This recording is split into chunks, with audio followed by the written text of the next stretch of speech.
Welcome to our channel. We hope you enjoy our narrated stories.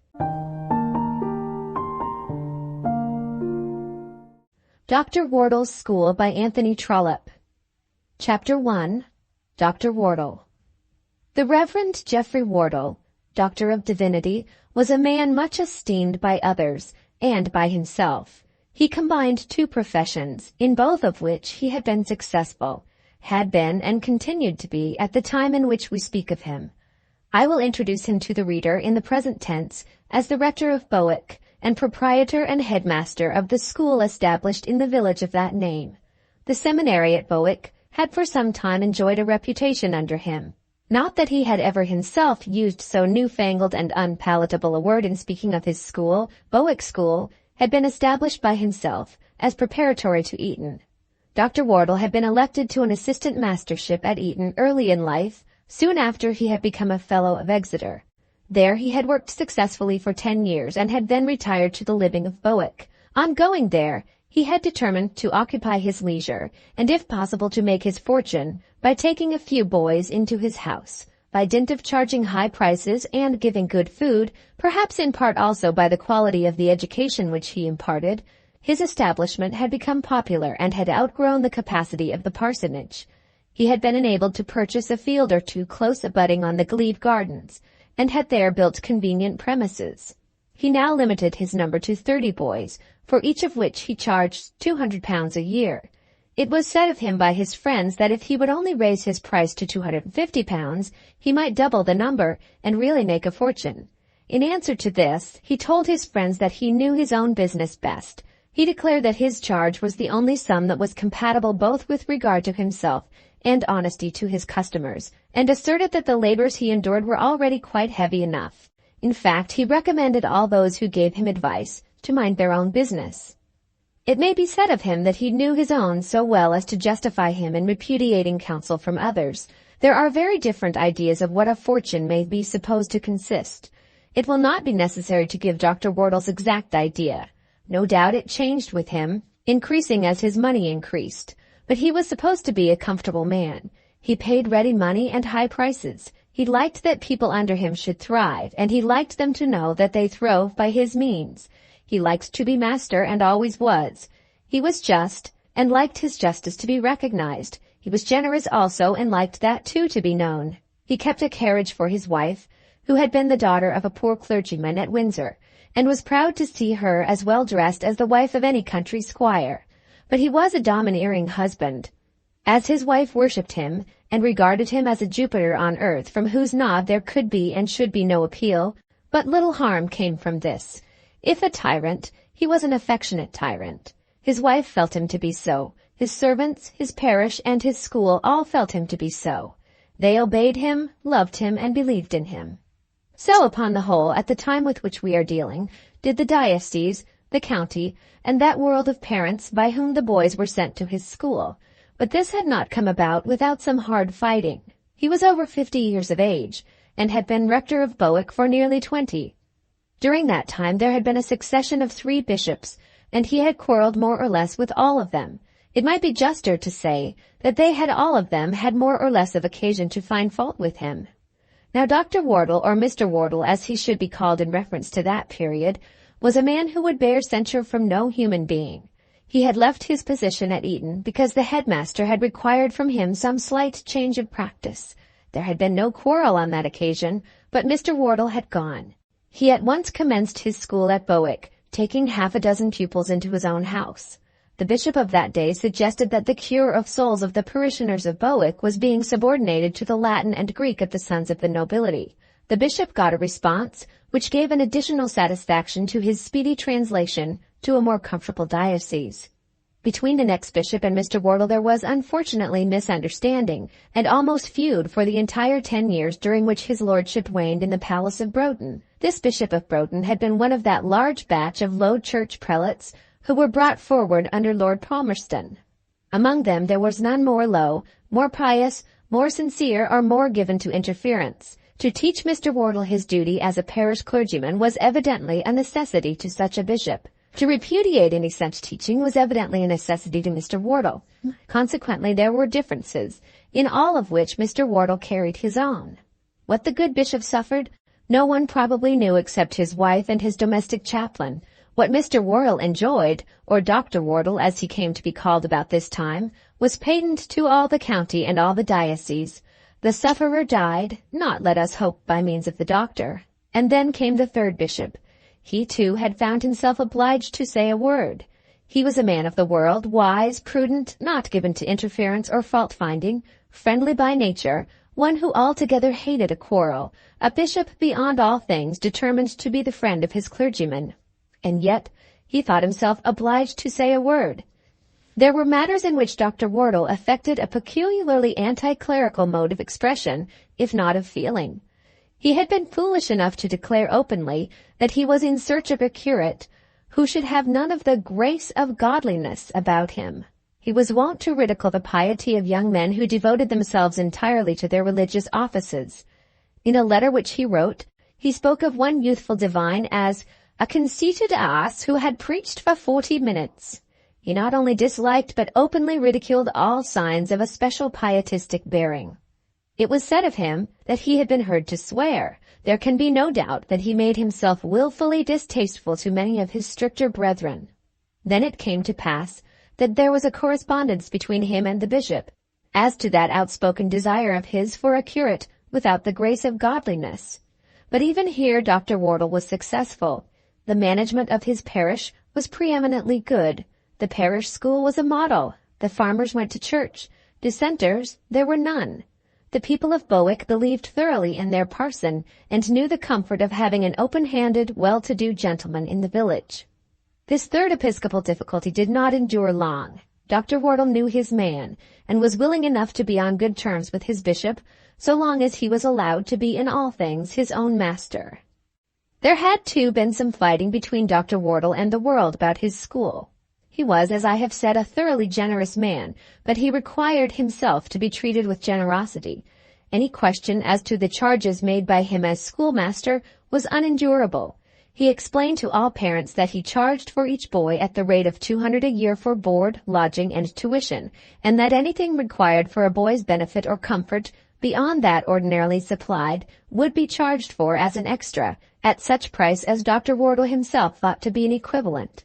Now the popularity of his establishment no doubt depended in a great degree on the sufficiency and comfort of the good things of the world which he provided.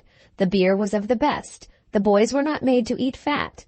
Their taste in the selection of joints was consulted.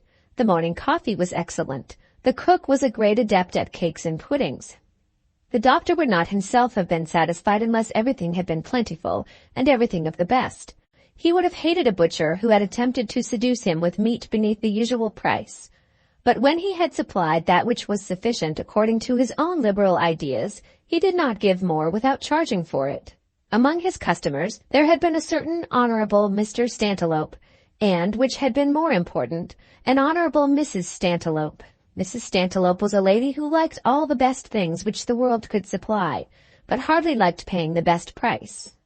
Dr. Wortle's school was the best thing the world could supply of that kind, but then the price was certainly the very best. Young Stantiloup was only 11, and as there were boys at Bowick as old as 17, for the school had not altogether maintained its old character as being merely preparatory, Mrs. Stantiloup had thought that her boy should be admitted at a lower fee. The correspondence which had ensued had been unpleasant. Then young Stantiloup had had the influenza, and Mrs. Stantiloup had sent her own doctor. Champagne had been ordered, and carriage exercise. Mr. Stantiloup had been forced by his wife to refuse to pay sums demanded for these undoubted extras. 10 shillings a day for a drive for a little boy seemed to her a great deal. Seemed so to Mrs. Stantiloup. Ought not the doctor's wife to have been proud to take out her little boy in her own carriage? And then £2 10 shillings for champagne for the little boy. It was monstrous. Mr. Stantiloup remonstrated. Dr. Wortle said that the little boy had better be taken away, and the bill paid at once. The little boy was taken away, and the money was offered, short of £5. The matter was instantly put into the hands of the doctor's lawyer, and a suit commenced. The doctor, of course, got his money, and then there followed an acrimonious correspondence in the Times and other newspapers.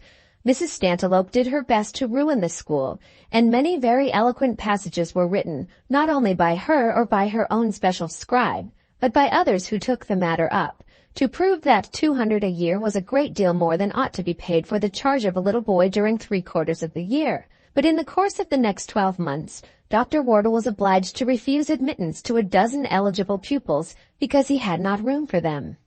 No doubt he had suffered during these contests, suffered, that is, in mind. There had been moments in which it seemed that the victory would be on the other side, that the forces congregated against him were too many for him, and that not being able to bend, he would have to be broken. But in every case he had fought it out, and in every case he had conquered. He was now a prosperous man who had achieved his own way, and had made all those connected with him feel that it was better to like him and obey him than to dislike him and fight with him.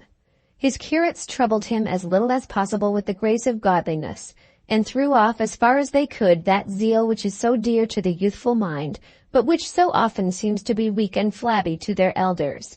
His ushers or assistants in the school fell in with his views implicitly, and were content to accept compensation in the shape of personal civilities. It was much better to go shares with the doctor in a joke than to have to bear his hard words. It is chiefly in reference to one of these ushers that our story has to be told, but before we commence it, we must say a few more words as to the doctor and his family. Of his wife I have already spoken. She was probably as happy a woman as you shall be likely to meet on a summer's day. She had good health, easy temper, pleasant friends, abundant means, and no ambition. She went nowhere without the doctor, and whenever he went, she enjoyed her share of the respect which was always shown to him. She had little or nothing to do with the school, the doctor having many years ago resolved that though it became him as a man to work for his bread, his wife should not be a slave. When the battles had been going on, those between the doctor and the bishops, and the doctor and Mrs. Stantiloup, and the doctor and the newspapers, she had for a while been unhappy. It had grieved her to have it insinuated that her husband was an atheist, and asserted that her husband was a cormorant. But his courage had sustained her, and his continual victories had taught her to believe at last that he was indomitable. They had one child, a daughter Mary, of whom it was said in Bowick that she alone knew the length of the doctor's foot. It certainly was so that if Mrs. Wortle wished to have anything done which was a trifle beyond her own influence, she employed Mary. And if the boys collectively wanted to carry a point, they would collectively obtain Miss Wortle's aid. But all this the doctor probably knew very well, and though he was often pleased to grant favors thus asked, he did so because he liked the granting of favors when they had been asked with a proper degree of care and attention. She was at the present time of the age in which fathers are apt to look upon their children as still children, while other men regard them as being grown-up young ladies. It was now June, and in the approaching August she would be 18. It was said of her that of the girls all round she was the prettiest, and indeed it would be hard to find a sweeter favored girl than Mary Wortle. Her father had been all his life a man noted for the manhood of his face. He had a broad forehead, with bright gray eyes that had always a smile passing round them, though the smile would sometimes show that touch of irony which a smile may contain, rather than the good humor which it is ordinarily supposed to indicate. His nose was aquiline, not hooky like a true bird's beak, but with that bend which seems to give to the human face the clearest indication of individual will. His mouth, for a man, was perhaps a little too small, but was admirably formed, as had been the chin, with a deep dimple on it, which had now, by the slow progress of many dinners, become doubled in its folds. His hair had been chestnut, but dark in its hue. It had now become gray, but still with the shade of the chestnut through it here and there. He stood 5 feet 10 in height, with small hands and feet. He was now perhaps somewhat stout, but was still as upright on his horse as ever, and as well able to ride to hound for a few fields when by chance the hunt came in the way of Bowick. Such was the doctor. Mrs. Wortle was a pretty little woman, now over 40 years of age, of whom it was said that in her day she had been the beauty of Windsor and those parts. Mary Wortle took mostly after her father, being tall and comely, having especially her father's eyes. But still they who had known Mrs. Wortle as a girl declared that Mary had inherited also her mother's peculiar softness and complexion. For many years past none of the pupils had been received within the parsonage, unless when received there as guests, which was of frequent occurrence. All belonging to the school was built outside the glebe-land, as a quite separate establishment, with a door opening from the parsonage garden to the schoolyard. Of this door, the rule was that the doctor and the gardener should have the only two keys, but the rule may be said to have become quite obsolete as the door was never locked. Sometimes the bigger boys would come through unasked, perhaps in search of a game of lawn tennis with Miss Wortle, perhaps to ask some favor of Mrs. Wortle, who always was delighted to welcome them, perhaps even to seek the doctor himself, who never on such occasions would ask how it came to pass that they were on that side of the wall. Sometimes Mrs. Wortle would send her housekeeper through for some of the little boys. It would then be a good time for the little boys, but this would generally be during the doctor's absence. Here, on the school side of the wall, there was a separate establishment of servants and a separate kitchen. There was no sending backwards or forwards of food or of clothes, unless it might be when some special delicacy was sent in if a boy were unwell. For these, no extra charge was ever made, as had been done in the case of young Stantilope. Then a strange doctor had come and had ordered the wine and the carriage. There was no extra charge for the kindly glasses of wine which used to be administered in quite sufficient plenty. Behind the school and running down to the little river Pin, there is a spacious cricket ground and a court marked out for lawn tennis. Up close to the school is a racket court. No doubt a good deal was done to make the externals of the place alluring to those parents who love to think that their boys shall be happy at school. Attached to the school, forming part of the building, is a pleasant, well-built residence with 6 or 8 rooms, intended for the senior or classical assistant master. It had been the doctor's scheme to find a married gentleman to occupy this house, whose wife should receive a separate salary for looking after the linen and acting as matron to the school, doing what his wife did till he became successful, while the husband should be in orders and take part of the church duties as a second curate. But there had been a difficulty in this. Volume 1, Part 1, Chapter 2, The New Usher. The doctor had found it difficult to carry out the scheme described in the last chapter. They, indeed, who know anything of such matters, will be inclined to call it utopian, and to say that one so wise in worldly matters as our schoolmaster should not have attempted to combine so many things. He wanted a gentleman, a schoolmaster, a curate, a matron, and a lady. We may say all in one. Curates and ushers are generally unmarried. An assistant schoolmaster is not often in orders, and sometimes is not a gentleman. A gentleman, when he is married, does not often wish to dispose of the services of his wife. A lady, when she has a husband, has generally sufficient duties of her own to employ her without undertaking others. The scheme, if realized, would no doubt be excellent, but the difficulties were too many. The Stantilopes, who lived about 20 miles off, made fun of the doctor and his project, and the bishop was said to have expressed himself as afraid that he would not be able to license as curate anyone selected as usher to the school. One attempt was made after another in vain, but at last it was declared throughout the county far and wide that the doctor had succeeded in this, as in every other enterprise that he had attempted. There had come a Reverend Mr. Peacock and his wife. 6 years since, Mr. Peacock had been well known at Oxford as a classic, and had become a Fellow of Trinity. Then he had taken orders, and had some time afterwards married, giving up his fellowship as a matter of course. Mr. Peacock, while living at Oxford, had been well known to a large Oxford circle, but he had suddenly disappeared from the world, and it had reached the ears of only a few of his more intimate friends that he had undertaken the duties of vice-president of a classical college at St. Louis, in the state of Missouri. Such a disruption as this was for a time complete. But after 5 years, Mr. Peacock appeared again at Oxford, with a beautiful American wife, and the necessity of earning an income by his erudition. It would at first have seemed very improbable that Dr. Wortle should have taken into his school or into his parish a gentleman who had chosen the United States as a field for his classical labors.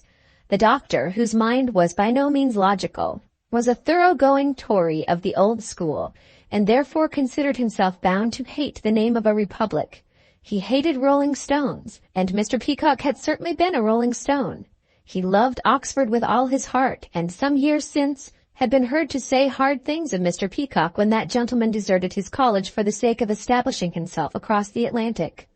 But he was one who thought that there should be a place of penitence allowed to those who had clearly repented of their errors, and moreover, when he heard that Mr. Peacock was endeavoring to establish himself in Oxford as a coach for undergraduates, and also that he was a married man without any encumbrance in the way of family, there seemed to him to be an additional reason for pardoning that American escapade.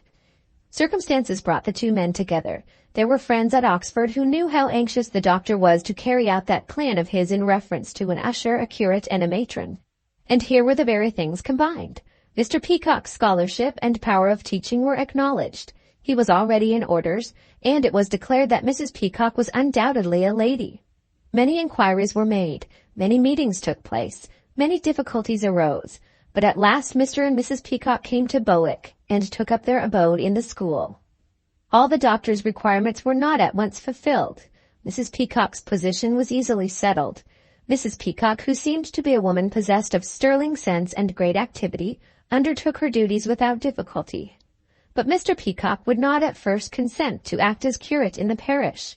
He did, however, after a time, perform a portion of the Sunday services. When he first came to Bowick, he had declared that he would undertake no clerical duty. Education was his profession, and to that he meant to devote himself exclusively. Nor for the 6 or 8 months of his sojourn did he go back from this, so that the doctor may be said even still to have failed in carrying out his purpose. But at last the new schoolmaster appeared in the pulpit of the parish church and preached a sermon. All that had passed in private conference between the doctor and his assistant on the subject need not here be related. Mr. Peacock's aversion to do more than attend regularly at the church services as one of the parishioners had been very strong. The doctor's anxiety to overcome his assistant's reasoning had also been strong. There had no doubt been much said between them.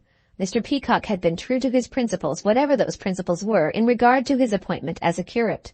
But it came to pass that he for some months preached regularly every Sunday in the parish church, to the full satisfaction of the parishioners. For this he had accepted no payment, much to the doctor's dissatisfaction. Nevertheless, it was certainly the case that they who served the doctor gratuitously never came by the worse of the bargain. Mr. Peacock was a small, wiry man, anything but robust in appearance, but still capable of great bodily exertion. He was a great walker. Labor in the school never seemed to fatigue him. The addition of a sermon to preach every week seemed to make no difference to his energies in the school. He was a constant reader, and could pass from one kind of mental work to another without fatigue. The doctor was a noted scholar, but it soon became manifest to the doctor himself and to the boys that Mr. Peacock was much deeper in scholarship than the doctor. Though he was a poor man, his own small classical library was supposed to be a repository of all that was known about Latin and Greek. In fact, Mr. Peacock grew to be a marvel, but of all the marvels about him, the thing most marvelous was the entire faith which the doctor placed in him. Certain changes even were made in the old established curriculum of tuition, and were made, as all the boys supposed, by the advice of Mr. Peacock. Mr. Peacock was treated with a personal respect, which almost seemed to imply that the two men were equal. This was supposed by the boys to come from the fact that both the doctor and the assistant had been fellows of their colleges at Oxford. But the parsons and other gentry around could see that there was more in it than that. Mr. Peacock had some power about him, which was potent over the doctor's spirit. Mrs. Peacock in her line succeeded almost as well. She was a woman something over 30 years of age when she first came to Bowick, in the very pride and bloom of woman's beauty. Her complexion was dark and brown, so much so that it was impossible to describe her color generally by any other word, but no clearer skin was ever given to a woman. Her eyes were brown, and her eyebrows black and perfectly regular. Her hair was dark and very glossy, and always dressed as simply as the nature of a woman's head will allow.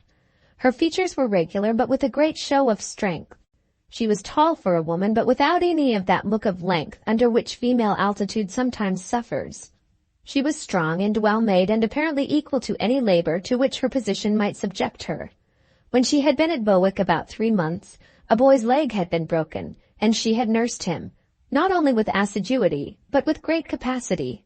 The boy was the youngest son of the Marchioness of Altamont, and when Lady Altamont paid a second visit to Bowick for the sake of taking her boy home as soon as he was fit to be moved, her ladyship made a little mistake.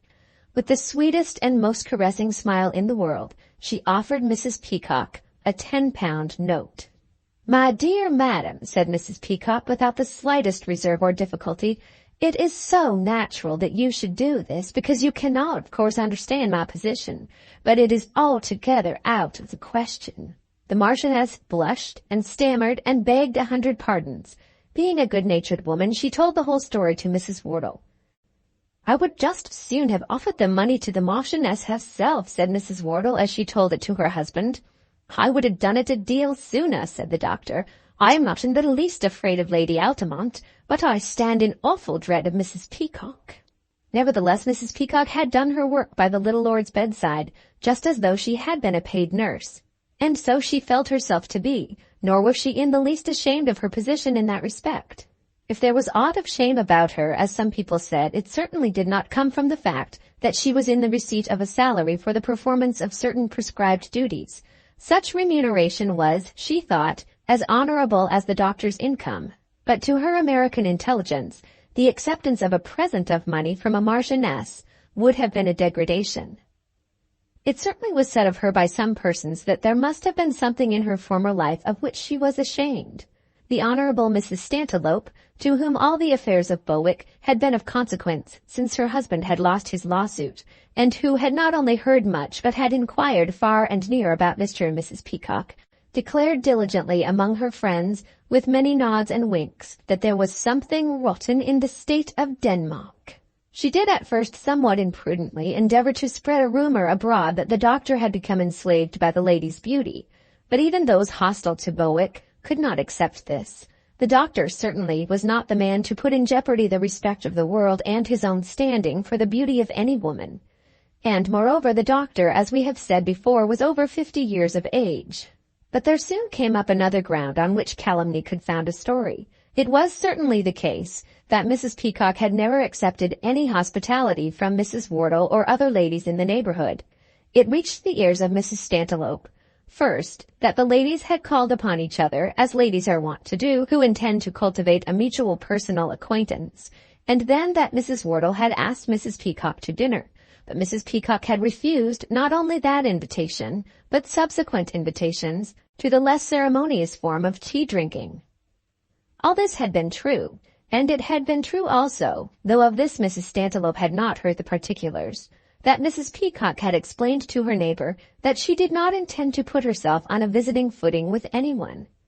"But why not, my dear?" Mrs. Wortle had said, urged to the argument by precepts from her husband. "Why should you make yourself desolate here, when we shall be so glad to have you?" "It is part of my life that it must be so," Mrs. Peacock had answered. "I am quite sure that the duties I have undertaken are becoming a lady, but I do not think that they are becoming to one who either gives or accepts entertainments." There had been something of the same kind between the doctor and Mr. Peacock. "Why the mischief shouldn't you and your wife come and eat a bit of mutton and drink a glass of wine over at the rectory like any other decent people?" I never believed that accusation against the doctor in regard to swearing, but he was no doubt addicted to expletives in conversation, and might perhaps have indulged in a strong word or two, had he not been prevented by the sanctity of his orders. "Perhaps I ought to say," replied Mr. Peacock, "because we are not like any other decent people." Then he went on to explain his meaning. Decent people, he thought, in regard to social intercourse, are those who are able to give and take with ease among each other. He had fallen into a position in which neither he nor his wife could give anything, and from which, though some might be willing to accept him, he would be accepted only, as it were, by special favor. "Bosh!" ejaculated the doctor. Mr. Peacock simply smiled. He said it might be bosh, but that even were he inclined to relax his own views, his wife would certainly not relax hers. So it came to pass that although the doctor and Mr. Peacock were really intimate, and that something also of absolute friendship sprang up between the two ladies, when Mr. Peacock had already been more than 12 months in Bowick, neither had he nor Mrs. Peacock broken bread in the doctor's house. And yet the friendship had become strong. An incident had happened early in the year which had served greatly to strengthen it. At the school there was a little boy just 11 years old, the only son of a Lady de Lawle, who had in early years been a dear friend to Mrs. Wortle. Lady de Lawle was the widow of a baronet, and the little boy was the heir to a large fortune. The mother had been most loath to part with her treasure. Friends, uncles, and trustees had declared that the old prescribed form of education for British aristocrats must be followed, a t'other school, namely, then Eton, and then Oxford. No, his mother might not go with him, first to one and then to the other. Such going and living with him would deprive his education of all the real salt. Therefore Bowick was chosen as the t'other school, because Mrs. Wortle would be more like a mother to the poor desolate boy than any other lady. So it was arranged, and the poor desolate boy became the happiest of the young pickles whom it was Mrs. Wortle's special province to spoil whenever she could get hold of them.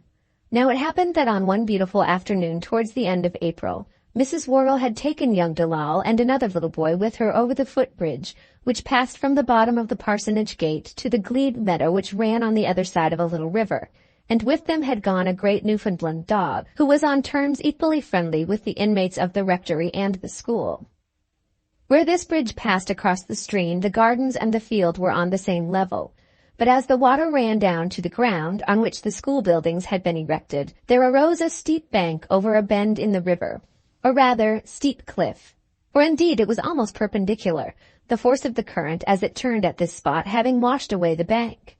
In this way it had come to pass that there was a precipitous fall of about a dozen feet from the top of the little cliff into the water, and that the water here, as it eddied round the curve, was black and deep, so that the bigger boys were wont to swim in it, arrangements for bathing having been made on the further or school side. There had sometimes been a question whether a rail should not be placed for protection along the top of this cliff, but nothing of the kind had yet been done. The boys were not supposed to play in this field, which was on the other side of the river, and could only be reached by the bridge through the parsonage garden. On this day, young Delal and his friend and the dog rushed up the hill before Mrs. Wortle, and there began to romp as was their custom. Mary Wortle, who was one of the party, followed them, enjoining the children to keep away from the cliff. For a while they did so, but of course returned. Once or twice they were recalled and scolded, always asserting that the fault was altogether with Neptune. It was Neptune that knocked them down and always pushed them towards the river. Perhaps it was Neptune. But be that as it might, there came a moment very terrible to them all. The dog, in one of his gyrations, came violently against the little boy, knocked him off his legs, and pushed him over the edge. Mrs. Wortle, who had been making her way slowly up the hill, saw the fall, heard the splash, and fell immediately to the ground. Other eyes had also seen the accident. The doctor and Mr. Peacock were at the moment walking together in the playgrounds at the school side of the brook. When the boy fell, they had paused in their walk and were standing, the doctor with his back to the stream and the assistant with his face towards the cliff. A loud exclamation broke from his lips as he saw the fall, but in a moment, almost before the doctor had realized the accident which had occurred, he was in the water, and 2 minutes afterwards, young Delal, drenched, indeed, frightened and out of breath, but in no wise seriously hurt, was out upon the bank, and Mr. Peacock, drenched also but equally safe, was standing over him, while the doctor on his knees was satisfying himself that his little charge had received no fatal injury. It need hardly be explained that such a termination as this to such an accident had greatly increased the good feeling with which Mr. Peacock was regarded by all the inhabitants of the school and rectory. Volume 1, Part 1, Chapter 3, The Mystery. Mr. Peacock himself said that in this matter a great deal of fuss was made about nothing. Perhaps it was so. He got a ducking, but being a strong swimmer probably suffered no real danger. The boy, rolling down 3 or 4 feet of bank, had then fallen down 6 or 8 feet into deep water. He might, no doubt, have been much hurt. He might have struck against a rock and have been killed, in which case Mr. Peacock's prowess would have been of no avail. But nothing of this kind happened. Little Jack Delal was put to bed in one of the rectory bedrooms and was comforted with sherry negus and sweet jelly. For 2 days he rejoiced thoroughly in his accident, being freed from school and subjected only to caresses. After that he rebelled, having become tired of his bed. But by that time his mother had been most unnecessarily summoned. Unless she was wanted to examine the forlorn condition of his clothes, there was nothing that she could do. But she came and, of course, showered blessings on Mr. Peacock's head, while Mrs. Wortle went through to the school and showered blessings on Mrs. Peacock.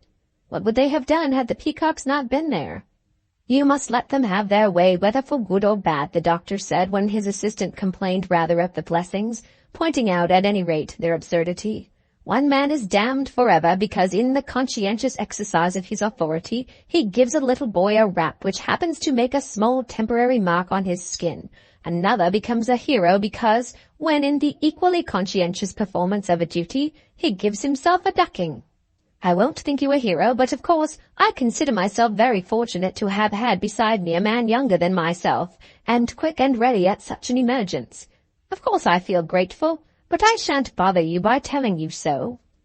But this was not the end of it. Lady Dillal declared that she could not be happy unless Mr. and Mrs. Peacock would bring Jack home for the holidays to Dillal Park. Of course she carried her blessings up into Mrs. Peacock's little drawing-room, and became quite convinced, as was Mrs. Wortle, that Mrs. Peacock was in all respects a lady. She heard of Mr. Peacock's antecedents at Oxford, and expressed her opinion that they were charming people. She could not be happy unless they would promise to come to Dillal Park for the holidays. Then Mrs. Peacock had to explain that in her present circumstances she did not intend to visit anywhere. She was very much flattered and delighted to think that the dear little boy was none the worse for his accident, but there must be an end of it. There was something in her manner as she said this, which almost overawed Lady Dillal. She made herself at any rate understood, and no further attempt was made for the next 6 weeks to induce her or Mr. Peacock to enter the rectory dining-room. But a good deal was said about Mr. Peacock, generally in his favor. Generally in his favor because he was a fine scholar and could swim well. His preaching perhaps did something for him, but the swimming did more. But though there was so much said of good, there was something also of evil. A man would not altogether refuse society for himself and his wife, unless there were some cause for him to do so. He and she must have known themselves to be unfit to associate with such persons as they would have met at Dillal Park. There was a mystery, and the mystery, when unraveled, would no doubt prove to be very deleterious to the character of the persons concerned. Mrs. Stantiloup was quite sure that such must be the case. "It might be very well," said Mrs. Stantiloup, "for Dr. Wortle to obtain the services of a well-educated usher for his school, but it became quite another thing when he put a man up to preach in the church of whose life for 5 years no one knew anything." Somebody had told her something as to the necessity of a bishop's authority for the appointment of a curate, but no one had strictly defined to her what a curate is. She was, however, quite ready to declare that Mr. Peacock had no business to preach in that pulpit, and that something very disagreeable would come of it. Nor was this feeling altogether confined to Mrs. Stantiloup, though it had perhaps originated with what she had said among her own friends. "Don't you think it well you should know something of his life during these 5 years?" This had been said to the rector by the bishop himself, who probably would have said nothing of the kind, had not these reports reached his ears. But reports, when they reach a certain magnitude, and attain a certain importance, require to be noticed. So much in this world depends upon character, that attention has to be paid to bad character even when it is not deserved. In dealing with men and women, we have to consider what they believe as well as what we believe ourselves. The utility of a sermon depends much on the idea that the audience has of the piety of the man who preaches it. Though the words of God should never have come with greater power from the mouth of man, they will come in vain if they be uttered by one who was known as a breaker of the commandments. They will come in vain from the mouth of one who was even suspected to be so. To all this, when it was said to him by the bishop in the kindest manner, Dr. Wortle replied that such suspicions were monstrous, unreasonable, and uncharitable. He declared that they originated with that abominable virago, Mrs. Stantiloup. "Look round the diocese," said the bishop in reply to this, "and see if you can find a single clergyman acting in it, of the details of whose life for the last 5 years you know absolutely nothing." Thereupon the doctor said that he would make inquiry of Mr. Peacock himself. It might well be, he thought, that Mr. Peacock would not like such inquiry, but the doctor was quite sure that any story told to him would be true. On returning home he found it necessary, or at any rate expedient, to postpone his questions for a few days. It is not easy to ask a man what he has been doing with 5 years of his life when the question implies a belief that these 5 years have been passed badly. And it was understood that the questioning must in some sort apply to the man's wife. The doctor had once said to Mrs. Wortle that he stood in awe of Mrs. Peacock. There had certainly come upon him an idea that she was a lady with whom it would not be easy to meddle. She was obedient, diligent, and minutely attentive to any wish that was expressed to her in regard to her duties. But it had become manifest to the doctor that in all matters beyond the school she was independent, and was by no means subject to external influences. She was not, for instance, very constant in her own attendance at church, and never seemed to feel it necessary to apologize for her absence. The doctor, in his many and familiar conversations with Mr. Peacock, had not found himself able to allude to this. and he had observed that the husband did not often speak of his own wife, unless it were on matters having reference to the school. So it came to pass that he dreaded the conversation which he proposed to himself, and postponed it from day to day with a cowardice which was quite unusual to him. And now, O kind-hearted reader, I feel myself constrained in the telling of this little story to depart altogether from those principles of storytelling to which you probably have become accustomed, and to put the horse of my romance before the cart. There is such a mystery respecting Mr. and Mrs. Peacock which, according to all laws recognized in such matters, ought not to be elucidated till, let us say, the last chapter but 2, so that your interest should be maintained almost to the end, so near the end that there should be left only space for those little arrangements which are necessary for the well-being or perhaps for the evil-being of our personages. It is my purpose to disclose the mystery at once, and to ask you to look for your interest, should you choose to go on with my chronicle, simply in the conduct of my persons, during this disclosure, to others. You are to know it all before the doctor or the bishop, before Mrs. Wortle or the Honourable Mrs. Stantiloup, or Lady Delal. You are to know it all before the Peacocks become aware that it must necessarily be disclosed to anyone. It may be that when I shall have once told the mystery, there will no longer be any room for interest in the tale to you. That there are many such readers of novels, I know. I doubt whether the greater number be not such. I am far from saying that the kind of interest of which I am speaking, and of which I intend to deprive myself, is not the most natural and the most efficacious. What would the Black Dwarf be if everyone knew from the beginning that he was a rich man and a baronet? Or the pirate, if all the truth about Norma of the Fitful Head had been told in the first chapter? Therefore, put the book down if the revelation of some future secret be necessary for your enjoyment. Our mystery is going to be revealed in the next paragraph, in the next half-dozen words. Mr. and Mrs. Peacock were not man and wife. The story how it came to be so need not be very long, nor will it, as I think, entail any great degree of odious criminality either upon the man or upon the woman. At St. Louis, Mrs. Peacock had become acquainted with 2 brothers named Lefroy, who had come up from Louisiana, and had achieved for themselves characters which were by no means desirable. They were sons of a planter who had been rich in extent of acres and number of slaves before the War of the Secession. General Lefroy had been in those days a great man in his state, had held command during the war, and had been utterly ruined. When the war was over, the 2 boys, then 17 and 16 years of age, were old enough to remember and to regret all that they had lost, to hate the idea of abolition, and to feel that the world had nothing left for them but what was to be got by opposition to the laws of the Union, which was now hateful to them. They were both handsome, and in spite of the sufferings of their state, an attempt had been made to educate them like gentlemen. But no career of honor had been opened to them, and they had fallen by degrees into dishonor, dishonesty, and brigandage. The elder of these, when he was still little more than a stripling, had married Ella Beaufort, the daughter of another ruined planter in his state. She had been only 16 when her father died, and not 17 when she married Ferdinand Lefroy. It was she who afterwards came to England, under the name of Mrs. Peacock. Mr. Peacock was vice president of the college at Missouri when he first saw her, and when he first became acquainted with the 2 brothers, each of whom was called Colonel Lefroy. Then there arose a great scandal in the city as to the treatment which the wife received from her husband. He was about to go away south into Mexico with the view of pushing his fortune there with certain desperadoes who were maintaining a perpetual war against the authorities of the United States on the borders of Texas, and he demanded that his wife should accompany him. This she refused to do, and violence was used to force her. Then it came to pass that certain persons in St. Louis interfered on her behalf, and among these was the Reverend Mr. Peacock, the vice president of the college, upon whose feelings the singular beauty and dignified demeanor of the woman, no doubt, had had much effect. The man failed to be powerful over his wife, and then the 2 brothers went away together. The woman was left to provide for herself, and Mr. Peacock was generous in the aid he gave to her in doing so.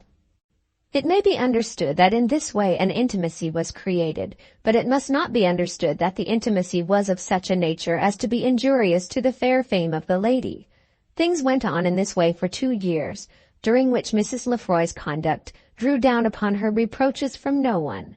Then there came tidings that Colonel Lefroy had perished in making one of those raids in which the 2 brothers were continually concerned. But which Colonel Lefroy had perished? If it were the younger brother, that would be nothing to Mr. Peacock.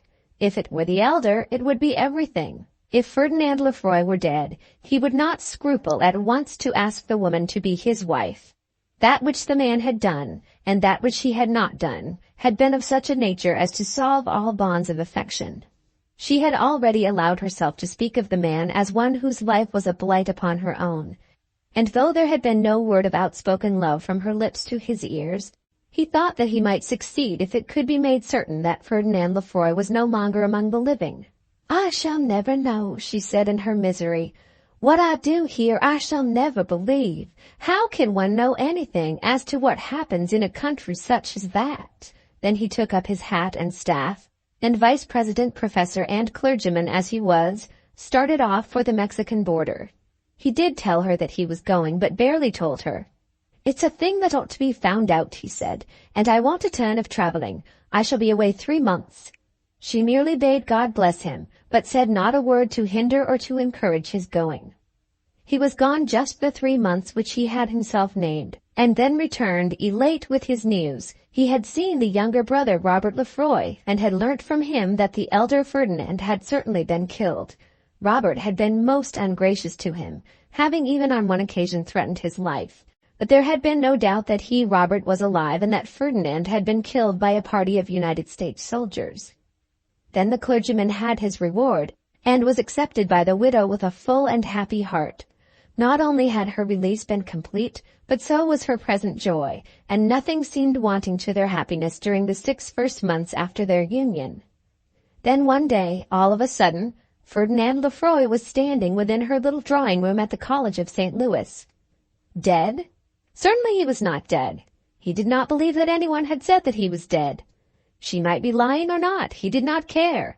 He, Peacock, certainly had lied, so said the colonel. He did not believe that Peacock had ever seen his brother Robert. Robert was dead, must have been dead, indeed, before the date given for that interview. The woman was a bigamist, that is, if any second marriage had ever been perpetrated. Probably both had wilfully agreed to the falsehood. For himself, he should resolve at once what steps he meant to take. Then he departed, it being at that moment after 9 in the evening. In the morning he was gone again, and from that moment they had never either heard of him or seen him. How was it to be with them? They could have almost brought themselves to think it a dream, were it not that others besides themselves had seen the man, and known that Colonel Ferdinand Lefroy had been in St. Louis. Then there came to him an idea that even she might disbelieve the words which he had spoken, that even she might think his story to have been false. But to this she soon put an end. "Dearest," she said, "I never knew a word that was true to come from his mouth, or a word that was false from yours." Should they part? There is no one who reads this but will say that they should have parted. Every day passed together as man and wife must be a falsehood and a sin. There would be absolute misery for both in parting. But there is no law from God or man entitling a man to escape from misery at the expense of falsehood and sin.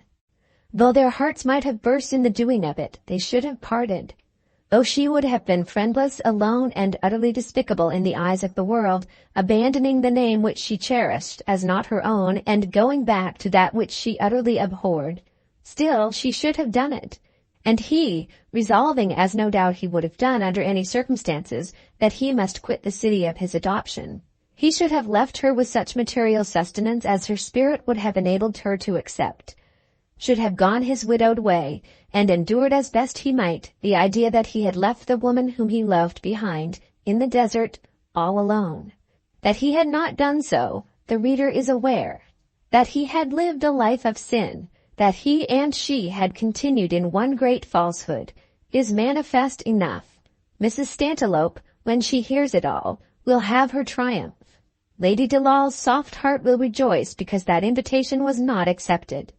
The bishop will be unutterably shocked, but perhaps to the good man there will be some solace in the feeling that he had been right in his surmises.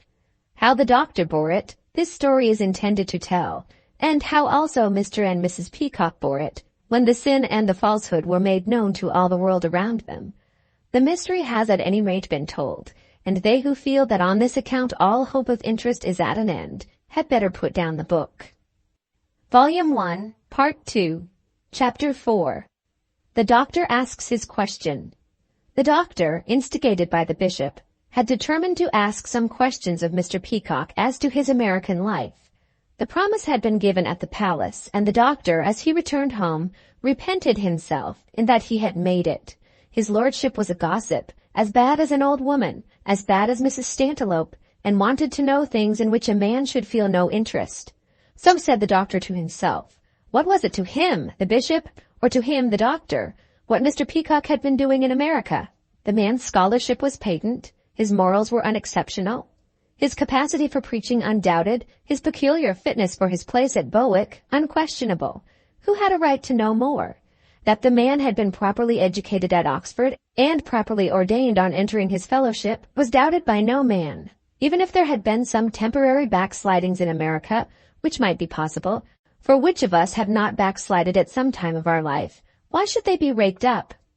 There was an uncharitableness in such a proceeding altogether opposed to the doctor's view of life. He hated severity. It may almost be said that he hated that state of perfection which would require no pardon. He was thoroughly human, quite content with his own present position, anticipating no millennium for the future of the world, and probably in his heart looking forward to heaven as simply the better alternative when the happiness of this world should be at an end. He himself was in no respect a wicked man, and yet a little wickedness was not distasteful to him. And he was angry with himself in that he had made such a promise. It had been a rule of life with him never to take advice.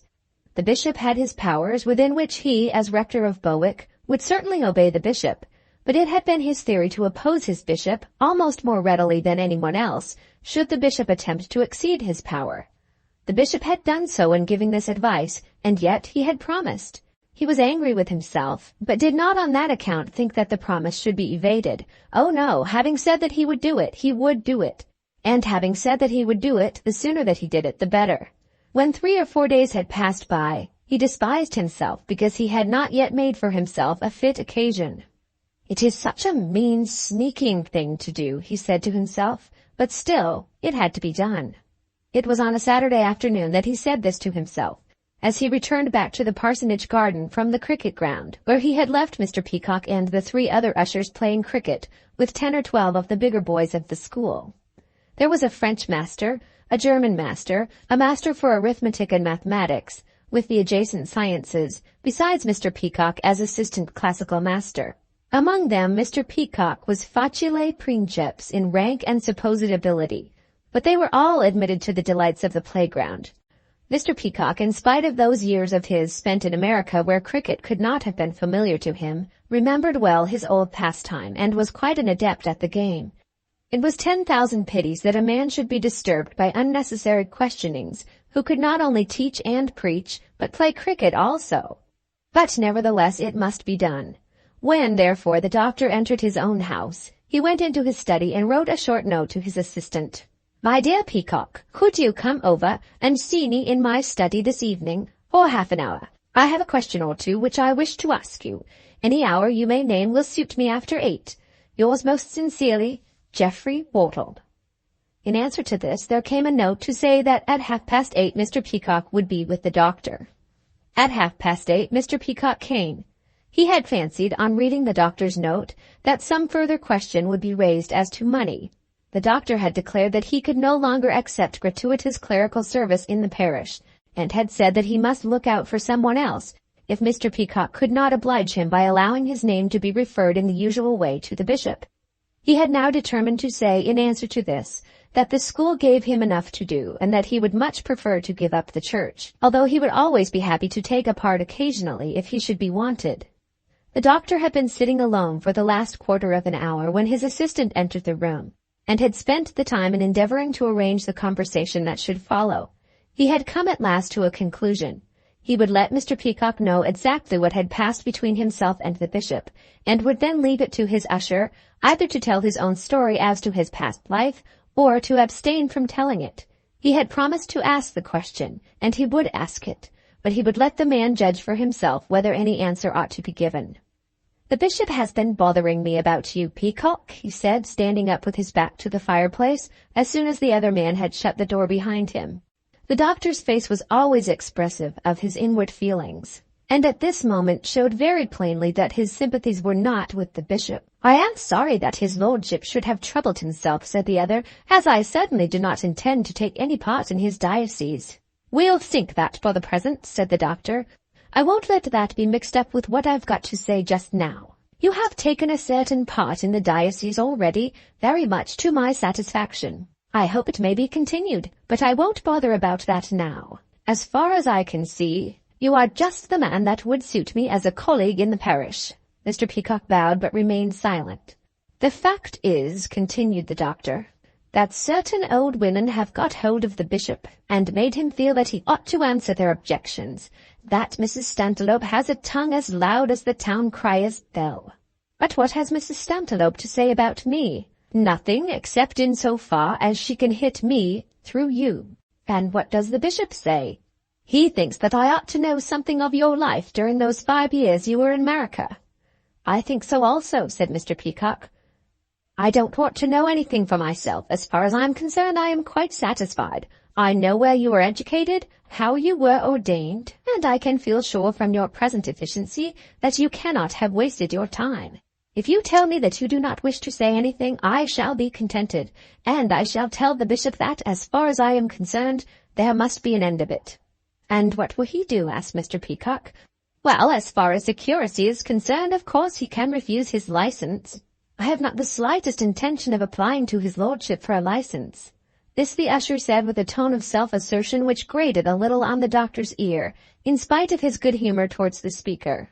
"I don't want to go into that," he said. "A man never can say what his intentions may be 6 months hence."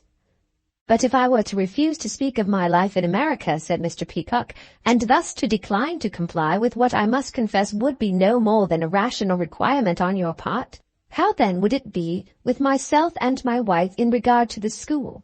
"It would make no difference whatever," said the doctor. "There is a story to tell," said Mr. Peacock very slowly. "I am sure that it cannot be to your disgrace. I do not say that it is, nor do I say that it is not. There may be circumstances in which a man may hardly know whether he has done right or wrong. But this I do know, that, had I done otherwise, I should have despised myself. I could not have done otherwise and have lived." "There is no man in the world," said the doctor earnestly, "less anxious to pry into the secrets of others than I am. I take things as I find them. If the cook sends me up a good dish, I don't care to know how she made it. If I read a good book, I am not the less gratified because there may have been something amiss with the author." "You would doubt his teaching," said Mr. Peacock, who had gone astray himself. "Then I must doubt all human teaching, for all men have gone astray. You had better hold your tongue about the past, and let me tell those who ask unnecessary questions to mind their own business." "It is very odd, doctor," said Mr. Peacock, "that all this should have come from you just now." "Why odd just now?" "Because I have been turning in my mind for the last fortnight whether I ought not to ask you as a favor to listen to the story of my life. That I must do so before I could formally accept the curacy I had determined, but that only brought me to the resolution of refusing the office. I think that, irrespective of the curacy, it ought to be told. But I have not quite made up my mind. Do not suppose that I am pressing you. Oh no, nor would your pressing me influence me, much as I owe to your undeserved kindness and forbearance. I am bound to say that. Nothing can influence me in the least in such a matter but the well-being of my wife and my own sense of duty, and it is a matter in which I can unfortunately take counsel from no one. She, and she alone, besides myself, knows the circumstances, and she is so forgetful of herself that I can hardly ask her for an opinion." The doctor by this time had no doubt become curious. There was a something mysterious with which he would like to become acquainted. He was by no means a philosopher, superior to the ordinary curiosity of mankind. But he was manly, and even at this moment remembered his former assurances. "Of course," said he, "I cannot in the least guess what this is all about. For myself, I hate secrets. I haven't a secret in the world. I know nothing of myself which you mightn't know, too, for all that I cared. But that is my good fortune rather than my merit. It might well have been with me as it is with you. But, as a rule, I think that where there is a secret, it had better be kept. No one, at any rate, should allow it to be wormed out of him by the impertinent assiduity of others. If there be anything affecting your wife, which you do not wish all the world on this side of the water to know, do not tell it to anyone on this side of the water. There is something affecting my wife that I do not wish all the world to know. Then tell it to no one, said Dr. Wortle authoritatively. I will tell you what I will do, said Mr. Peacock. I will take a week to think of it, and then I will let you know whether I will tell or whether I will not. And if I tell it, I will let you know also how far I shall expect you to keep my secret, and how far to reveal it. I think the bishop will be entitled to know nothing about me, unless I ask to be recognized as one of the clergy of his diocese. Certainly not, said the doctor, and then the interview was at an end. Mr. Peacock, when he went away from the rectory, did not at once return to his own house, but went off for a walk alone. It was now nearly midsummer, and there was broad daylight till 10 o'clock. It was after 9 when he left the doctor's, but still there was time for a walk, which he knew well, through the fields, which would take him round by Bowick Wood, and home by a path across the Squire's Park and by the church. An hour would do it, and he wanted an hour to collect his thoughts before he should see his wife, and discuss with her, as he would be bound to do, all that had passed between him and the doctor. He had said that he could not ask her advice. In this there had been much of truth, but he knew also that he would do nothing as to which he had not received at any rate her assent. She, for his sake, would have annihilated herself had that been possible. Again and again since that horrible apparition had showed itself in her room at St. Louis, she had begged that she might leave him, not on her own behalf, not from any dread of the crime that she was committing, not from shame in regard to herself should her secret be found out, but because she felt herself to be an impediment to his career in the world. As to herself, she had no pricks of conscience. She had been true to the man, brutal, abominable as he had been to her, until she had in truth been made to believe that he was dead, and even when he had certainly been alive, for she had seen him, he had only again seen her, again to desert her. Duty to him she could owe never. There was no string of conscience with her in that direction, but to the other man she owed, as she thought, everything that could be due from a woman to a man. He had come within her ken, and had loved her without speaking of his love. He had seen her condition, and had sympathized with her fully. He had gone out, with his life in his hand, he a clergyman, a quiet man of letters, to ascertain whether she was free, and finding her, as he believed, to be free, he had returned to take her to his heart, and to give to her all that happiness which other women enjoy, but which she had hitherto only seen from a distance. Then the blow had come. It was necessary, it was natural, that she should be ruined by such a blow. Circumstances had ruined her. That fate had betaken her which so often falls upon a woman who trusts herself and her life to a man. But why should he fall also with her fall? There was still a career before him. He might be useful, he might be successful, he might be admired. Everything might still be open to him, except the love of another woman. As to that, she did not doubt his truth. Why should he be doomed to drag her with him as a log tied to his foot, seeing that a woman with a misfortune is condemned by the general voice of the world, whereas for a man to have stumbled is considered hardly more than a matter of course?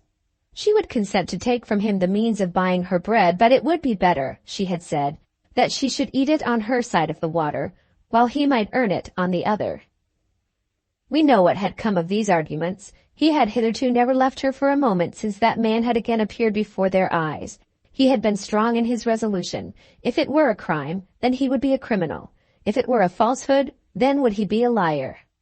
As to the sin, there had no doubt been some divergence of opinion between him and her. The teaching that he had undergone in his youth had been that with which we, here, are all more or less acquainted, and that had been strengthened in him by the fact of his having become a clergyman.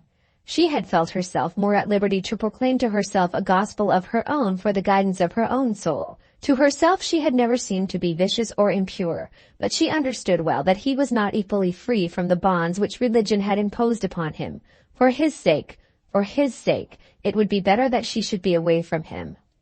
All this was known to him accurately, and all this had to be considered by him as he walked across the Squire's Park in the gloaming of the evening.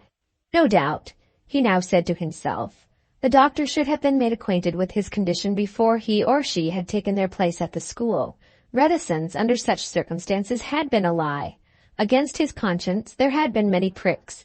Living in his present condition, he certainly should not have gone up into that pulpit to preach the word of God. Though he had been silent, He had known that the evil and the deceit would work round upon him. But now what should he do? There was only one thing on which he was altogether decided. Nothing should separate them. As he had said so often before, he said again now, "If there be sin, let it be sin." But this was clear to him. Were he to give Dr. Wortle a true history of what had happened to him in America, then must he certainly leave Bowick. And this was equally certain, that before telling his tale, he must make known his purpose to his wife. But as he entered his own house, he had determined that he would tell the doctor everything. Chapter 5. Then we must go. "I thought you were never going to have done with that old Jupiter," said Mrs. Peacock, as she began at that late hour of the evening to make tea for herself and her husband. "Why have you waited for me?" "Because I like company. Did you ever know me to go to tea without you when there was a chance of your coming? What has Jupiter been talking about all this time?" "Jupiter has not been talking all this time. Jupiter talked only for half an hour. Jupiter is a very good fellow." "I always thought so. Otherwise I should never have consented to be one of his satellites, or have been contented to see you doing Chief Moon. But you have been with him an hour and a half." "Since I left him I have walked all round by Bowick Lodge. I had something to think of before I could talk to you. Something to decide upon, indeed, before I could return to the house." "What have you decided?" she asked. Her voice was altogether changed. Though she was seated in her chair and had hardly moved, her appearance and her carriage of herself were changed. She still held the cup in her hand which she had been about to fill, but her face was turned toward his, and her large brown speaking eyes were fixed upon him. "Let me have my tea," he said, "and then I will tell you." While he drank his tea, she remained quite quiet, not touching her own, but waiting patiently till it should suit him to speak. "Ella," he said, "I must tell it all to Dr. Wortle." "Why, dearest?" As he did not answer at once, she went on with her question. "Why now more than before?" "Nay, it is not now more than before. As we have let the before go by, we can only do it now." "But why at all, dear? Has the argument, which was strong when we came, lost any of its force?" "It should have had no force. We should not have taken the man's good things, and have subjected him to the injury which may come to him by our bad name." "Have we not given him good things in return?" "Not the good things which he had a right to expect, not that respectability which is all the world to such an establishment as this." "Let me go," she said, rising from her chair and almost shrieking. "Nay, Ella, nay. If you and I cannot talk as though we were one flesh, almost with one soul between us, as though that which is done by one is done by both, whether for weal or woe, if you and I cannot feel ourselves to be in a boat together, either for swimming or for sinking, then I think that no two persons on this earth ever can be bound together after that fashion. Whither thou goest, I will go, and where thou lodgest, I will lodge. The Lord do so to me, and more also, if aught be death part thee and me." Then she rose from her chair, and flinging herself on her knees at his feet, buried her face in his lap. "Ella," he said, "the only injury you can do me is to speak of leaving me, and it is an injury which is surely unnecessary, because you cannot carry it beyond words. Now if you will sit up and listen to me, I will tell you what passed between me and the doctor." Then she raised herself from the ground and took her seat at the tea-table and listened patiently as he began his tale. "They have been talking about us here in the country." "Who has found it necessary to talk about one so obscure as I?" "What does it matter who they might be? The doctor, in his kindly wrath, for he is very wroth, mentions this name and the other. What does it matter? Obscurity itself becomes mystery, and mystery of course produces curiosity. It was bound to be so. It is not they who are in fault, but we. If you are different from others, of course you will be inquired into." "Am I so different?" "Yes, different in not eating the doctor's dinners when they are offered to you, different in not accepting Lady Delaw's hospitality, different in contenting yourself simply with your duties and your husband. Of course we are different. How could we not be different? And as we are different, so of course there will be questions and wonderings, and that sifting and searching which always at last finds out the facts. The bishop says that he knows nothing of my American life." "Why should he want to know anything?" "Because I have been preaching in one of his churches. It is natural that the mothers of the boys should want to know something. The doctor says that he hates secrets. So do I." "Oh, my dearest!" A secret is always accompanied by more or less of fear, and produces more or less of cowardice, but it can no more be avoided than a sore on the flesh or a broken bone. Who would not go about with all his affairs such as the world might know if it were possible? But there come gangrenes in the heart, or perhaps in the pocket. Wounds come, undeserved wounds, as those did to you, my darling, but wounds which may not be laid bare to all eyes. Who has a secret because he chooses it? But the bishop. Well, yes, the bishop. The bishop has told the doctor to examine me, and the doctor has done it. I give him the credit of saying that the task has been most distasteful to him. I do him the justice of acknowledging that he has backed out of the work he had undertaken. He has asked the question, but has said in the same breath that I need not answer it unless I like. And you? You have not answered it yet. No, I've answered nothing as yet. But I have, I think, made up my mind that the question must be answered. That everything should be told. Everything to him. My idea is to tell everything to him, and to leave it to him to decide what should be done. Should he refuse to repeat the story any further, and then bid us go away from Bowick, I should think that his conduct has been altogether straightforward and not uncharitable. And you? What would you do then? I should go. What else? But whither? Ah, on that we must decide. He would be friendly with me, though he might think it necessary that I should leave Bowick. He would not turn against me violently. He could do nothing. I think he would assist me rather. He would help me perhaps to find some place where I might still earn my bread by such skill as I possess, where I could do so without dragging in aught of my domestic life, as I have been forced to do here. I have been a curse to you, exclaimed the unhappy wife. My dearest blessing, he said, that which you call a curse has come from circumstances which are common to both of us. There need be no more said about it. That man has been a source of terrible trouble to us. The trouble must be discussed from time to time, but the necessity of enduring it may be taken for granted. I cannot be a philosopher such as you are, she said. There is no escape from it. The philosophy is forced upon us. When an evil thing is necessary, there remains only the consideration how it may be best borne. You must tell him then. I think so. I have a week to consider of it, but I think so, though he is very kind at this moment in giving me the option, and means what he says in declaring that I shall remain. Even though I tell him nothing, yet his mind would become uneasy, and he would gradually become discontented. Think how great is his stake in this school. How would he feel towards me were its success to be gradually diminished because he kept a master here of whom people believed some unknown evil? There has been no sign of any such falling off. There has been no time for it. It is only now that people are beginning to talk. Had nothing of the kind been said, had this bishop asked no questions, had we been regarded as people simply obscure to whom no mystery attached itself, the thing might have gone on. But as it is, I am bound to tell him the truth. Then we must go. Probably. At once. When it has been so decided, the sooner the better. How could we endure to remain here when our going shall be desired? Oh, no. We must flit and again seek some other home. Though he should keep our secret, and I believe he will if he be asked, it will be known that there is a secret, and a secret of such a nature that its circumstances have driven us hence. If I could get literary work in London, perhaps we might live there. But how? How would you set about it? The truth is, dearest, that for work such as yours you should either have no wife at all, or else a wife of whom you need not be ashamed to speak the whole truth before the world. What is the use of it, he said, rising from his chair as in anger. Why go back to all that, which should be settled between us as fixed by fate? Each of us has given to the other all that each has to give, and the partnership is complete. As far as that is concerned, I at any rate am contented.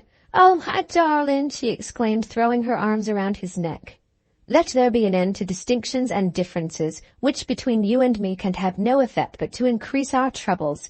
You are a woman, and I am a man, and therefore, no doubt, your name, when brought into question, is more subject to remark than mine, as is my name, being that of a clergyman, more subject to remark than that of one not belonging to a sacred profession. But not on that account do I wish to unfrock myself, nor certainly on that account do I wish to be deprived of my wife. For good or bad, it has to be endured together, and expressions of regret as to that which is unavoidable only aggravate our trouble. After that he seated himself and took up a book as though he were able at once to carry off his mind to other matters. She probably knew that he could not do so. but she sat silent by him for a while till he bade her take herself to bed, promising that he would follow without delay. For 3 days nothing further was said between them on the subject, nor was any allusion made to it between the doctor and his assistant. The school went on the same as ever, and the intercourse between the two men was unaltered as to its general mutual courtesy. But there did undoubtedly grow in the doctor's mind a certain feverish feeling of insecurity. At any rate, he knew this, that there was a mystery, and that there was something about the Peacocks, something referring especially to Mrs. Peacock, which, if generally known, would be held to be deleterious to their character. So much he could not help deducing from what the man had already told him. No doubt he had undertaken in his generosity that although the man should decline to tell his secret, no alteration should be made as to the school arrangements. But he became conscious that in so promising he had in some degree jeopardized the well-being of the school. He began to whisper to himself that persons in such a position as that filled by this Mr. Peacock and his wife should not be subject to peculiar remarks from ill-natured tongues. A weapon was afforded by such a mystery to the Stantiloups of the world, which the Stantiloups would be sure to use with all their virulence. To such an establishment as his school, respectability was everything. Credit, he said to himself, is a matter so subtle in its essence that as it may be obtained almost without reason, so without reason may it be made to melt away. Much as he liked Mr. Peacock, much as he approved of him, much as there was in the man of manliness and worth which was absolutely dear to him, still he was not willing to put the character of his school in peril for the sake of Mr. Peacock. Were he to do so, he would be neglecting a duty much more sacred than any he could owe to Mr. Peacock. It was thus that during these 3 days he conversed with himself on the subject, although he was able to maintain outwardly the same manner and the same countenance, as though all things were going well between them. When they parted after the interview in the study, the doctor no doubt had so expressed himself as rather to dissuade his usher from telling his secret than to encourage him to do so. He had been free in declaring that the telling of the secret should make no difference in his assistant's position at Bowick, but in all that, he had acted from his habitual impulse. He had since told himself that the mystery ought to be disclosed. It was not right that his boy should be left to the charge of one who, however competent, dared not to speak of his own antecedents. It was thus he thought of the matter after consideration. He must wait, of course, till the week should be over before he made up his mind to anything further. "So, Peacock isn't going to take the curacy?" This was said to the doctor by Mr. Pearson, the squire, in the course of those 2 or 3 days of which we are speaking. Mr. Pearson was an old gentleman, who did not live often at Bowick, being compelled, as he always said, by his health to spend the winter and spring of every year in Italy, and the summer months by his family in London. In truth, he did not much care for Bowick, but had always been on good terms with the doctor, and had never opposed the school. Mr. Pearson had been good also as to church matters, as far as goodness can be shown by generosity, and had interested himself about the curates. So it had come to pass that the doctor did not wish to snub his neighbor when the question was asked. "I rather think not," said the doctor. "I fear I shall have to look out for someone else." He did not prolong the conversation, for though he wished to be civil, he did not wish to be communicative. Mr. Pearson had shown his parochial solicitude, and did not trouble himself with further questions. "So, Mr. Peacock isn't going to take the curacy?" This, the very same question in the very same words, was put to the doctor on the next morning by the vicar of the next parish, the Reverend Mr. Puddicombe, a clergyman without a flaw who did his duty excellently in every station of life, was one who would preach a sermon or take a whole service for a brother parson in distress, and never think of reckoning up that return sermons or return services were due to him. One who gave dinners, too, and had pretty daughters, but still our doctor did not quite like him. He was a little too pious, and perhaps given to ask questions. "So, Mr. Peacock isn't going to take the curacy?" There was a certain animation about the asking of this question by Mr. Puddicombe, very different from Mr. Pearson's listless manner. It was clear to the doctor that Mr. Puddicombe wanted to know. It seemed to the doctor that something of condemnation was implied in the tone of the question, not only against Mr. Peacock, but against himself also for having employed Mr. Peacock. "Upon my word, I can't tell you," he said rather crossly. "I thought that it had all been settled. I heard that it was decided." "Then you have heard more than I have." "It was the bishop told me." Now it certainly was the case that in that fatal conversation which had induced the doctor to interrogate Mr. Peacock about his past life, the doctor himself had said that he intended to look out for another curate. He probably did not remember that at the moment. "I wish the bishop would confine himself to asserting things that he knows," said the doctor angrily. "I am sure the bishop intends to do so," said Mr. Puddicombe very gravely, "but I apologize. I had not intended to touch a subject on which there may perhaps be some reserve. I was only going to tell you of an excellent young man of whom I have heard. But good morning." Then Mr. Puddicombe withdrew. Chapter 6. Lord Carstairs. During the last 6 months, Mr. Peacock's most intimate friend at Bowick, excepting of course his wife, had been one of the pupils at the school. The lad was one of the pupils, but could not be said to be one of the boys. He was the young Lord Carstairs, eldest son of Earl Bracy. He had been sent to Bowick now 6 years ago with the usual purpose of progressing from Bowick to Eton, and from Bowick to Eton he had gone in due course. But there things had not gone well with the young lord. Some school disturbance had taken place when he had been there about a year and a half, in which he was, or was supposed to have been, a ringleader. It was thought necessary for the preservation of the discipline of the school that a victim should be made, and it was perhaps thought well, in order that the impartiality of the school might be made manifest, that the victim should be a lord. Earl Bracy was therefore asked to withdraw his son, and young Lord Carstairs, at the age of 17, was left to seek his education where he could. It had been, and still was, the Earl's purpose to send his son to Oxford, but there was now an interval of 2 years before that could be accomplished. During 1 year he was sent abroad to travel with a tutor, and was then reported to have been all that a well-conducted lad ought to be. He was declared to be quite worthy of all that Oxford would do for him. It was even suggested that Eton had done badly for herself in throwing off from her such a young nobleman. But though Lord Carstairs had done well with his French and German on the Continent, it would certainly be necessary that he should rub up his Greek and Latin before he went to Christ Church. Then a request was made to the doctor to take him in at Bowick in some sort as a private pupil. After some demurring, the doctor consented. It was not his wont to run counter to earls who treated him with respect and deference. Earl Bracy had in a special manner been his friend, and Lord Carstairs himself had been a great favourite at Bowick. When that expulsion from Eton had come about, the doctor had interested himself, and had declared that a very scant measure of justice had been shown to the young lord. He was thus in a measure compelled to accede to the request made to him, and Lord Carstairs was received back at Bowick, not without hesitation, but with a full measure of affectionate welcome. His bedroom was in the parsonage house, and his dinner he took with the doctor's family.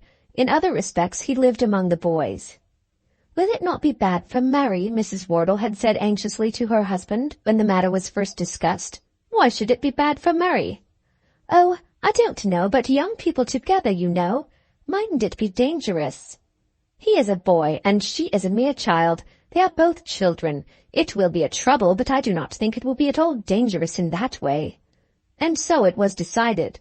Mrs. Wortle did not at all agree as to their both being children. She thought that her girl was far from being a child, but she had argued the matter quite as much as she ever argued anything with the doctor.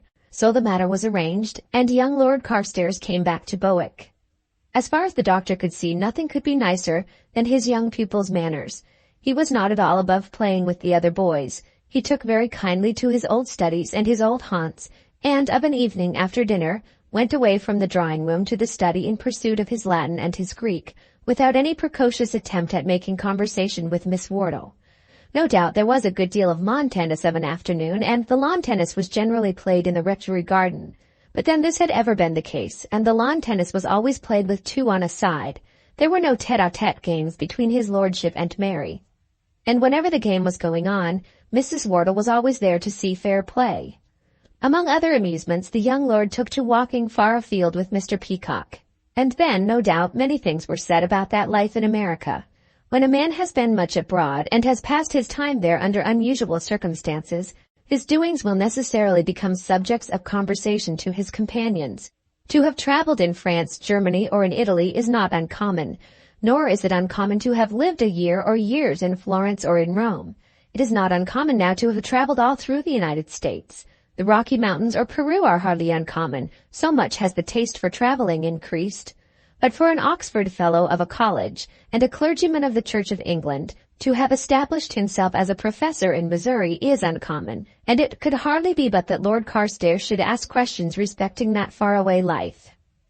Mr. Peacock had no objection to such questions. He told his young friend much about the manners of the people of St. Louis, told him how far the people had progressed in classical literature, in what they fell behind, and in what they excelled youths of their own age in England, and how far the college was a success. Then he described his own life both before and after his marriage. He had liked the people of St. Louis well enough, but not quite well enough to wish to live among them. No doubt their habits were very different from those of Englishmen. He could, however, have been happy enough there, only that circumstances arose. "Did Mrs. Peacock like the place?" the young lord asked one day. "She is an American, you know." "Oh, yes, I have heard, but did she come from St. Louis?" "No, her father was a planter in Louisiana, not far from New Orleans, before the abolition of slavery." "Did she like St. Louis?" "Well enough, I think, when we were first married. She had been married before, you know. She was a widow." "Did she like coming to England among strangers?" "She was glad to leave St. Louis. Things happened there which made her life unhappy. It was on that account I came here, and gave up a position higher and more lucrative than I shall ever now get in England." "I should have thought you might have had a school of your own," said the lad. "You know so much and get on so well with boys. I should have thought you might have been tutor at a college." "To have a school of my own would take money," said he, "which I have not got. To be tutor at a college would but never mind, I am very well where I am, and have nothing to complain of." He had been going to say that to be tutor of a college he would want high standing, and then he would have been forced to explain that he had lost at his own college that standing which he had once possessed. "Yes," he said on another occasion, "she is unhappy, but do not ask her any questions about it." "Who, I? Oh dear, no. I should not think of taking such a liberty."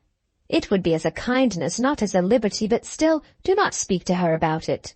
There are sorrows which must be hidden, which it is better to endeavor to bury by never speaking of them, by not thinking of them, if that were possible." "Is it as bad as that?" the lad asked. "It is bad enough sometimes, but never mind.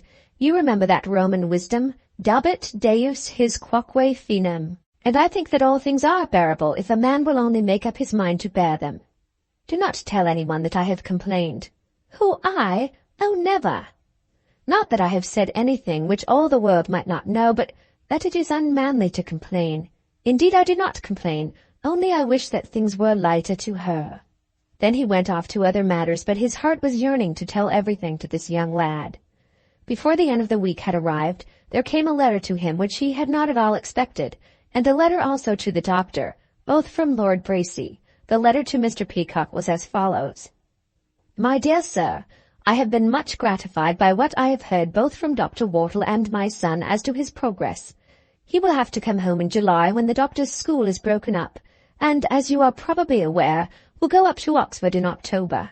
I think it would be very expedient that he should not altogether lose the holidays, and I am aware how much more he would do with adequate assistance than without it. The meaning of all this is that I and Lady Bracy will feel very much obliged if you and Mrs. Peacock will come and spend your holidays with us at Carstairs.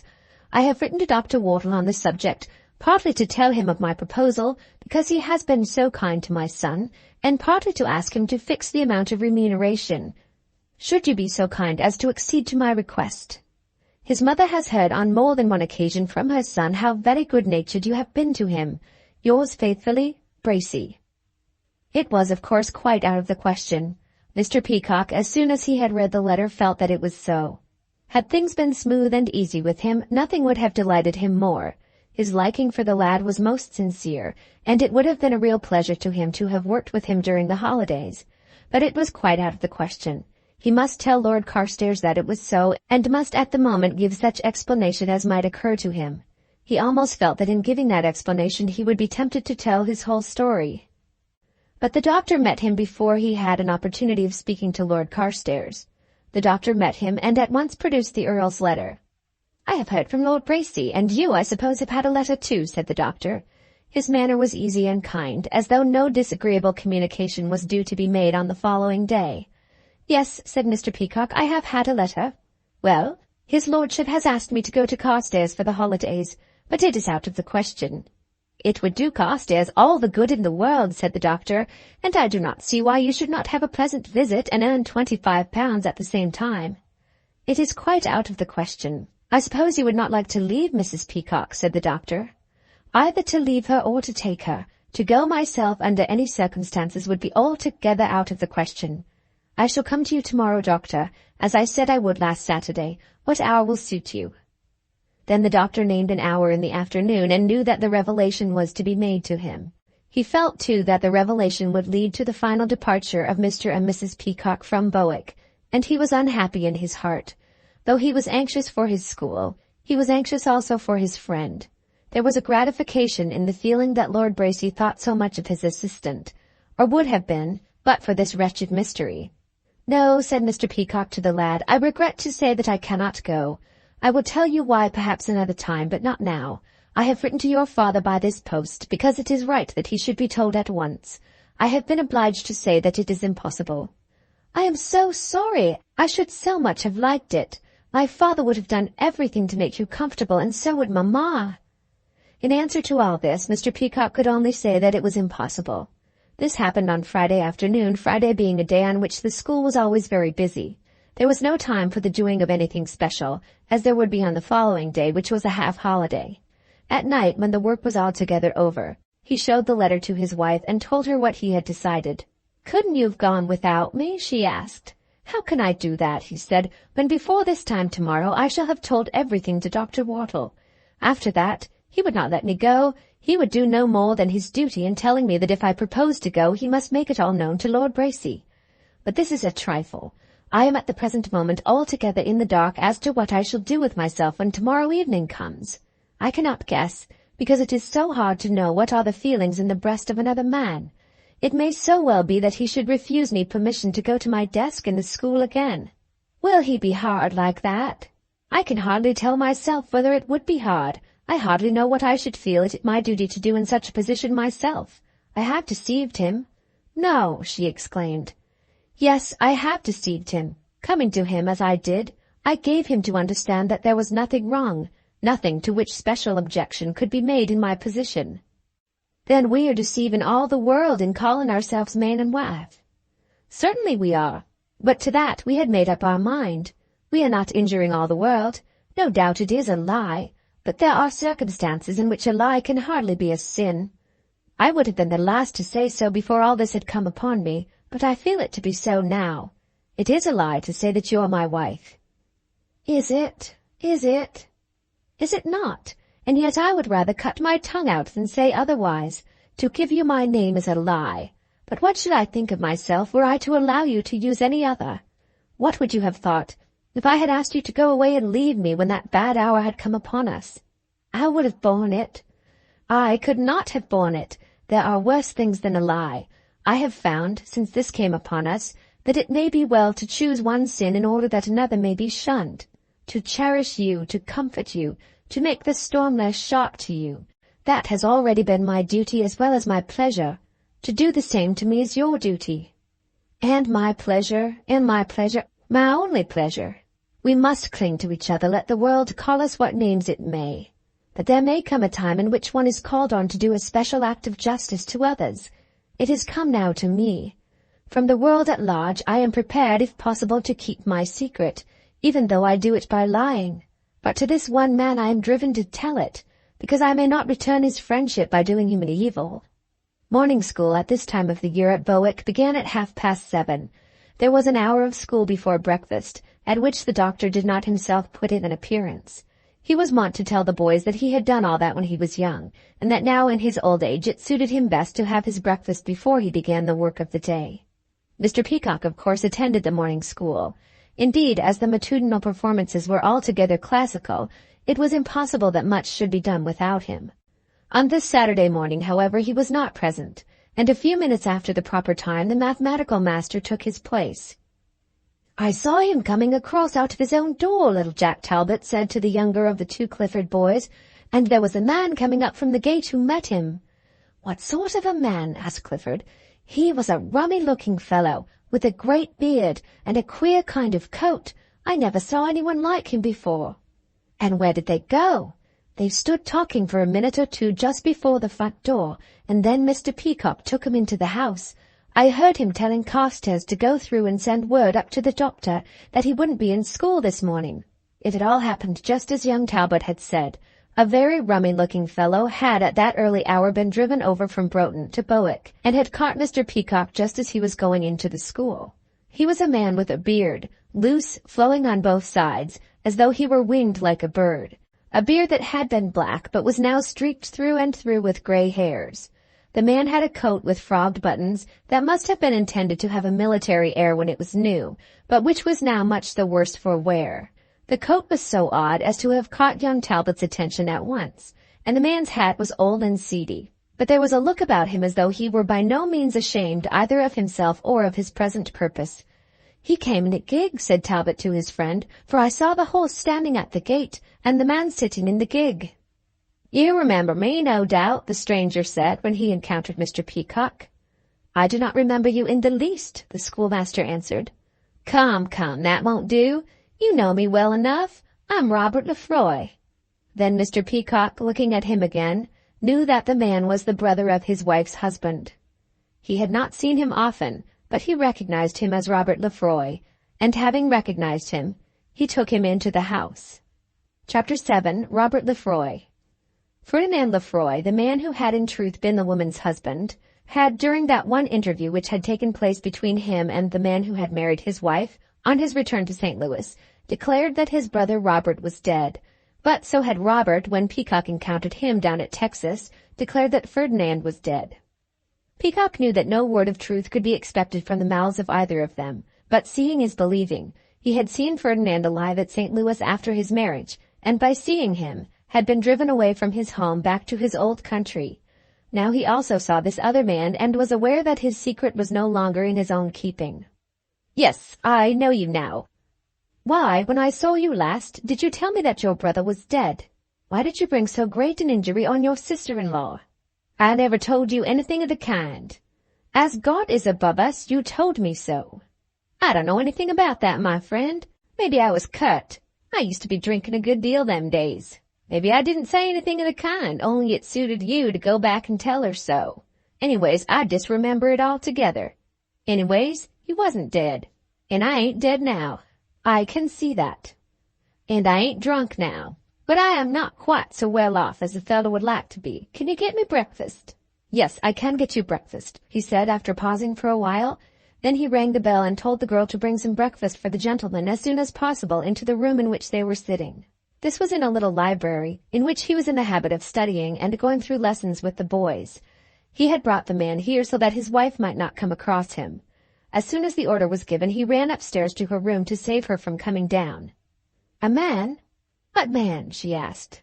"Robert Lefroy. I must go to him at once. Bear yourself well and boldly, my darling. It is he, certainly. I know nothing yet of what he may have to say, but it will be well that you should avoid him if possible. When I have heard anything, I will tell you all." Then he hurried down and found the man examining the bookshelves. "You have got yourself up pretty tidy again, Peacock," said Lefroy. "Pretty well. The old game, I suppose, teaching the young idea. Is this what you call a college now in your country?" "It is a school." "And you're one of the masters?" "I am the second master." "It ain't as good, I reckon, as the Missouri College." "It's not so large, certainly." "What's the screw?" he said. "The payment, you mean. It can hardly serve us now to go into matters such as that. What is it that has brought you here, Lefroy?" "Well, a big ship, an uncommonly bad sort of railway car, and the ricketiest little buggy that ever a man trusted his life to. Them's what brought me here." "I suppose you have something to say, or you would not have come," said Peacock. "Yes, I've a good deal to say of one kind or another, but here's the breakfast, and I'm well nigh starved." "What, cold meat? I'm darned if I can eat cold meat. Haven't you got anything hot, my dear?" Then it was explained to him that hot meat was not to be had unless he would choose to wait, to have some lengthened cooking accomplished. To this, however, he objected, and then the girl left the room.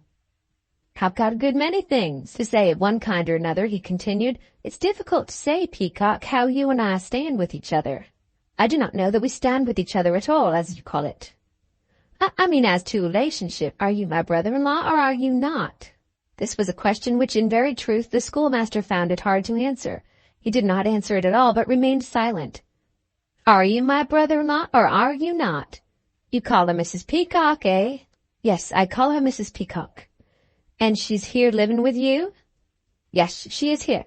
"Had she not better come down and see me? She is my sister-in-law anyway."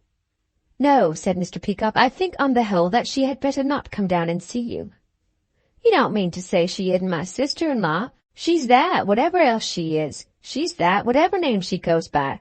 If Ferdinand had been ever so much dead and that marriage at St. Louis had been ever so good, still she'd been my sister-in-law. No doubt about it, said Mr. Peacock, but still, under all the circumstances, she had better not see you. Well, that's a queer beginning anyway, but perhaps you'll come round by and by. She goes by Mrs. Peacock. She is regarded as my wife, said the husband, feeling himself to become more and more indignant at every word, but knowing at the same time how necessary it was that he should keep his indignation hidden. Whether true or false, asked the brother-in-law.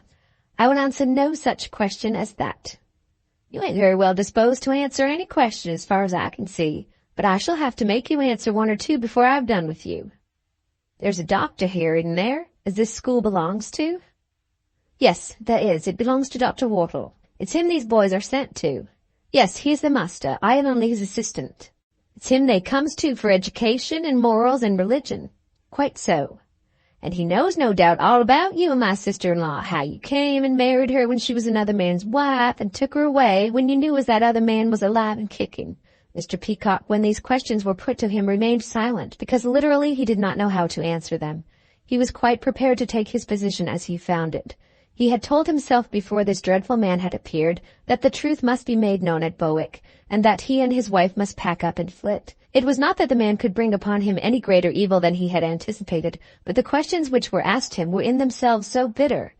The man, no doubt, was his wife's brother-in-law. He could not turn him out of the house as he would a stranger, had a stranger come there asking such questions without any claim of family. Abominable as the man was to him, still he was there with a certain amount of right upon his side. I think, said he, that questions such as those you've asked can be of no service to you. To me they are intended only to be injurious. There is a preface to what is to come, said Robert Lefroy with an impudent leer upon his face. Questions, no doubt, are disagreeable enough. She ain't your wife no more'n she's mine. You've no business with her, and that you knew when you took her away from St. Louis. You may or you mayn't have been fooled by someone down in Texas when you went back and married her in all that hurry. But you knew what you were doing well enough when you took her away. You won't dare to tell me that you hadn't seen Ferdinand when you two mizzled off from the college. Then he paused, waiting again for a reply. As I told you before, he said, no further conversation on the subject can be of avail. It does not suit me to be cross-examined as to what I knew or what I did not know. If you have anything for me to hear, you can say it. If you have anything to tell to others, go and tell it to them. That's just it, said Lefroy. Then go and tell it. You're in a terrible hurry, Mr. Peacock. I don't want to drop in and spoil your little game. You're making money of your little game. I can help you as to carrying on your little game better than you do at present. I don't want to blow upon you, but as you're making money out of it, I'd like to make a little too. I am precious hard up, I am. You will make no money of me, said the other. A little will go a long way with me, and remember, I have got tidings now which are worth paying for. What tidings? If they're worth paying for, it's not likely that you're going to get them from nothing. Look here, Colonel Lefroy, whatever you may have to say about me will certainly not be prevented by my paying you money. Though you might be able to ruin me tomorrow, I would not give you $1 to save myself. But her, said Lefroy, pointing as it were upstairs with his thumb over his shoulder. Nor her, said Peacock. You don't care very much about her then. How much I may care, I shall not trouble myself to explain to you. I certainly shall not endeavor to serve her after that fashion. I begin to understand why you have come, and can only beg you to believe that you have come in vain. Lefroy turned to his food, which he had not yet finished, while his companion sat silent at the window trying to arrange in his mind the circumstances of the moment as best he might. He declared to himself that had the man come but one day later, his coming would have been a matter of no moment. The story, the entire story, would then have been told to the doctor, and the brother-in-law, with all his malice, could have added nothing to the truth. But now it seemed as though there would be a race which should tell the story first. Now the doctor would no doubt be led to feel that the narration was made because it could no longer be kept back. Should this man be with the doctor first, and should the story be told, as he would tell it, then it would be impossible for Mr. Peacock, in acknowledging the truth of it all, to bring his friend's mind back to the condition in which it would have been had this intruder not been in the way. And yet he could not make a race of it with the man. He could not rush across and, all but out of breath with his energy, begin his narration while Lefroy was there knocking at the door. There would be an absence of dignity in such a mode of proceeding, which alone was sufficient to deter him. He had fixed an hour already with the doctor, He had said that he would be there in the house at a certain time. Let the man do what he would keep exactly to his purpose, unless the doctor should seek an earlier interview. He would in no tittle be turned from his purpose by the unfortunate coming of this wretched man. "Well," said Lefroy as soon as he had eaten his last mouthful. "I have nothing to say to you," said Peacock. "Nothing to say?" "Not a word." "Well, that's queer. I should have thought there'd have been a many words. I've got a lot to say to somebody, and I mean to say it precious soon, too. Is there any hotel here where I can put this horse up? I suppose you haven't got stables of your own. I wonder if the doctor would give me accommodation." "I haven't got a stable, and the doctor certainly will not give you accommodation. There is a public house less than a quarter of a mile further on, which no doubt your driver knows very well. You had better go there yourself, because after what has taken place, I am bound to tell you that you will not be admitted here." "Not admitted?" "No, you must leave this house and will not be admitted into it again as long as I live in it." "The doctor will admit me." "Very likely. I at any rate shall do nothing to dissuade him. If you go down to the road you'll see the gate leading up to his house. I think you'll find that he is downstairs by this time." "You take it very cool, Peacock. I only tell you the truth. With you I will have nothing more to do. You have a story which you wish to tell to Dr. Wortle. Go and tell it to him." "I can tell it to all the world," said Lefroy. "Go and tell it to all the world." "And I ain't to see my sister?" "No, you will not see your sister-in-law here. Why should she wish to see one who has only injured her?" "I ain't injured her, at any rate not as yet. I ain't done nothing, not as yet. I've been as dark as the grave, as yet. Let her come down, and you go away for a moment, and let us see if we can't settle it." "There's nothing for you to settle. Nothing that you can do, nothing that you can say, will influence either her or me. If you have anything to tell, go and tell it." "Why should you smash up everything in that way, Peacock? You're comfortable here, why not remain so? I don't want to hurt you. I want to help you, and I can. $300 wouldn't be much to you. You were always a fellow as had a little money by you." "If this box were full of gold," said the schoolmaster, laying his hand upon a black desk which stood upon the table, "I would not give you 1 cent to induce you to hold your tongue forever. I would not condescend even to ask it of you as a favor. You think that you can disturb our happiness by telling what you know of us to Dr. Wortle. Go and try." Mr. Peacock's manner was so firm that the other man began to doubt whether in truth he had a secret to tell. Could it be possible that Dr. Wortle knew it all, and that the neighbors knew it all, and that, in spite of what had happened, the position of the man and of the woman was accepted among them? They certainly were not man and wife, and yet they were living together as such. Could such a one as this Dr. Wortle know that it was so? He, when he had spoken of the purposes for which the boys were sent there, asking whether they were not sent for education, for morals and religion, had understood much of the doctor's position. He had known the peculiar value of his secret. He had been aware that a schoolmaster, with a wife to whom he was not in truth married, must be out of place in an English seminary such as this. But yet he now began to doubt. "I am to be turned out, then?" he asked. "Yes, indeed, Colonel Lefroy, the sooner you go the better." "That's a pretty sort of welcome to your wife's brother-in-law, who has just come over all the way from Mexico to see her, to get what he can out of her by his unwelcome presence," said Peacock. "Here you can get nothing. Go and do your worst. If you remain much longer, I shall send for the policeman to remove you." "You will?" "Yes, I shall. My time is not my own, and I cannot go over to my work leaving you in my house. You have nothing to get by my friendship. Go and see what you can do as my enemy."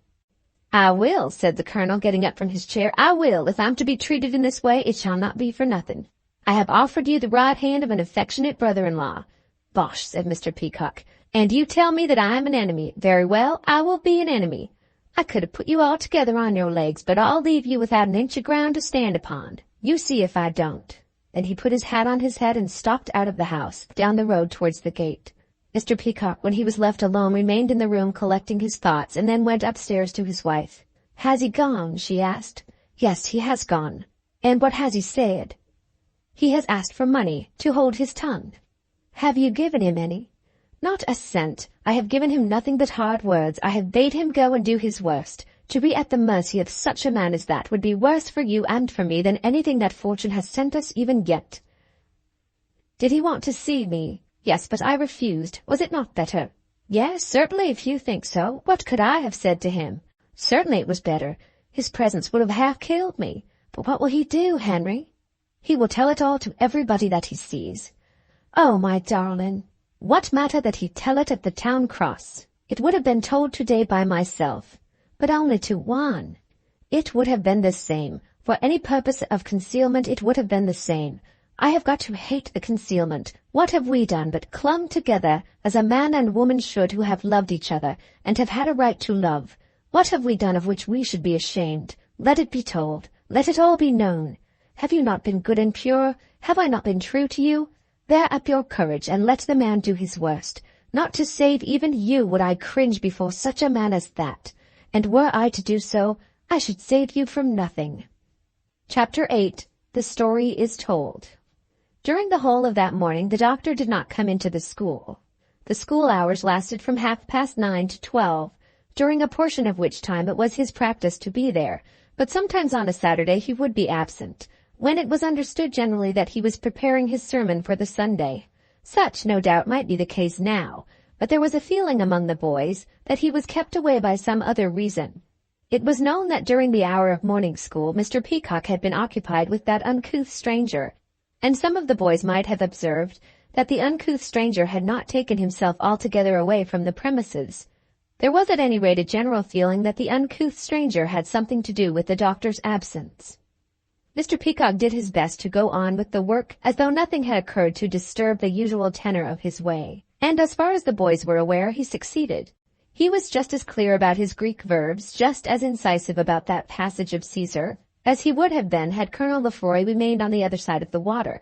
But during the whole time he was exercising his mind in that painful process of thinking of two things at once. He was determined that Caesar should be uppermost, but it may be doubted whether he succeeded. At that very moment Colonel Lefroy might be telling the doctor that his Ella was in truth the wife of another man. At that moment the doctor might be deciding in his anger that the sinful and deceitful man should no longer be officer of his. The hour was too important to him to leave his mind at his own disposal. Nevertheless, he did his best. "Clifford Junior," he said, "I shall never make you understand what Caesar says here or elsewhere if you do not give your entire mind to Caesar." "I do give my entire mind to Caesar," said Clifford Junior. "Very well, now go on and try again, but remember that Caesar wants all your mind." As he said this, he was revolving in his own mind how he would face the doctor when the doctor should look at him in his wrath. If the doctor were in any degree harsh with him, he would hold his own against the doctor as far as the personal contest might go. At 12 the boys went out for an hour before their dinner, and Lord Carstairs asked him to play a game of rackets. "Not today, my lord," he said. "Is anything wrong with you?" "Yes, something is very wrong." They had strolled out of the building and were walking up and down the gravel terrace in front when this was said. "I knew something was wrong because you called me my lord." "Yes, something is so wrong as to alter me in all the ordinary ways of my life. But I wasn't thinking of it. It came by accident, just because I am so troubled." "What is it?" "There has been a man here, a man whom I knew in America." "An enemy?" "Yes, an enemy, one who is anxious to do me all the injury he can." "Are you in his power, Mr. Peacock?" "No, thank God, not that. I am in no man's power. He cannot do me any material harm. Anything which may happen would have happened whether he had come or not. But I am unhappy. I wish I knew." "So do I, with all my heart. I wish you knew. I wish you knew. I would that all the world knew. But we shall live through it, no doubt, and if we do not, what matter? Nil concere sibi, nulla parascere culpa. That is all that is necessary to a man. I have done nothing of which I repent, nothing that I would not do again, nothing of which I am ashamed to speak as far as the judgment of other men is concerned. Go now, they are making up sides for cricket. Perhaps I can tell you more before the evening is over." Both Mr. and Mrs. Peacock were accustomed to dine with the boys at 1, when Carstairs, being a private pupil, only had his lunch. But on this occasion she did not come into the dining room. "I don't think I can today," she said, when he bade her to take courage and not be altered more than she could help in her outward carriage by the misery of her present circumstances. "I could not eat if I were there, and then they would look at me." "If it be so, do not attempt it. There's no necessity. What I mean is that the less one shrinks, the less will be the suffering. It is the man who shivers on the brink that is cold, and not he who plunges into the water.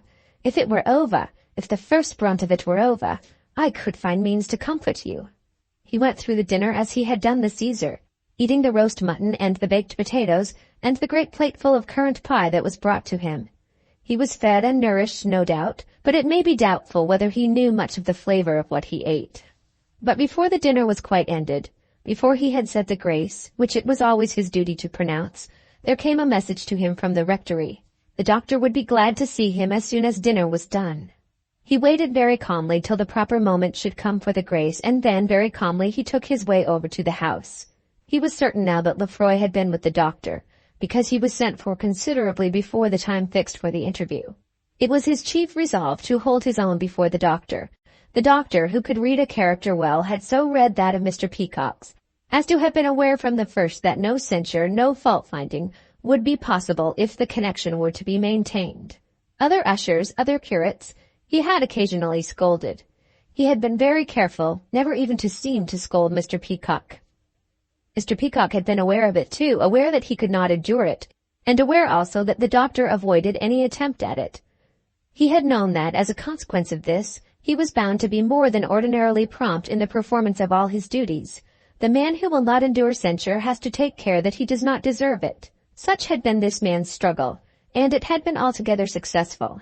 Each of the two understood the other, and each respected the other. Now their position must be changed. It was hardly possible, Mr. Peacock thought, as he entered the house, that he should not be rebuked with grave severity, and quite out of the question that he should bear any rebuke at all.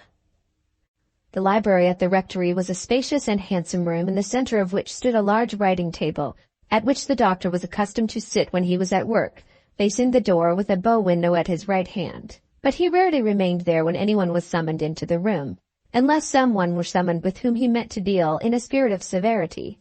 Mr. Peacock would be there perhaps 3 or 4 times a week, and the doctor would always get up from his chair and stand or seat himself elsewhere in the room, and would probably move about with vivacity, being a fidgety man of quick motions, who sometimes seemed as though he could not hold his own body still for a moment. But now when Mr. Peacock entered the room, he did not leave his place at the table.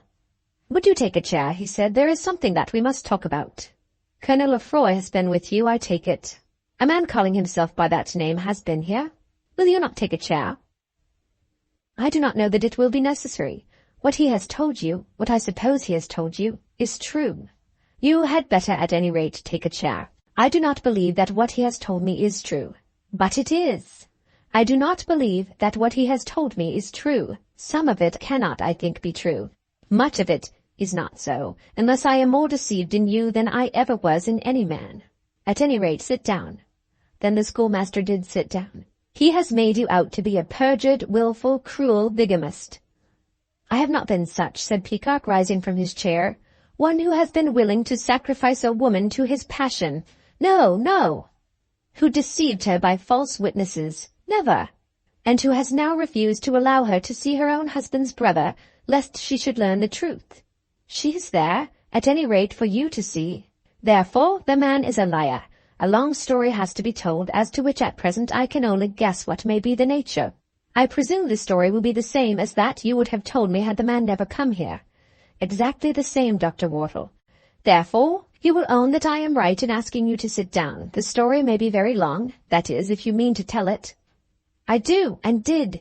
I was wrong from the first in supposing that the nature of my marriage need be of no concern to others, but to herself and to me. Yes, Mr. Peacock, yes, we are all of us joined together too closely to admit of isolation such as that." There was something in this which grated against the schoolmaster's pride, though nothing had been said as to which he did not know that much harder things must meet his ears before the matter could be brought to an end between him and the doctor.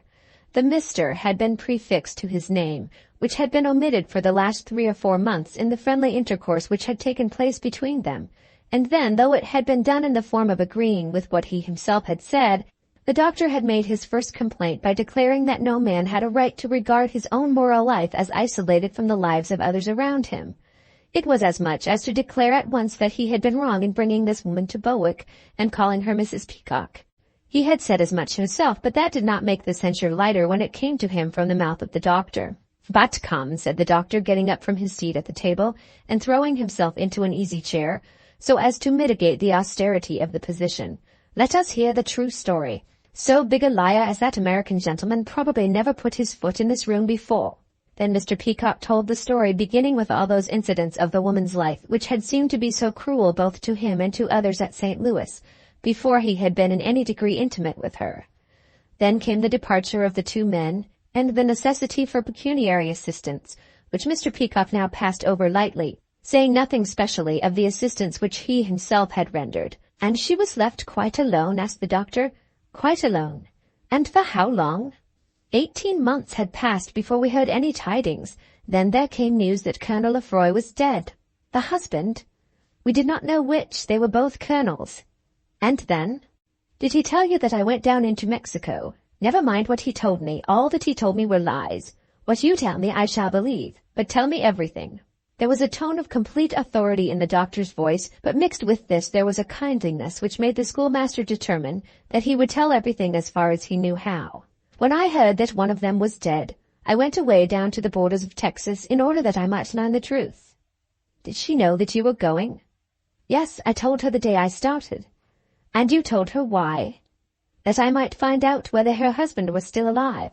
"But—" The doctor hesitated as he asked the next question.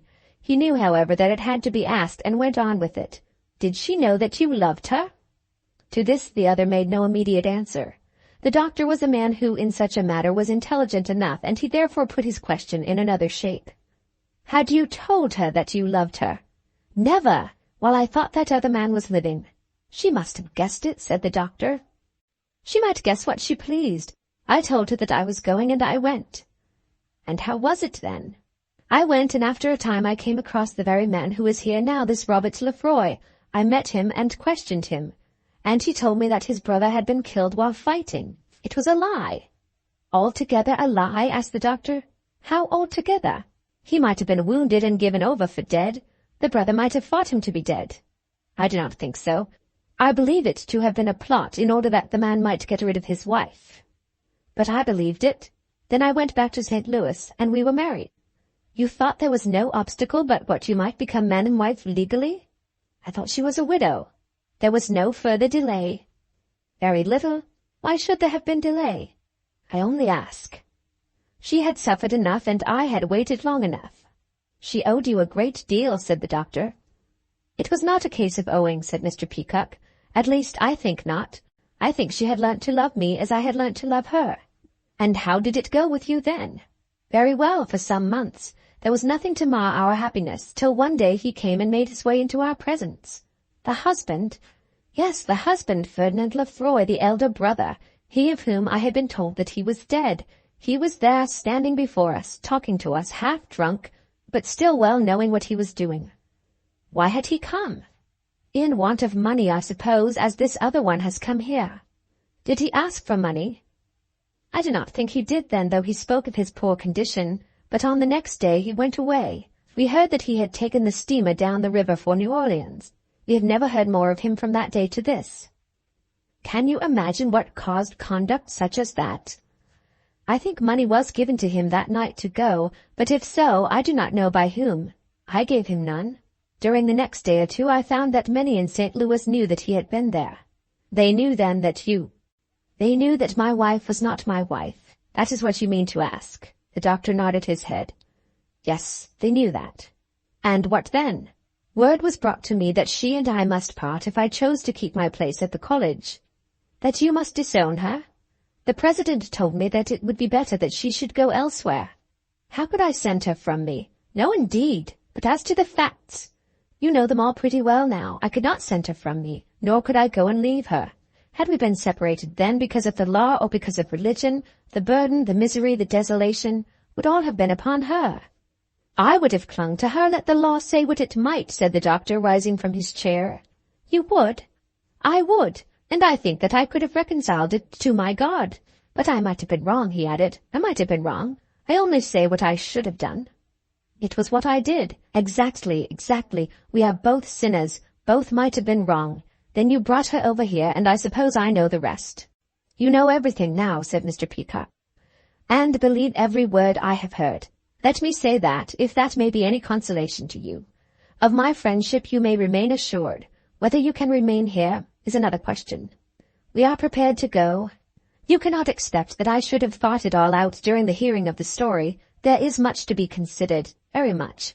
I can only say this as between man and man, that no man ever sympathized with another more warmly than I do with you. You had better let me have till Monday to think about it." Chapter 9. Mrs. Wortle and Mr. Puddicombe.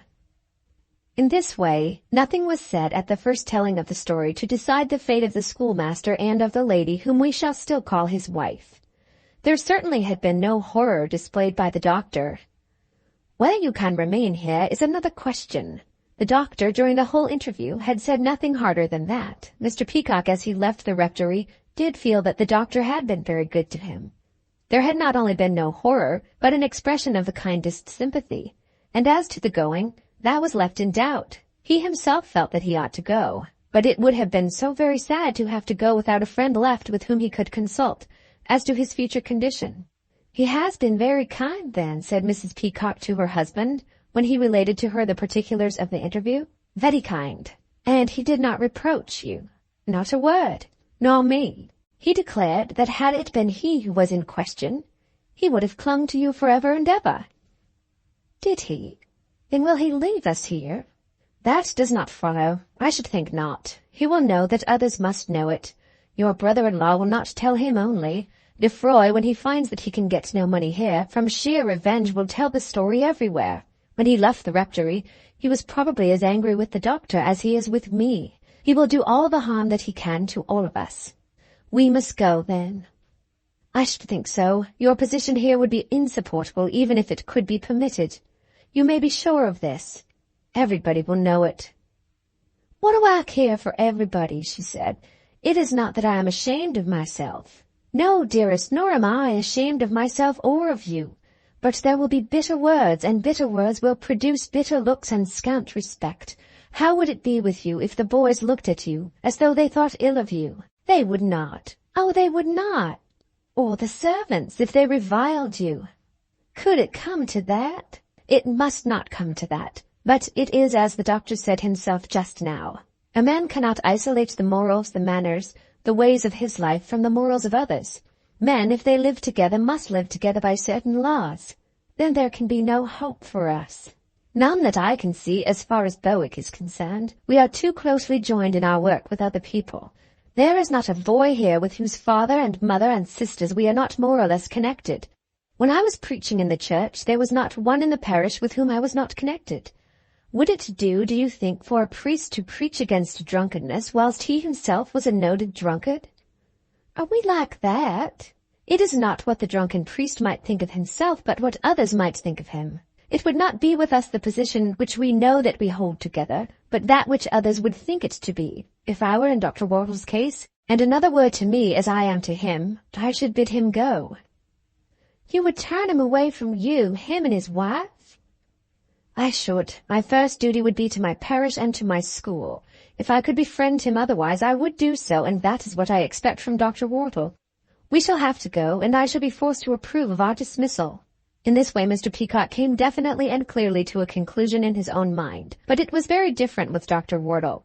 The story so disturbed him that during the whole of that afternoon he did not attempt to turn his mind to any other subject.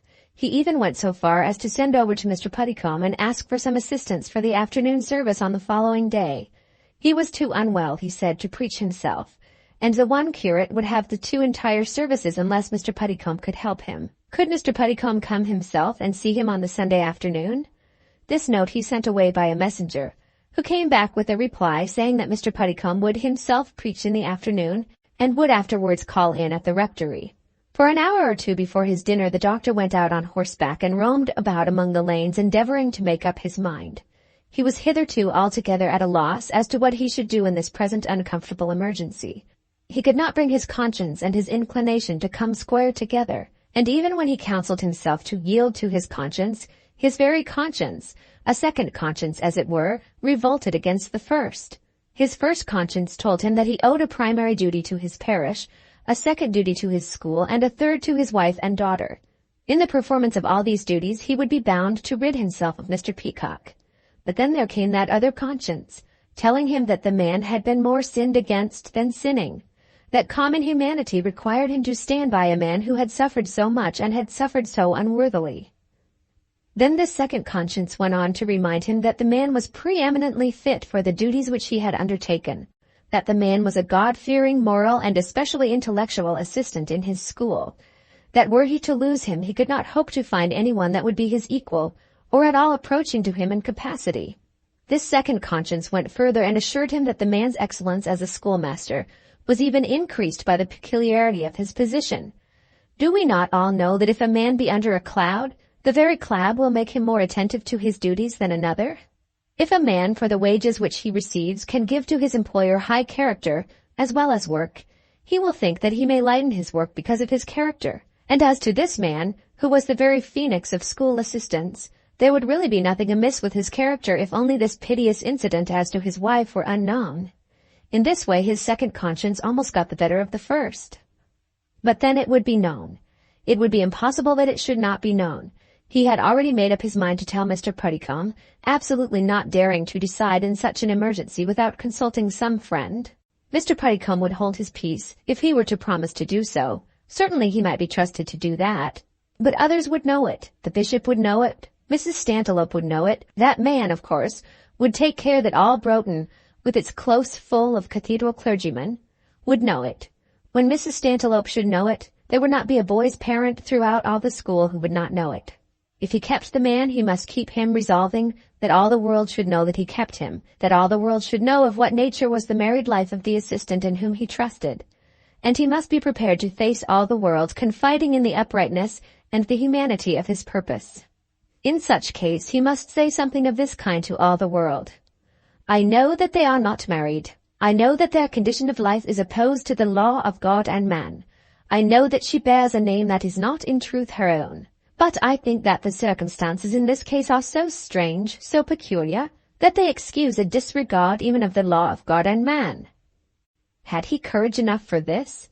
And if the courage were there, was he high enough and powerful enough to carry out such a purpose? Could he beat down the Mrs. Stantiloupes, and indeed could he beat down the bishop and the bishop's phalanx? For he knew that the bishop and the bishop's phalanx would be against him. They could not touch him in his living, because Mr. Peacock would not be concerned in the services of the church. But would not his school melt away to nothing in his hands, if he were to attempt to carry it on after this fashion? And then would he not have destroyed himself without advantage to the man whom he was anxious to assist? To only one point did he make up his mind certainly during that ride. Before he slept that night he would tell the whole story to his wife. He had at first thought that he would conceal it from her. It was his rule of life to act so entirely on his own will that he rarely consulted her on matters of any importance. As it was, he could not endure the responsibility of acting by himself. People would say of him that he had subjected his wife to contamination and had done so without giving her any choice in the matter. So he resolved that he would tell his wife. Not married, said Mrs. Wortle when she heard the story. Married? Yes, they were married. It was not their fault that the marriage was nothing. What was he to do when he heard that they had been deceived in this way? Not married properly. Poor woman. Yes, indeed. What should I have done if such had happened to me when we had been 6 months married? It couldn't have been. Why not as well to you as to another? I was only a young girl. But if you had been a widow. Don't, my dear, don't. It wouldn't have been possible. But you pity her? Oh, yes. And you see that a great misfortune has fallen upon her which she could not help. Not till she knew it, said the wife, who had been married quite properly.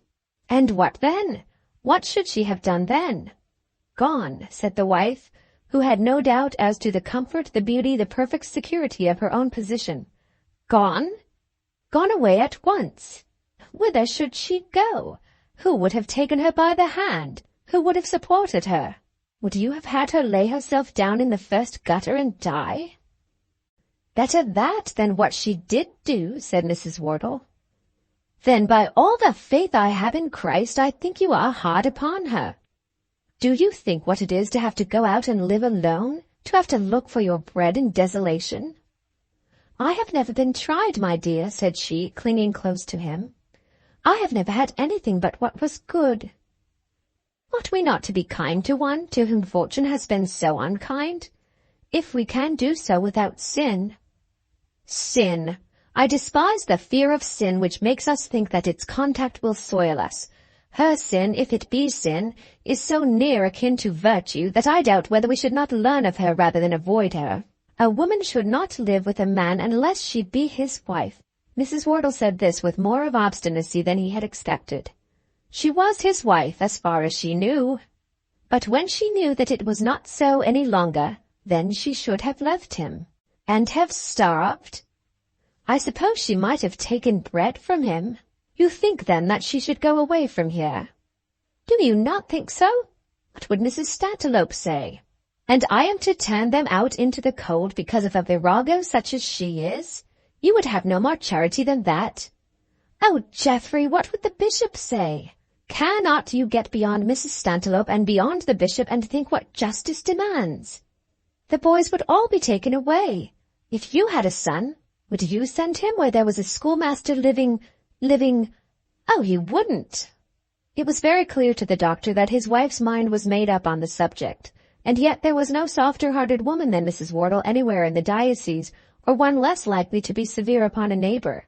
Not only was she a kindly, gentle woman, but she was one who always had been willing to take her husband's opinion on all questions of right and wrong.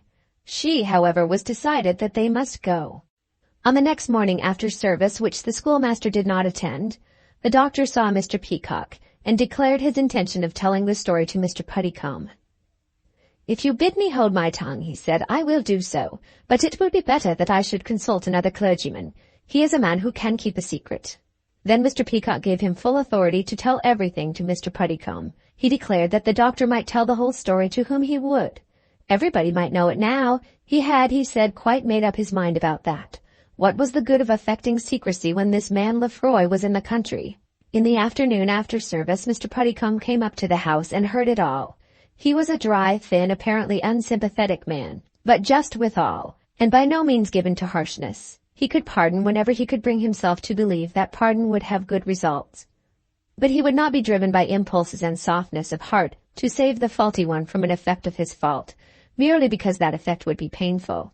He was a man of no great mental caliber, not sharp and quick, and capable of repartee as was the doctor, but rational in all things and always guided by his conscience. "He has behaved very badly to you," he said when he heard the story.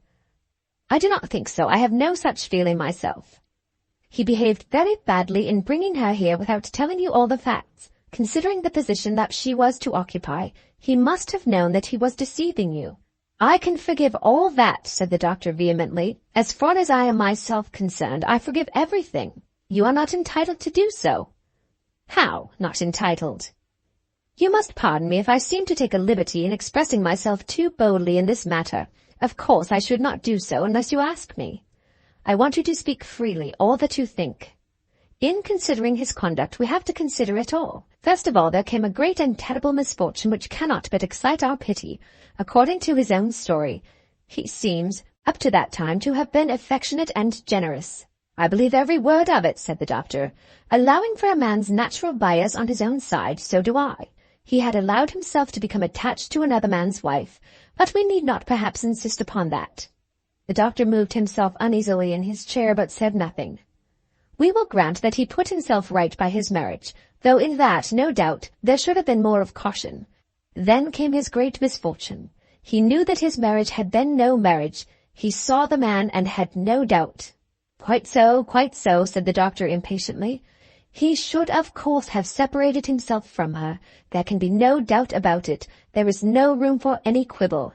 "Quibble," said the doctor. "I mean that no reference in our own minds to the pity of the thing, to the softness of the moment, should make us doubt about it. Feelings such as these should induce us to pardon sinners, even to receive them back into our friendship and respect, when they have seen the error of their ways and have repented." "You are very hard." "I hope not. At any rate, I can only say as I think, but in truth, in the present emergency, you have nothing to do with all that. If he asked you for counsel, you might give it to him. But that is not his present position. He has told you his story, not in a spirit of repentance, but because such telling had become necessary.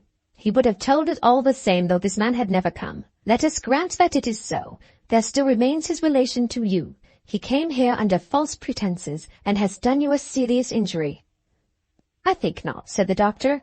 "Would you have taken him into your establishment had you known it all before? Certainly not.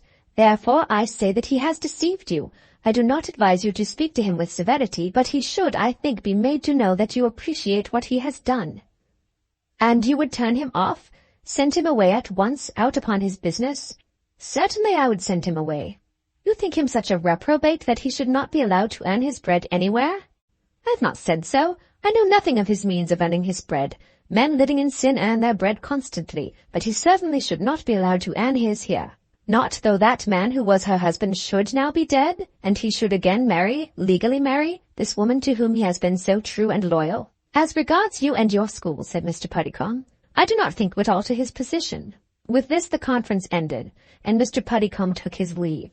As he left the house, the doctor declared to himself that the man was a straight-laced, fanatical, hard-hearted bigot. But though he said so to himself, he hardly thought so, and was aware that the man's words had had effect upon him. Chapter 10. Mr. Peacock Goes. The doctor had been all but savage with his wife, and for the moment had hated Mr. Puddicombe. But still, what they said had affected him. They were both of them quite clear that Mr. Peacock should be made to go at once, and he, though he hated Mr. Puddicombe for his cold logic, could not but acknowledge that all the man had said was true.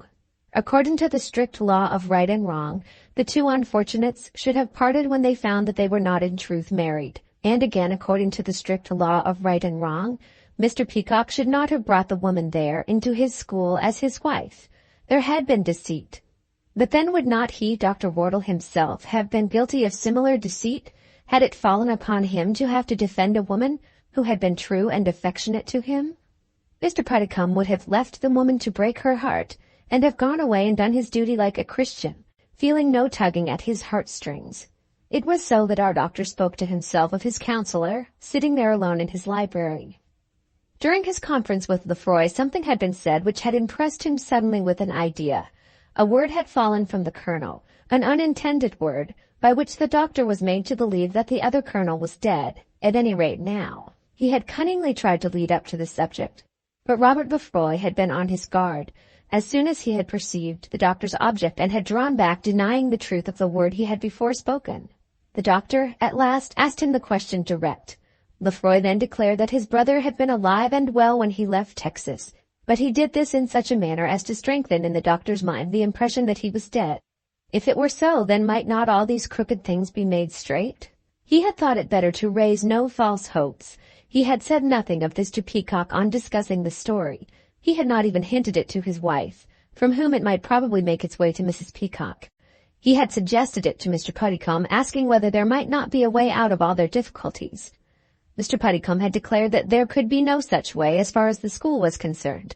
Let them marry and repent their sins and go away from the spot they had contaminated and earn their bread in some place in which there need be no longer additional sin in concealing the story of their past life. That seemed to have been Mr. Puddicombe's final judgment. But it was altogether opposed to Dr. Wortle's feelings. When Mr. Puddicombe came down from the church to the rectory, Lord Carstairs was walking home after the afternoon service with Miss Wortle. It was his custom to go to church with the family, whereas the school went there under the charge of one of the ushers and sat apart in a portion of the church appropriated to themselves. Mrs. Wortle, when she found that the doctor was not going to the afternoon service, declined to go herself. She was thoroughly disturbed by all these bad tidings and was indeed very little able to say her prayers in a fit state of mind. She could hardly keep herself still for a moment, and was as one who thinks that the crack of doom is coming. So terrible to her was her vicinity and connection with this man, and with the woman who was not his wife. Then again she became flurried when she found out that Lord Carstairs and Mary would have to walk alone together, and she made little abortive attempts to keep first the one and then the other from going to church. Mary probably saw no reason for staying away, while Lord Carstairs possibly found an additional reason for going. Poor Mrs. Wortle had for some weeks past wished that the charming young nobleman had been at home with his father and mother, or anywhere but in her house. It had been arranged, however, that he should go in July and not return after the summer holidays. Under these circumstances, having full confidence in her girl, she had refrained from again expressing her fears to the doctor. But there were fears. It was evident to her, though the doctor seemed to see nothing of it, that the young lord was falling in love. It might be that his youth and natural bashfulness would come to her aid, and that nothing should be said before that day in July which would separate them. But when it suddenly occurred to her that they two would walk to and fro from church together, there was cause for additional uneasiness. If she had heard their conversation as they came back, she would have been in no way disturbed by its tone on the score of the young man's tenderness toward her daughter. But she might perhaps have been surprised by his vehemence in another respect. She would have been surprised also at finding how much had been said during the last 24 hours by others besides herself and her husband about the affairs of Mr. and Mrs. Peacock. "Do you know what he came about?" asked Mary. The he, of course, had been Robert Lefroy. "Not in the least, but he came up there looking so queer, as though he suddenly had come about something unpleasant." "And then he was with Papa afterwards," said Mary. "I am sure Papa and Mamma not coming to church has something to do with it. And Mr. Peacock hasn't been to church all day." "Something has happened to make him very unhappy," said the boy. "He told me so even before this man came here. I don't know anyone whom I like so much as Mr. Peacock." "I think it is about his wife," said Mary. "How about his wife?" "I don't know, but I think it is. She is so very quiet." "How quiet, Miss Wortle?" he asked. "She never will come in and see us. Mamma has asked her to dinner and to drink tea ever so often, but she never comes. She calls perhaps once in 2 or 3 months in a formal way, and that is all we see of her." "Do you like her?" he asked. "How can I say when I so seldom see her?" "I do. I like her very much. I go and see her often, and I'm sure of this. She is quite a lady. Mamma asked her to go to Carstairs for the holidays because of what I said." "She's not going?"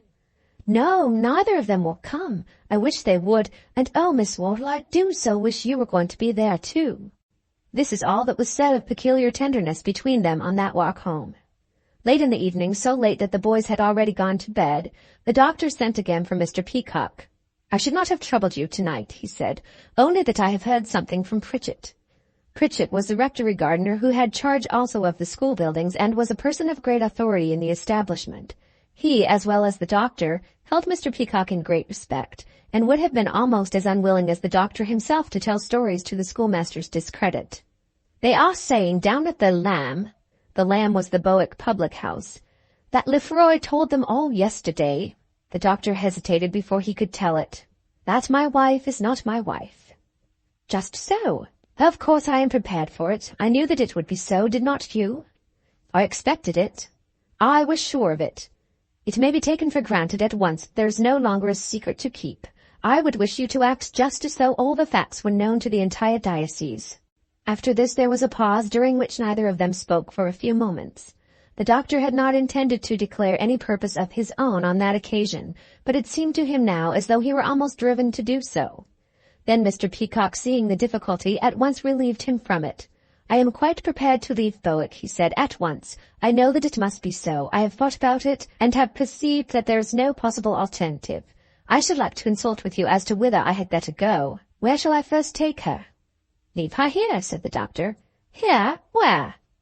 "Where she is in the schoolhouse. No one will come to fill your place for a while." "I should have thought," said Mr. Peacock very slowly, "that her presence would have been worse almost than my own." "To me," said the doctor, "to me she is as pure as the most unsullied matron in the country." Upon this Mr. Peacock, jumping from his chair, seized the doctor's hand, but could not speak for his tears. Then he seated himself again, turning his face away towards the wall. "To no one could the presence of either of you be an evil. The evil is, if I may say so, that the two of you should be here together.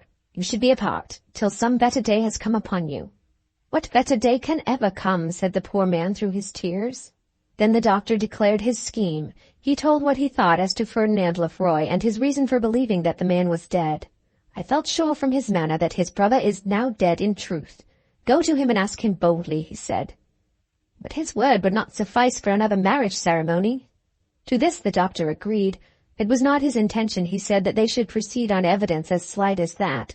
No, a step must be taken much more serious in its importance and occupying a considerable time. He, Peacock, must go again to Missouri and find out all the truth. The doctor was of opinion that if this were resolved upon, and that if the whole truth were at once proclaimed, then Mr. Peacock need not hesitate to pay Robert Lefroy for any information which might assist him in his search. "While you are gone," continued the doctor almost wildly, "let bishops and stantelopes and puddicombes say what they may, she shall remain here. To say that she will be happy is of course vain.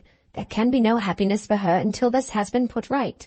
But she will be safe, and here at my hand she will, I think, be free from insult. What better is there to be done?" "There can be nothing better," said Peacock, drawing his breath, as though a gleam of light had shone in upon him. "I had not meant to have spoken to you of all this till tomorrow. I should not have done so but that Pritchett had been with me. But the more I thought of it, the more sure I became that you could not both remain till something had been done. Till something had been done. I was sure of it, Dr. Wortle. Mr. Puddicombe saw that it was so. Mr. Puddicombe is not all the world to me by any means, but he is a man of common sense. I will be frank with you. My wife said that it could not be so. She shall not stay. Mrs. Wortle shall not be annoyed. You don't see it yet, said the doctor, but you do, I know you do, and she shall stay. The house shall be hers as her residence for the next 6 months. As for money, I have got what will do for that, I think. If she wants money, she shall have what she wants. There is nothing I will not do for you in your trouble, except that you may not both be here together till I shall have shaken hands with her as Mrs. Peacock in very truth. It was settled that Mr. Peacock should not again go into the school, or Mrs. Peacock among the boys, till he should have gone to America and have come back.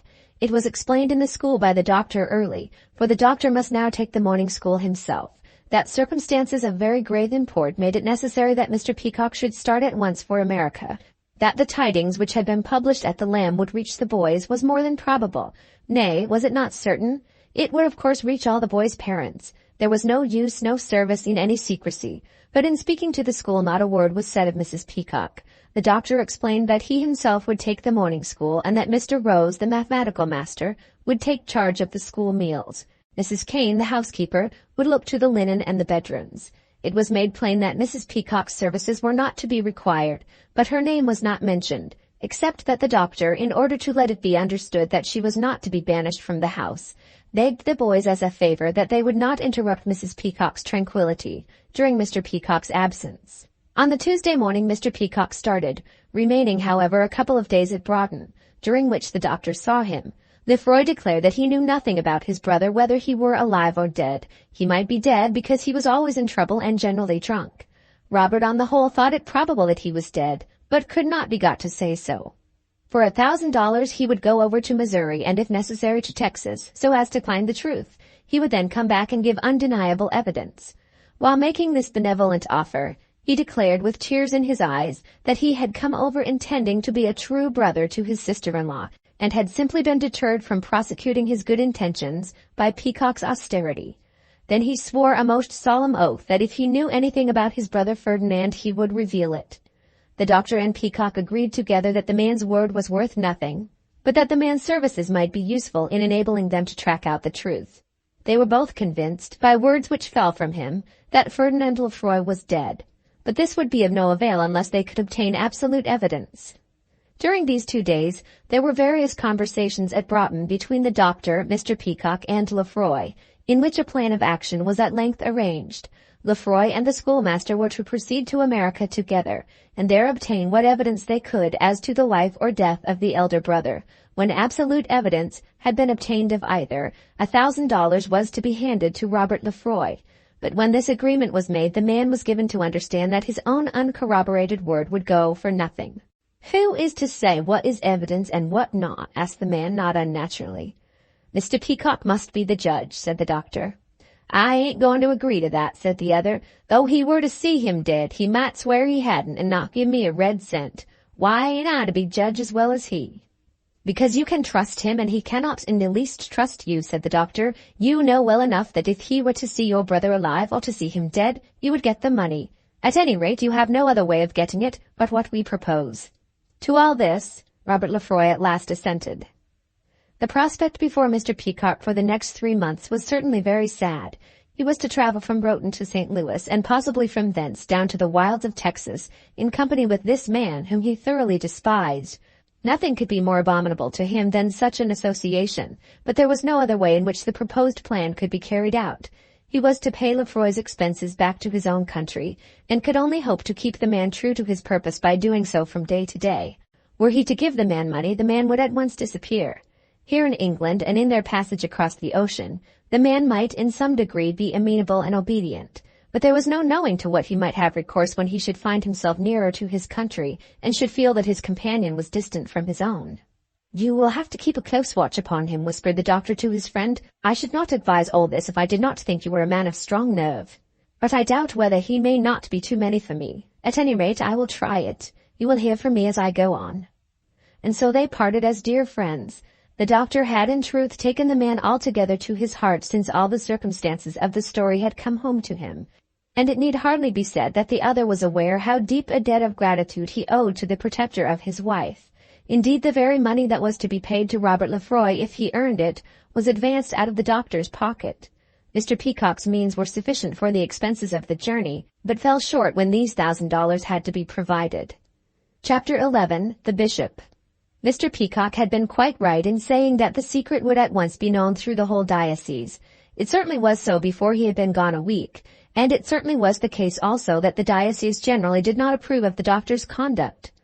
The woman ought not to have been left there, so said the diocese. It was of course the case that though the diocese knew much, it did not know all. It is impossible to keep such a story concealed, but it is quite as impossible to make known all its details. In the eyes of the diocese, the woman was of course the chief sinner, and the chief sinner was allowed to remain at the school. When this assertion was made to him, the doctor became very angry, saying that Mrs. Peacock did not remain at the school, that according to the arrangement as at present made, Mrs. Peacock had nothing to do with the school, that the house was his own, and that he might lend it to whom he pleased. Was he to turn the woman out houseless when her husband had gone on such an errand on his advice? Of course the house was his own, but as clergyman of the parish he had not a right to do what he liked with it. He had no right to encourage evil, and the man was not the woman's husband. That was just the point made by the diocese. And she was at the school, living under the same roof with the boys. The diocese was clearly of opinion that all the boys would be taken away. The diocese spoke by the voice of its bishop, as a diocese should do. Shortly after Mr. Peacock's departure, the doctor had an interview with his lordship, and told the whole story. The doing this went much against the grain with him, but he hardly dared not to do it. He felt that he was bound to do it on the part of Mrs. Peacock, if not on his own. And then the man who had now gone, though he had never been absolutely a curate, had preached frequently in the diocese. He felt that it would not be wise to abstain from telling the bishop. The bishop was a goodly man, comely in his person, and possessed of all manners which had made him popular in the world. He was one of those who had done the best he could with his talent, not wrapping it up in a napkin, but getting from it the best interest which the world's market could afford. But not on that account was he other than a good man. To do the best he could for himself and his family, and also to do his duty, was the line of conduct which he pursued. There are some who reverse this order, but he was not one of them. He had become a scholar in his youth not from love of scholarship, but as a means to success. The church had become his profession, and he had worked hard at his calling. He had taught himself to be courteous and urbane, because he had been clever enough to see that courtesy and urbanity are agreeable to men in high places. As a bishop he never spared himself the work which a bishop ought to do. He answered letters, he studied the characters of the clergymen under him. He was just with his patronage, he endeavored to be efficacious with his charges, he confirmed children in cold weather as well as in warm, he occasionally preached sermons, and he was beautiful and decorous in his gait of manner, as it behoves a clergyman of the Church of England to be. He liked to be master, but even to be master he would not encounter the abominable nuisance of a quarrel. When first coming to the diocese, he had had some little difficulty with our doctor, but the bishop had abstained from violent assertion, and they had on the whole been friends. There was, however, on the bishop's part something of a feeling that the doctor was the bigger man, and it was probable that, without active malignity, he would take advantage of any chance which might lower the doctor a little and bring him more within episcopal power. In some degree he begrudged the doctor his manliness. He listened with many smiles and with perfect courtesy to the story as it was told to him, and was much less severe on the unfortunates than Mr. Puddicombe had been. It was not the wickedness of the two people in living together, or their wickedness in keeping their secret, which offended him so much, as the evil which they were likely to do and to have done. "No doubt," he said, "an ill-living man may preach a good sermon, perhaps a better one than a pious, God-fearing clergyman, whose intellect may be inferior, though his morals are much better. But coming from tainted lips, the better sermon will not carry a blessing with it." At this the doctor shook his head. Bringing a blessing was a phrase which the doctor hated. He shook his head not too civilly, saying that he had not intended to trouble his lordship on so difficult a point in ecclesiastical morals. "But we cannot but remember," said the bishop, "that he has been preaching in your parish church, and the people will know that he has acted among them as a clergyman. I hope the people, my lord, may never have the gospel preached to them by a worse man. I will not judge him, but I do think that it has been a misfortune. You, of course, were in ignorance." "Had I known all about it, I should have been very much inclined to do the same." This was in fact not true and was said simply in a spirit of contradiction. The bishop shook his head and smiled. "My school is a matter of more importance," said the doctor. "Hardly, Dr. Wortle. Of more importance in this way, that my school may probably be injured, whereas neither the morals nor the faith of the parishioners will have been hurt." "But he has gone." "He has gone, but she remains." "What?" exclaimed the bishop. "He has gone, but she remains." He repeated the words very distinctly with a frown on his brow, as though to show that on that branch of the subject he intended to put up with no opposition, hardly even with an adverse opinion. "She had a certain charge, as I understand, as to the school." "She had, my lord, and very well she did her work. I shall have a great loss in her for the present." "But you said she remained." "I have lent her the use of the house till her husband shall come back." "Mr. Peacock, you mean," said the bishop, who was unable not to put in a contradiction against the untruth of the word which had been used. "I shall always regard them as married." "But they are not." "I have lent her the house at any rate during his absence. I could not turn her into the street." "Would not a lodging here in the city have suited her better?" "I thought not. People here would have refused to take her because of her story. The wife of some religious grocer who sands his sugar regularly would have thought her house contaminated by such an inmate." "So it would have been, doctor, to some extent." At hearing this the doctor made very evident signs of discontent. "You cannot alter the ways of the world suddenly, though by example and precept you may help to improve them slowly. In our present imperfect condition of moral culture, it is perhaps well that the company of the guilty should be shunned." "Guilty?" "I am afraid that I must say so. The knowledge that such a feeling exists no doubt deters others from guilt. The fact that wrongdoing in women is scorned helps to maintain the innocence of women. Is it not so?" "I must hesitate before I trouble your lordship by arguing such difficult questions. I thought it right to tell you the facts after what had occurred. He has gone, she is there, and there she will remain for the present. I could not turn her out. Thinking her, as I do, worthy of my friendship, I could not do other than befriend her." "Of course you must be the judge yourself." "I had to be the judge, my lord. I am afraid that the parents of the boys will not understand it." "I also am afraid it will be very hard to make them understand it. There will be some who will work hard to make them misunderstand it." "I hope not that." "There will. I must stand the brunt of it. I have had battles before this, and had hoped that now, when I am getting old, they might have been at an end. But there is something left of me, and I can fight still. At any rate, I have made up my mind about this. There she shall remain till he comes back to fetch her." And so the interview was over, the bishop feeling that he had in some slight degree had the best of it, and the doctor feeling that he in some slight degree had had the worst. If possible, he would not talk to the bishop on the subject again. He told Mr. Puddicombe also. "With your generosity and kindness of heart I quite sympathize," said Mr. Puddicombe, endeavoring to be pleasant in his manner. "But not with my prudence." "Not with your prudence," said Mr. Puddicombe, endeavoring to be true at the same time. But the doctor's greatest difficulty was with his wife, whose conduct it was necessary that he should guide, and whose feelings and conscience he was most anxious to influence. When she first heard his decision, she almost wrung her hands in despair. If the woman could have gone to America and the man have remained, she would have been satisfied. Anything wrong about a man was but of little moment, comparatively so, although he were a clergyman, but anything wrong about a woman, and she so near to herself, oh dear, and the poor dear boys under the same roof with her. And the boys' mammas, how would she be able to endure the sight of that horrid Mrs. Stantiloup, or Mrs. Stantiloup's words which would certainly be conveyed to her?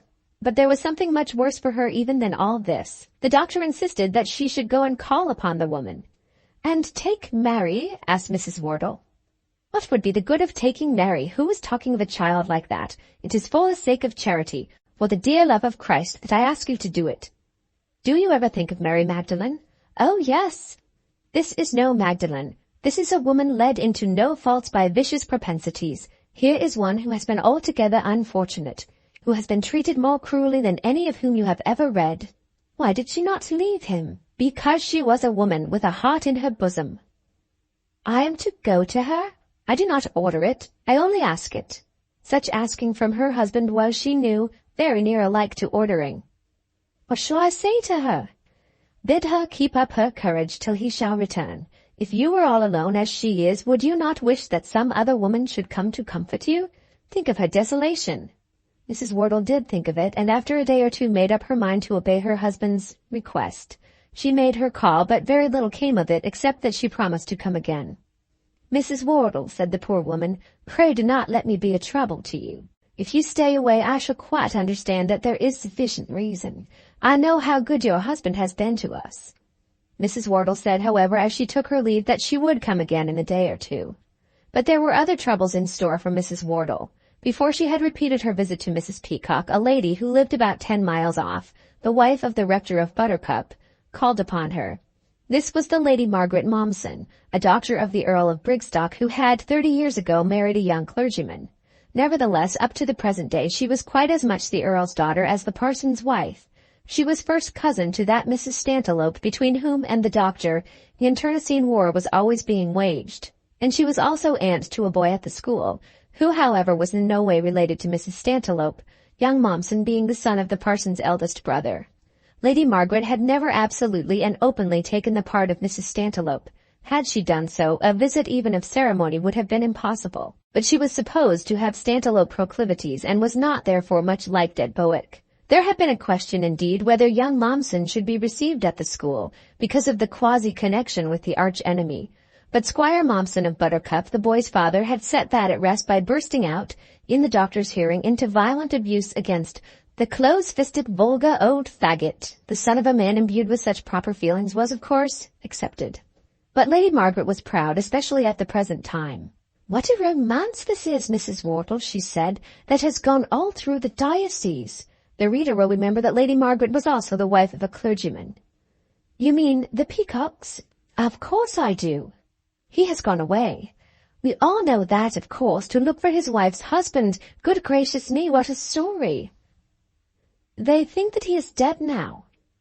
"I suppose they thought so before," said Lady Margaret. "Of course they did.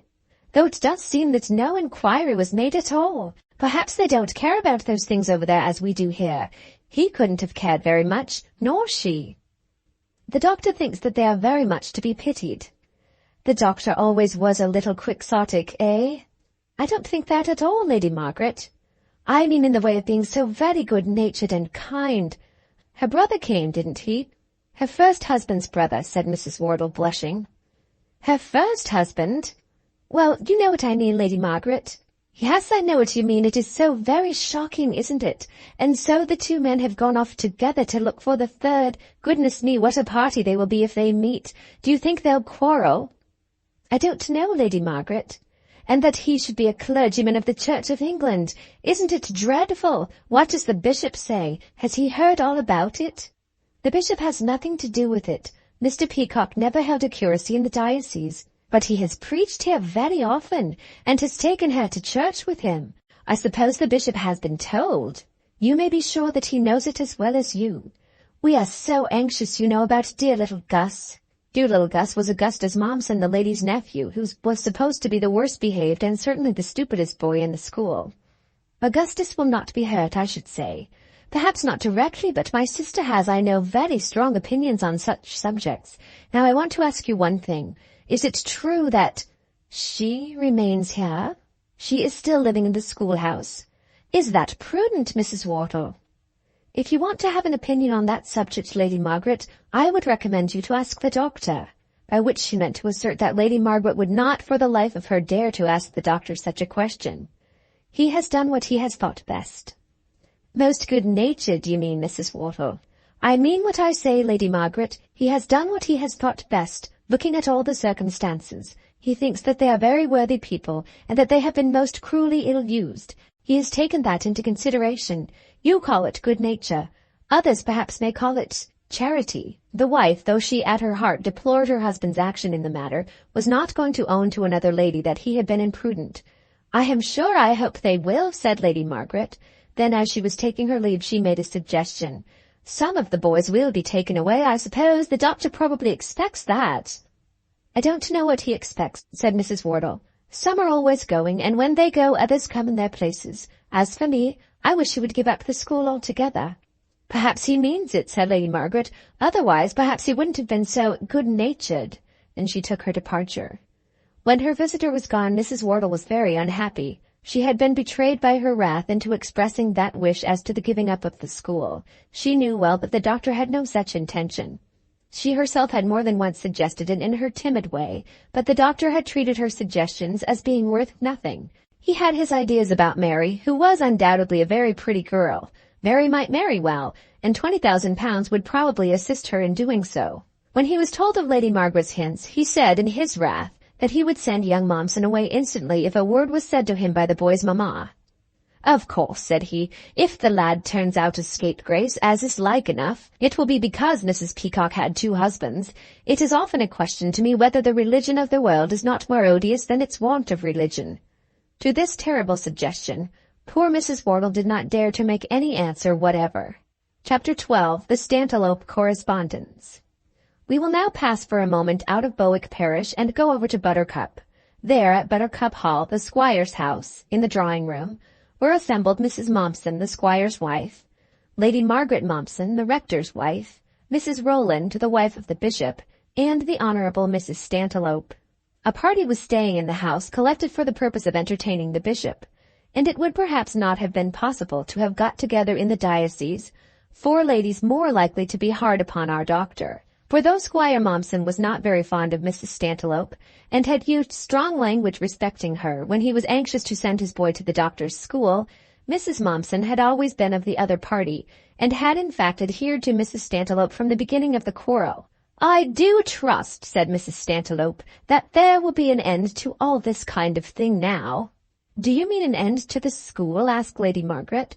"I do indeed. I always thought it matter of great regard that Augustus should have been sent there, after the scandalous treatment that Bob received." Bob was the little boy who had drunk the champagne and required the carriage exercise. "But I always heard that the school was quite popular," said Mrs. Rowland. "I think you'll find," continued Mrs. Stantiloup, "that there won't be much left of its popularity now. Keeping that abominable woman under the same roof with the boys. No master of a school that wasn't absolutely blown up with pride would have taken such people as those Peacocks without making proper inquiry, and then to let him preach in the church. I suppose Mr. Mompson will allow you to send for Augustus at once." This she said, turning to Mrs. Mompson. "Mr. Mompson thinks so much of the doctor's scholarship," said the mother apologetically, "and we are so anxious that Gus should do well when he goes to Eton." "What is Latin and Greek as compared to his soul?" asked Lady Margaret. "No, indeed," said Mrs. Rowland. She had found herself compelled as the wife of the bishop to assent to the self-evident proposition which had been made. She was a quiet, silent little woman, whom the bishop had married in the days of his earliest preferment, and who, though she was delighted to find herself promoted to the society of the big people in the diocese, had never quite lifted herself up into their sphere. Though she had her ideas as to what it was to be a bishop's wife, she had never yet quite been able to act upon them. "I know that young Talbot is to leave," said Mrs. Stantiloup. "I wrote to Mrs. Talbot immediately when all this occurred, and I've heard from her cousin Lady Grogram that the boy is not to go back after the holidays." This happened to be altogether untrue. What she probably meant was that the boy should not go back if she could prevent his doing so. "I feel quite sure," said Lady Margaret, "that Lady Anne will not allow her boys to remain when she finds out what sort of inmates the doctor chooses to entertain." The Lady Anne spoken of was Lady Anne Clifford, the widowed mother of 2 boys who were entrusted to the doctor's care. "I do hope you'll be firm about Gus," said Mrs. Stantiloup to Mrs. Mompson. "If we are not to put down this kind of thing, what is the good of having any morals in the country at all? We might just as well live like pagans and do without any marriage services, as they do in so many parts of the United States." "I wonder what the bishop does think about it," asked Mrs. Mompson of the bishop's wife. "It makes him very unhappy, I know that," said Mrs. Rowland. "Of course he cannot interfere about the school. As for licensing the gentleman as a curate, that was of course quite out of the question." At this moment Mr. Mompson, the clergyman, and the bishop came into the room and were offered, as is usual on such occasions, cold tea and the remains of the buttered toast. The squire was not there. Had he been with the other gentlemen, Mrs. Stantiloup, violent as she was, would probably have held her tongue. But as he was absent, the opportunity was not bad for attacking the bishop on the subject under discussion. "We were talking, my lord, about the Bowick school." Now the bishop was a man who could be very confidential with one lady, but was apt to be guarded where men are concerned. To any of those present he might have said what he thought had no one else been there to hear. That would have been the expression of a private opinion. But to speak before the four would have been tantamount to a public declaration. "About the Bowick School," said he. "I hope there is nothing going wrong with the Bowick School." "You must have heard about Mr. Peacock," said Lady Margaret. "Yes, I have certainly heard of Mr. Peacock. He, I believe, has left Dr. Wortle's seminary." "But she remains," said Mrs. Stantiloup with tragic energy. "So I understand, in the house, but not as part of the establishment." "Does that make so much difference?" asked Lady Margaret. "It does make a very great difference," said Lady Margaret's husband, the parson, wishing to help the bishop in his difficulty. "I don't see it at all," said Mrs. Stantiloup. "The main spirit in the matter is just as manifest whether the lady is or is not allowed to look after the boys' linen. In fact, I despise him for making the pretence. Her doing menial work about the house would injure no one. It is her presence there, the presence of a woman who has falsely pretended to be married, when she knew very well that she had no husband." "When she knew that she had two," said Lady Margaret. "And fancy, Lady Margaret, Lady Bracy absolutely asked her to go to Carstairs. That woman was always infatuated about Dr. Wortle. What would she have done if they had gone, and this other man had followed his sister-in-law there? But Lord and Lady Bracy would ask anyone to Carstairs, just anyone that they could get hold of." Mr. Mommsen was one whose obstinacy was wont to give way when sufficiently attacked. Even he, after having been for 2 days subjected to the eloquence of Mrs. Stantiloup, acknowledged that the doctor took a great deal too much upon himself. "He does it," said Mrs. Stantiloup, "just to show that there is nothing that he can't bring parents to assent to. Fancy, a woman living there as housekeeper with a man as usher, pretending to be husband and wife when they knew all along that they were not married." Mr. Mommsen, who didn't care a straw about the morals of the man whose duty it was to teach his little boy his Latin grammar, or the morals of the woman who looked after his little boy's waistcoats and trousers, gave a half-assenting grunt. "And you are to pay," continued Mrs. Stantiloup, with considerable emphasis, "you are to pay £250 a year for such conduct as that?" "200, suggested the squire, who cared as little for the money as he did for the morals. 250, every shilling of it, when you consider the extras." "There are no extras as far as I can see, but when my boy is strong and healthy—" "Thank God," said the squire, taking his opportunity of having one fling at the lady. But while all this was going on, he did give a half-assent that Gus should be taken away at midsummer, being partly moved thereto by a letter from the doctor, in which he was told that his boy was not doing any good at the school. It was a week after that Mrs. Stantiloup wrote the following letter to her friend Lady Grogram, after she had returned home from Buttercup Hall. Lady Grogram was a great friend of hers, and was first cousin to that Mrs. Talbot who had a son at the school. Lady Grogram was an old woman of strong mind but small means, who was supposed to be potential over those connected with her. Mrs. Stantiloup feared that she could not be efficacious herself, either with Mr. or Mrs. Talbot, but she hoped that she might carry her purpose through Lady Grogram. It may be remembered that she had declared at Buttercup Hall that young Talbot was not to go back to Bowick. But this had been a figure of speech, as has been already explained. "My dear Lady Grogram, since I got your last letter I have been staying with the Mommsens at Buttercup. It was awfully dull. He and she are, I think, the stupidest people that ever I met. None of those Mommsens have an idea among them. They are just as heavy and inharmonious as their name. Lady Margaret was one of the party. She would have been better, only that our excellent bishop was there too, and Lady Margaret thought it well to show off all her graces before the bishop and the bishop's wife. I never saw such a dowdy in all my life as Mrs. Rowland. He is all very well, and looks at any rate like a gentleman. It was, I take it, that which got him his diocese. They say the Queen saw him once and was taken by his manners. But I did one good thing at Buttercup. I got Mr. Mommsen to promise that that boy of his should not go back to Bowick. Dr. Wortle has become quite intolerable. I think he is determined to show that whatever he does, people shall put up with it. It is not only the most expensive establishment of the kind in all England, but also the worst conducted. You know, of course, how all this matter about that woman stands now. She is remaining there at Bowick, absolutely living in the house, calling herself Mrs. Peacock. while the man she was living with has gone off with her brother-in-law to look for her husband. Did you ever hear of such a mess as that? And the doctor expects that fathers and mothers will still send their boys to such a place as that? I am very much mistaken if he will not find it altogether deserted before Christmas. Lord Carstairs is already gone."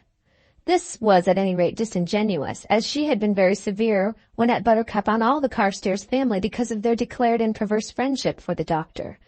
Mr. Mompson, though he is quite incapable of seeing the meaning of anything, has determined to take his boy away.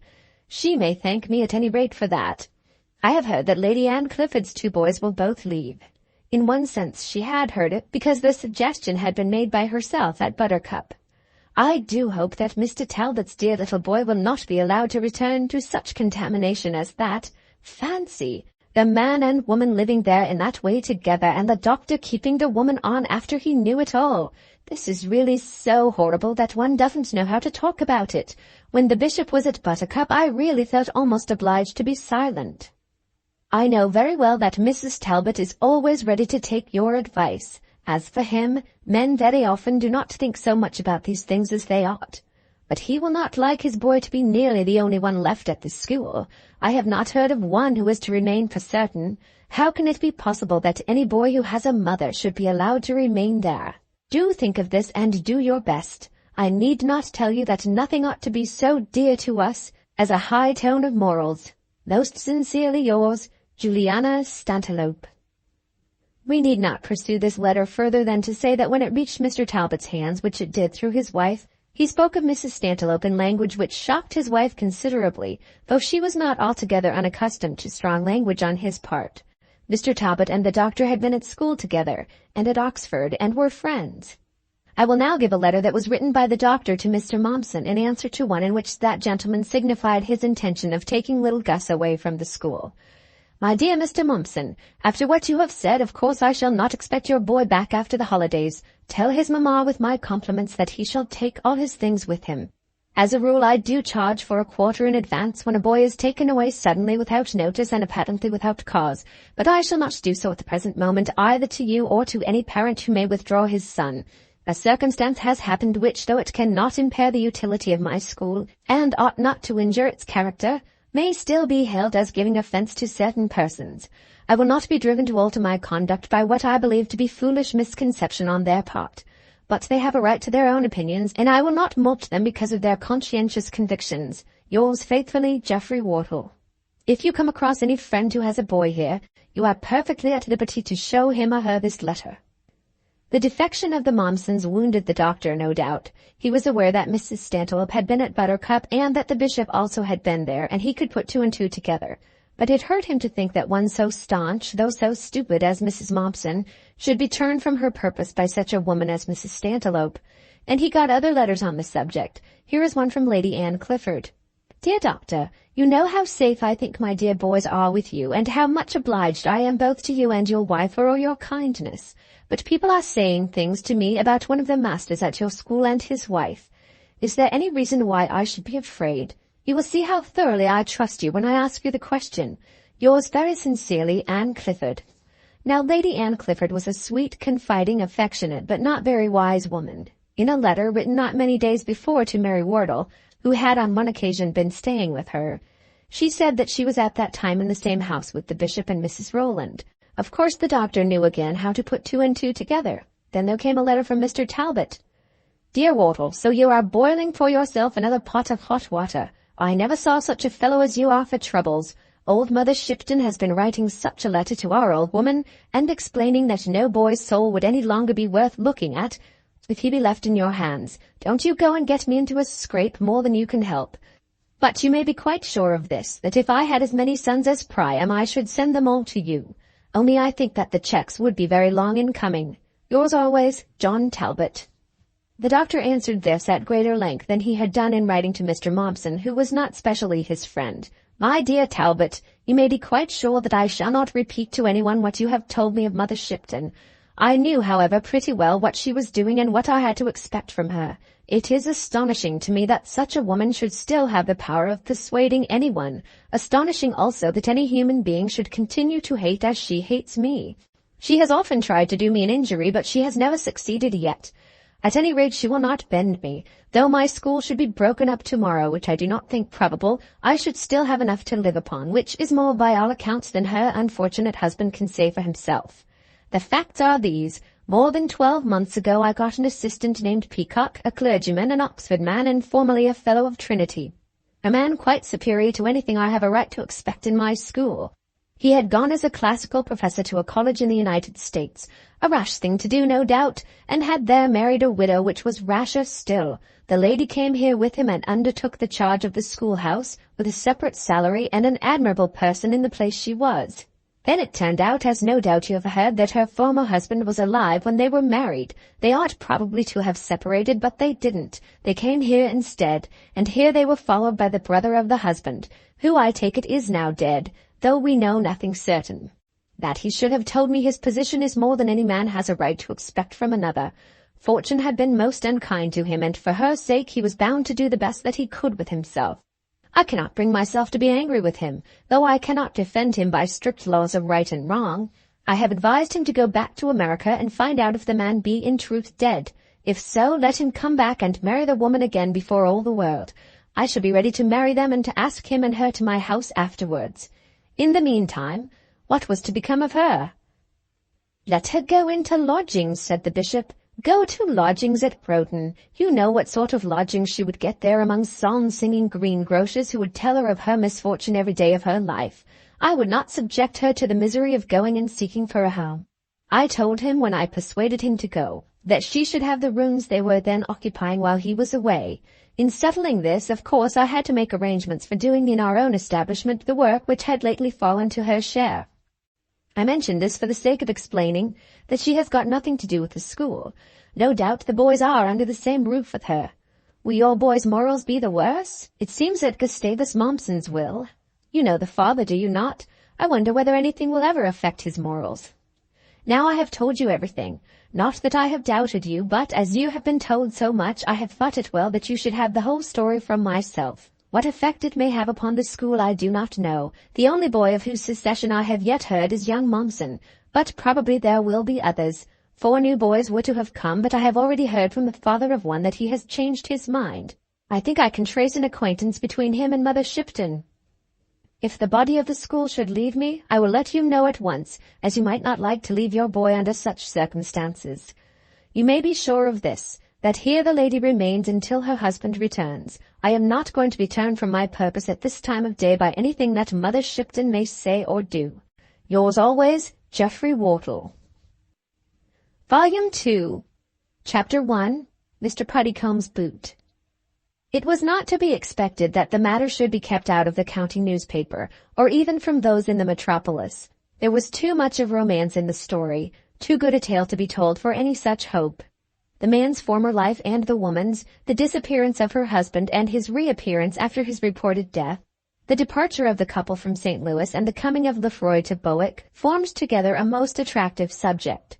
But it could not be told without reference to Dr. Wortle's school, to Dr. Wortle's position as clergyman of the parish, and also to the fact, which was considered by his enemies to be of all facts the most damning, that Mr. Peacock had for a time been allowed to preach in the parish church. The Broughton Gazette, a newspaper which was supposed to be altogether devoted to the interest of the diocese, was very eloquent on this subject. We do not desire, said the Broughton Gazette, to make any remarks as to the management of Dr. Wortle's school. We leave all that between him and the parents of the boys who are educated there. We are perfectly aware that Dr. Wortle himself is a scholar, and that his school has been deservedly successful. It is advisable, no doubt, that in such an establishment none should be employed whose lives are openly immoral. But as we have said before, it is not our purpose to insist upon this. Parents, if they feel themselves to be aggrieved, can remedy the evil by withdrawing their sons. But when we consider the great power which is placed in the hands of an incumbent of a parish, that he is endowed, as it were, with the freehold of his pulpit, that he may put up whom he will to preach the gospel to his parishioners, even in a certain degree in opposition to his bishop, we think that we do no more than our duty in calling attention to such a case as this. Then the whole story was told at great length, so as to give the we of the Broughton Gazette a happy opportunity of making its leading article not only much longer but much more amusing than usual. We must say, continued the writer as he concluded his narrative, that this man should not have been allowed to preach in the Bowick pulpit. He is no doubt a clergyman of the Church of England, and Dr. Wortle was within his rights in asking for his assistance. But the incumbent of a parish is responsible for those he employs, and that responsibility now rests on Dr. Wortle. There was a great deal in this that made the doctor very angry, so angry that he did not know how to restrain himself. The matter had been argued as though he had employed the clergyman in his church after he had known the history. For aught I know, he said to Mrs. Wortle, any curate coming to me might have 3 wives all alive. That would be most improbable, said Mrs. Wortle. So was all this improbable, just as improbable. Nothing could be more improbable. Do we not all feel overcome with pity for the poor woman because she encountered trouble that was so improbable? How much more improbable was it that I should come across a clergyman who had encountered such improbabilities? In answer to this, Mrs. Wortle could only shake her head, not at all understanding the purport of her husband's argument. But what was said about his school hurt him more than what was said about his church. In regard to his church, he was impregnable. Not even the bishop could touch him or even annoy him much. But this penny-a-liner, as the doctor indignantly called him, had attacked him in his tenderest point. After declaring that he did not intend to meddle with the school, he had gone on to point out that an immoral person had been employed there, and had then invited all parents to take away their sons. He doesn't know what moral and immoral means, said the doctor, again pleading his own case to his own wife. As far as I know, it would be hard to find a man of higher moral feeling than Mr. Peacock, or a woman than his wife. I suppose they ought to have separated when it was found out, said Mrs. Wortle. No, no, he shouted. I hold that they were right. He was right to cling to her, and she was bound to obey him. Such a fellow as that! And he crushed the paper up in his hand in his wrath, as though he were crushing the editor himself. Such a fellow as that knows nothing of morality, nothing of honor, nothing of tenderness. What he did I would have done, and I'll stick to him through it all in spite of the bishop, in spite of the newspapers, and in spite of all the rancor of all my enemies. Then he got up and walked about the room in such a fury that his wife did not dare to speak to him. Should he or should he not answer the newspaper? That was a question which for the first 2 days after he read the article greatly perplexed him. He would have been very ready to advise any other man what to do in such a case. Never notice what may be written about you in a newspaper, he would have said. Such is the advice which a man always gives to his friend, but when the case comes to himself, he finds it sometimes almost impossible to follow it. What's the use? Who cares what the Broken Gazette says? Let it pass, and it will be forgotten in 3 days. If you stir the mud yourself, it will hang about you for months. It is just what they want you to do. They cannot go on by themselves, and so the subject dies away from them. But if you write rejoinders, they have a contributor working for them for nothing, and one whose writing will be much more acceptable to their readers than any that comes from their own anonymous scribes. It is very disagreeable to be worried like a rat by a dog. But why should you go into the kennel and unnecessarily put yourself in the way of it? The doctor had said this more than once to clerical friends who were burning with indignation at something that had been written about them, but now he was burning himself and could hardly keep his fingers from pen and ink. In this emergency he went to Mr. Puddicombe, not, as he said to himself, for advice, but in order that he might hear what Mr. Puddicombe would have to say about it. He did not like Mr. Puddicombe, but he believed in him, which was more than he quite did with the bishop.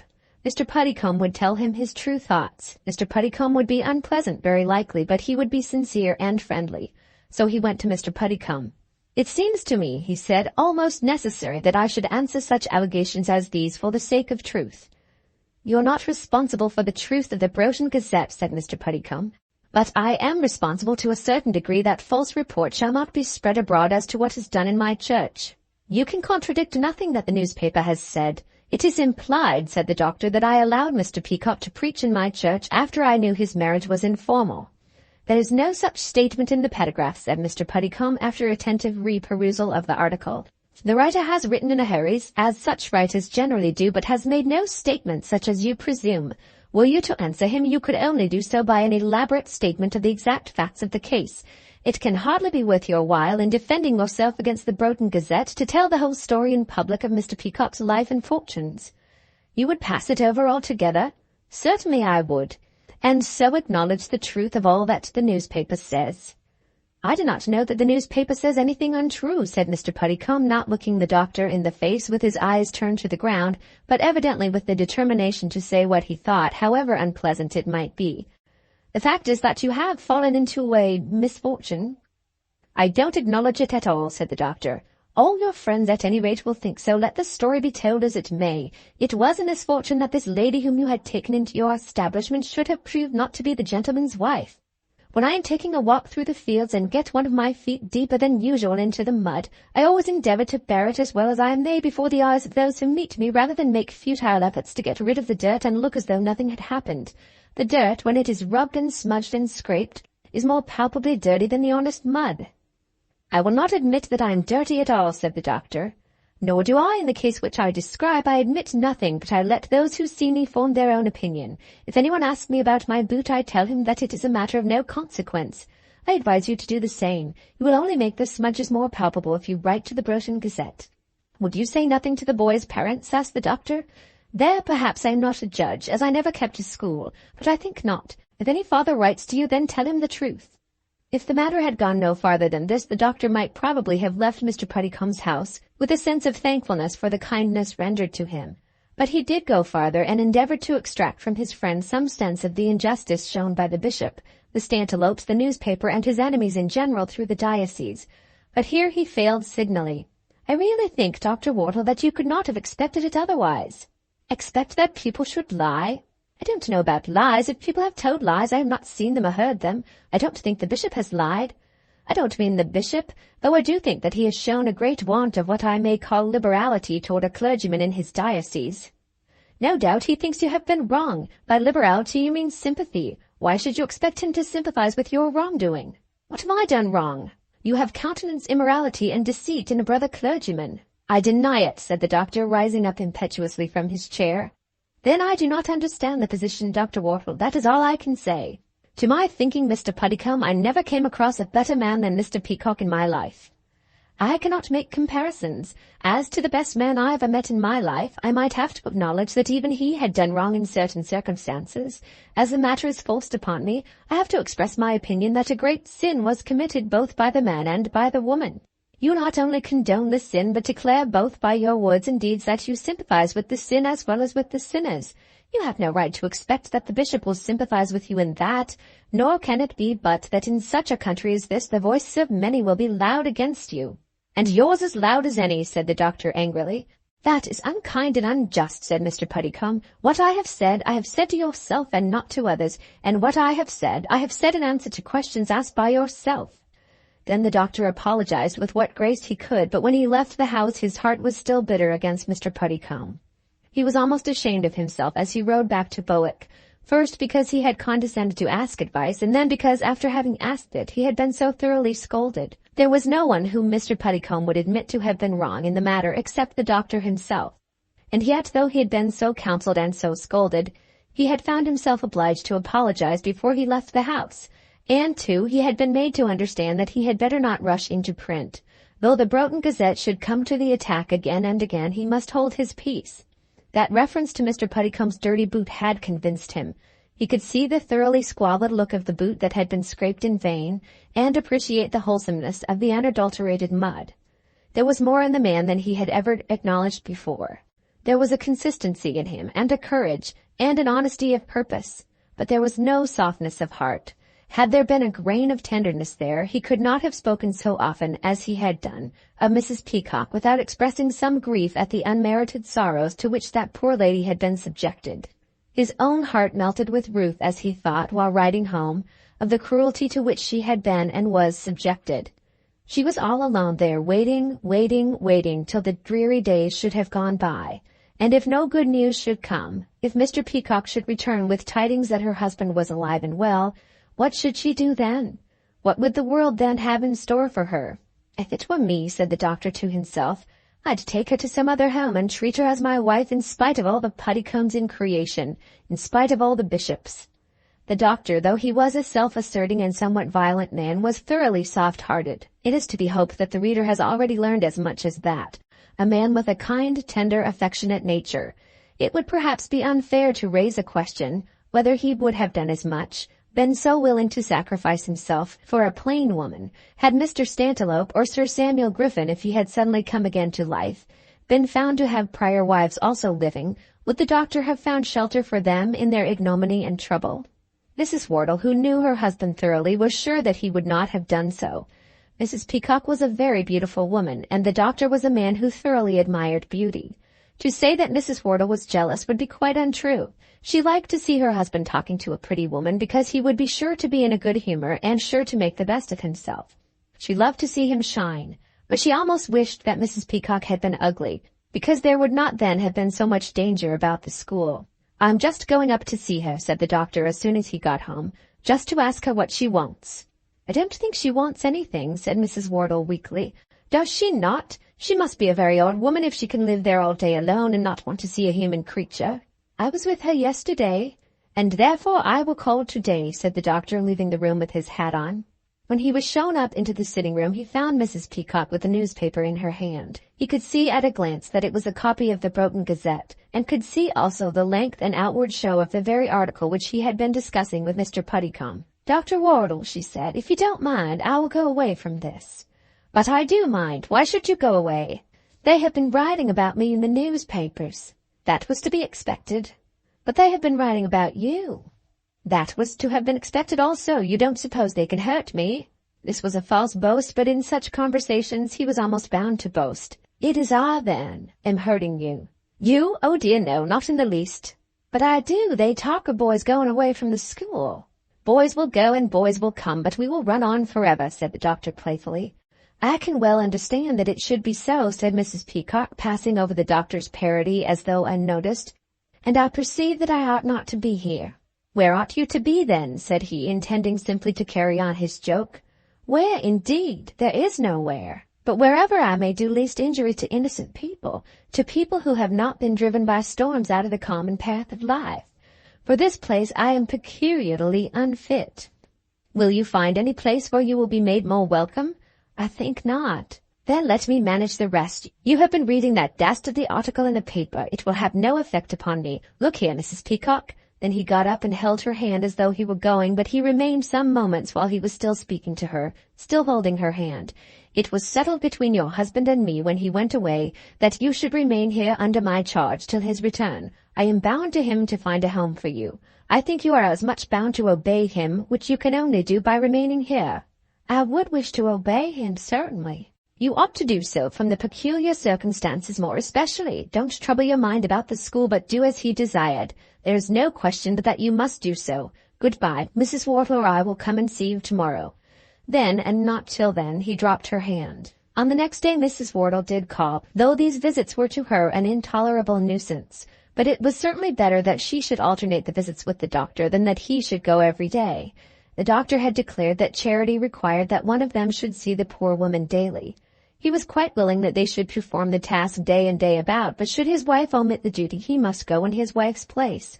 What would all the world of Bowick say if the doctor were to visit the lady, a young and a beautiful lady, every day, whereas his wife visited the lady not at all? Therefore they took it turn about, except that sometimes the doctor accompanied his wife. The doctor had once suggested that his wife should take the poor lady out in her carriage, but against this even Mrs. Wortle had rebelled. "Under such circumstances as hers, she ought not to be seen driving about," said Mrs. Wortle. The doctor had submitted to this, but still thought that the world of Bowick was very cruel. Mrs. Wortle, though she made no complaint, thought that she was used cruelly in the matter. There had been an intention of going into Brittany during these summer holidays. The little tour had been almost promised, but the affairs of Mrs. Peacock were of such a nature as not to allow the doctor to be absent. "You and Mary can go, and Henry will go with you." Henry was a bachelor brother of Mrs. Wortle, who was always very much at the doctor's disposal and at hers, but certainly she was not going to quit England, not going to quit home at all, while her husband remained there and while Mrs. Peacock was an inmate of the school. It was not that she was jealous. The idea was absurd, but she knew very well what Mrs. Stantiloup would say. Chapter 2. Everybody's Business. But there arose a trouble greater than that occasioned by the Broughton Gazette. There came out an article in a London weekly newspaper called Everybody's Business, which nearly drove the doctor mad. This was on the last Saturday of the holidays. The holidays had been commenced in the middle of July and went on till the end of August. Things had not gone well at Bowick during these weeks. The parents of all the 4 newly expected boys had changed their minds. One father had discovered that he could not afford it. Another declared that the mother could not be got to part with her darling quite so soon as he had expected. A third had found that a private tutor at home would best suit his purposes. while the fourth boldly said that he did not like to send his boy because of the fuss which had been made about Mr. and Mrs. Peacock.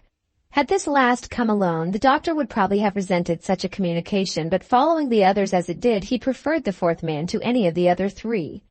Miserable cowards, he said to himself as he docketed the letters and put them away.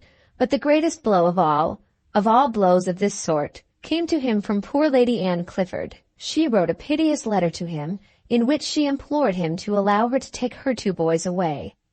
"My dear Dr. Wortle," she said, "so many people have been telling so many dreadful things about this horrible affair, that I do not dare to send my darling boys back to Bowick again. Uncle Clifford and Lord Robert both say that I should be very wrong. The Marchioness has said so much about it that I dare not go against her. You know what my feelings are about you and dear Mrs. Wortle, but I am not my own mistress. They all tell me that it is my first duty to think about the dear boys' welfare, and of course that is true. I hope you won't be very angry with me, and will write one line to say that you forgive me. Yours most sincerely, Anne Clifford." In answer to this, the doctor did write as follows: "My dear Lady Anne, of course your duty is very plain. To do what you think best for the boys, and it is natural enough that you should follow the advice of your relatives and theirs. Faithfully yours, Geoffrey Wortle." He could not bring himself to write in a more friendly tone, or to tell her that he forgave her. His sympathies were not with her. His sympathies at the present moment were only with Mrs. Peacock, but then Lady Anne Clifford was not a beautiful woman, as was Mrs. Peacock. This was a great blow. Two other boys had also been summoned away, making 5 in all, whose premature departure was owing altogether to the virulent tongue of that wretched old Mother Shipton. And there had been 4 who were to come in the place of 4 others, who, in the course of nature, were going to carry on their more advanced studies elsewhere. Vacancies such as these had always been preoccupied long beforehand by ambitious parents. These very 4 places had been preoccupied, but now they were all vacant. There would be 9 empty beds in the school when it met again after the holidays, and the doctor well understood that 9 beds remaining empty would soon cause others to be emptied. It is success that creates success, and decay that produces decay. Gradual decay he knew that he could not endure. He must shut up his school, give up his employment, and retire altogether from the activity of life. He felt that if it came to this with him, he must in very truth turn his face to the wall and die. Would it really come to that Mrs. Stantiloup should have altogether conquered him in the combat that had sprung up between them? But yet he would not give up Mrs. Peacock. Indeed, circumstanced as he was, he could not give her up. He had promised not only her, but her absent husband, that until his return there should be a home for her in the schoolhouse. There would be a cowardice in going back from his word which was altogether foreign to his nature. He could not bring himself to retire from the fight, even though by doing so he might save himself from the actual final slaughter which seemed to be imminent. He thought only of making fresh attacks upon his enemy, instead of meditating flight from those which were made upon him.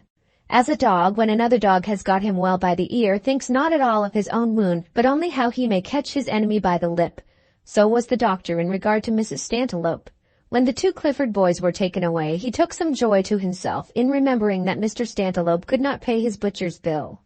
Then, just at the end of the holidays, some good-natured friend sent him a copy of Everybody's Business.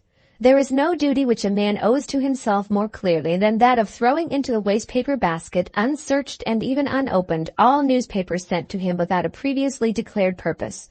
The sender has either written something himself which he wishes to force you to read, or else he has been desirous of wounding you by some ill-natured criticism upon yourself. Everybody's Business was a paper which, in the natural course of things, did not find its way into the Bowick Rectory, and the doctor, though he was no doubt acquainted with the title, had never even looked at its columns. It was the purpose of the periodical to amuse its readers, as its name declared, with the private affairs of their neighbors. It went boldly about its work, excusing itself by the assertion that Jones was just as well inclined to be talked about as Smith was to hear whatever could be said about Jones. As both parties were served, what could be the objection? It was in the main good-natured, and probably did most frequently gratify the Joneses, while it afforded considerable amusement to the listless and numerous Smiths of the world. If you can't read and understand Jones's speech in Parliament, you may at any rate have mind enough to interest yourself with the fact that he never composed a word of it in his own room without a ring on his finger and a flower in his buttonhole. It may also be agreeable to know that Walker the poet always takes a mutton chop and 2 glasses of sherry at 1:30. Everybody's Business did this for everybody to whom such excitement was agreeable. But in managing everybody's business in that fashion, let a writer be as good-natured as he may, and let the principle be ever so well-founded that nobody is to be hurt, still there are dangers. It is not always easy to know what will hurt and what will not. And then sometimes there will come a temptation to be not spiteful, but specially amusing. There must be danger, and a writer will sometimes be indiscreet. Personalities will lead to libels, even when the libeler has been most innocent. It may be that after all the poor poet never drank a glass of sherry before dinner in his life. It may be that a little toast and water, even with his dinner, gives him all the refreshment that he wants, and that 2 glasses of alcoholic mixture in the middle of the day shall seem, when imputed to him, to convey a charge of downright inebriety. But the writer has perhaps learned to regard 2 glasses of meridian wine as but a moderate amount of sustentation. This man is much flattered if it be given to be understood of him that he falls in love with every pretty woman he sees, whereas another will think that he has been made subject to a foul calumny by such insinuation. Everybody's Business fell into some such mistakes as this, in that very amazing article which was written for the delectation of its readers in reference to Dr. Wortle and Mrs. Peacock. The Broughton Gazette no doubt confined itself to the clerical and highly moral views of the case, and having dealt with the subject chiefly on behalf of the close and the admirers of the close, had made no allusion to the fact that Mrs. Peacock was a very pretty woman. 1 or 2 other local papers had been more scurrilous, and had with ambiguous and timid words alluded to the doctor's personal admiration for the lady. These, or the rumors created by them, had reached one of the funniest and lightest-handed of the contributors to Everybody's Business, and he had concocted an amusing article, which he had not intended to be at all libelous, which he had thought to be only funny. He had not appreciated probably the tragedy of the lady's position or the sanctity of that of the gentleman. There was comedy in the idea of the doctor having sent one husband away to America to look after the other while he consoled the wife in England. It must be admitted, said the writer, that the doctor has the best of it. While one gentleman is gouging the other, as cannot but be expected, the doctor will be at any rate in security, enjoying the smiles of beauty under his own fig tree at Bowick. After a hot morning with tiptoe in the school, there will be amo in the cool of the evening. And this was absolutely sent to him by some good-natured friend. The funny writer obtained a popularity wider probably than he had expected. His words reached Mrs. Stantiloup as well as the doctor, and were read even in the bishop's palace. They were quoted even in the Broughton Gazette, not with approbation, but in a high tone of moral severity. See the nature of the language to which Dr. Wortle's conduct has subjected the whole of the diocese. That was the tone of the criticism made by the Broughton Gazette on the article in Everybody's Business. What else has he a right to expect, said Mrs. Stantiloup to Mrs. Rowland, having made quite a journey into Broughton for the sake of discussing it at the palace. There she explained it all to Mrs. Rowland, having herself studied the passage so as fully to appreciate the virus contained in it. He passes all the morning in the school whipping the boys himself because he has sent Mr. Peacock away, and then amuses himself in the evening by making love to Mr. Peacock's wife, as he calls her.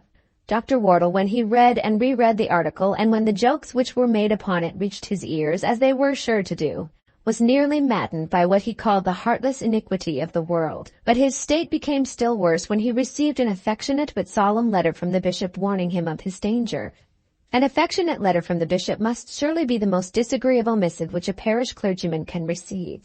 Affection from one man to another is not natural in letters. A bishop never writes affectionately unless he means to reprove severely. When he calls a clergyman his dear brother in Christ, he is sure to go on to show that the man so called is altogether unworthy of the name. So it was with a letter now received at Bowick, in which the bishop expressed his opinion that Dr. Wortle ought not to pay any further visits to Mrs. Peacock till she should have settled herself down with one legitimate husband, let that legitimate husband be who it might. The bishop did not indeed at first make reference by name to Everybody's Business, but he stated that the metropolitan press had taken up the matter, and that scandal would take place in the diocese if further cause were given. It is not enough to be innocent, said the bishop, but men must know that we are so. Then there came a sharp and pressing correspondence between the bishop and the doctor which lasted 4 or 5 days. The doctor, without referring to any other portion of the bishop's letter, demanded to know to what metropolitan newspaper the bishop had alluded. as if any such paper had spread scandalous imputations as to him, the doctor, respecting the lady in question, it would be the doctor's duty to proceed against that newspaper for libel. In answer to this, the bishop, in a note much shorter and much less affectionate than his former letter, said that he did not wish to name any metropolitan newspaper. But the doctor would not, of course, put up with such an answer as this. He wrote very solemnly now, if not affectionately.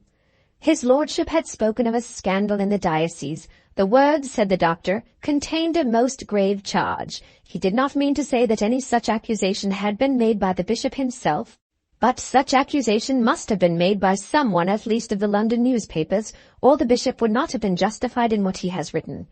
Under such circumstances he, Dr. Wortle, thought himself entitled to demand from the bishop the name of the newspaper in question, and the date on which the article had appeared. In answer to this there came no written reply, but a copy of the Everybody's Business which the doctor had already seen. He had, no doubt, known from the first that it was the funny paragraph about tip-toe and amo to which the bishop had referred. But in the serious step which he now intended to take, he was determined to have positive proof from the hands of the bishop himself. The bishop had not directed the pernicious newspaper with his own hands, but if called upon, could not deny that it had been sent from the palace by his orders. Having received it, the doctor wrote back at once as follows. Right Reverend and dear Lord, any word coming from your lordship to me is of grave importance, as should, I think, be all words coming from a bishop to his clergy. And they are of special importance when containing a reproof, whether deserved or undeserved. The scurrilous and vulgar attack made upon me in the newspaper which your lordship has sent to me would not have been worthy of my serious notice, had it not been made worthy by your lordship as being the ground on which such a letter was written to me as that of your lordships of the 12th instant. Now it has been invested with so much solemnity by your lordship's notice of it that I feel myself obliged to defend myself against it by public action. If I have given just cause of scandal to the diocese, I will retire both from my living and from my school, but before doing so I will endeavor to prove that I have done neither. This I can only do by publishing in a court of law all the circumstances in reference to my connection with Mr. and Mrs. Peacock.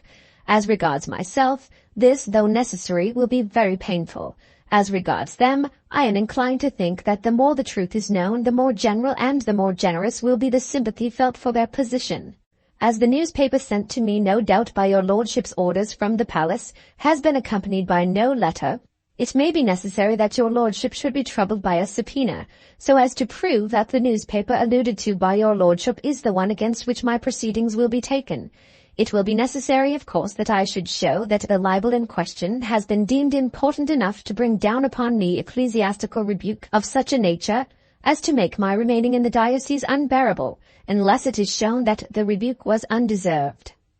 There was consternation in the palace when this was received. So stiff-necked a man, so obstinate, so unclerical, so determined to make much of little. The bishop had felt himself bound to warn a clergyman that, for the sake of the church, he could not do altogether as other men might. No doubt certain ladies had got around him, especially Lady Margaret Momson, filling his ears with the horrors of the doctor's proceedings. The gentleman who had written the article about the Greek and the Latin words had seen the truth of the thing at once, so said Lady Margaret. The doctor had condoned the offense committed by the Peacocks because the woman had been beautiful, and was repaying himself for his mercy by basking in her loveliness. There was no saying that there was not some truth in this. Mrs. Wortle herself entertained a feeling of the same kind. It was palpable on the face of it to all except Dr. Wortle himself, and to Mrs. Peacock. Mrs. Stantiloup, who had made her way into the palace, was quite convincing on this point. Everybody knew, she said, that the doctor went across and saw the lady all alone every day. Everybody did not know that. If everybody had been accurate, everybody would have asserted that he did this thing every other day. But the matter, as it was represented to the bishop by the ladies, with the assistance of one or two clergymen in the close, certainly seemed to justify his lordship's interference. But this that was threatened was very terrible. There was a determination about the doctor which made it clear to the bishop that he would be as bad as he said. When he, the bishop, had spoken of scandal, of course he had not intended to say that the doctor's conduct was scandalous, nor had he said anything of the kind. He had used the word in its proper sense, and had declared that offense would be created in the minds of people unless an injurious report were stopped. It is not enough to be innocent, he had said, but men must know that we are so. He had declared in that his belief in Dr. Wortle's innocence. But yet there might no doubt be an action for libel against the newspaper, and when damages came to be considered, much weight would be placed naturally on the attention which the bishop had paid to the article. The result of this was that the bishop invited the doctor to come and spend a night with him in the palace. The doctor went, reaching the palace only just before dinner. During dinner and in the drawing-room, Dr. Wortle made himself very pleasant. He was a man who could always be soft and gentle in a drawing-room. To see him talking with Mrs. Rowland and the bishop's daughters, you would not have thought that there was anything wrong with him. The discussion with the bishop came after that and lasted till midnight. It will be for the disadvantage of the diocese that this matter should be dragged into court, and for the disadvantage of the church in general that a clergyman should seem to seek such redress against his bishop. So said the bishop, but the doctor was obdurate. I seek no redress, he said, against my bishop. I seek redress against a newspaper which has calumniated me. It is your good opinion, my lord, your good opinion or your ill opinion which is the breath of my nostrils. I have to refer to you in order that I may show that this paper, which I should otherwise have despised, has been strong enough to influence that opinion. Chapter 3. Amour in the cool of the evening. The doctor went up to London and was told by his lawyers that an action for damages probably would lie. Amour in the cool of the evening certainly meant making love. There could be no doubt that allusion was made to Mrs. Peacock. To accuse a clergyman of a parish and a schoolmaster of making love to a lady so circumstanced as Mrs. Peacock no doubt was libelous. Presuming that the libel could not be justified, he would probably succeed. Justified, said the doctor, almost shrieking to his lawyers. I never said a word to the lady in my life except in pure kindness and charity. Every word might have been heard by all the world.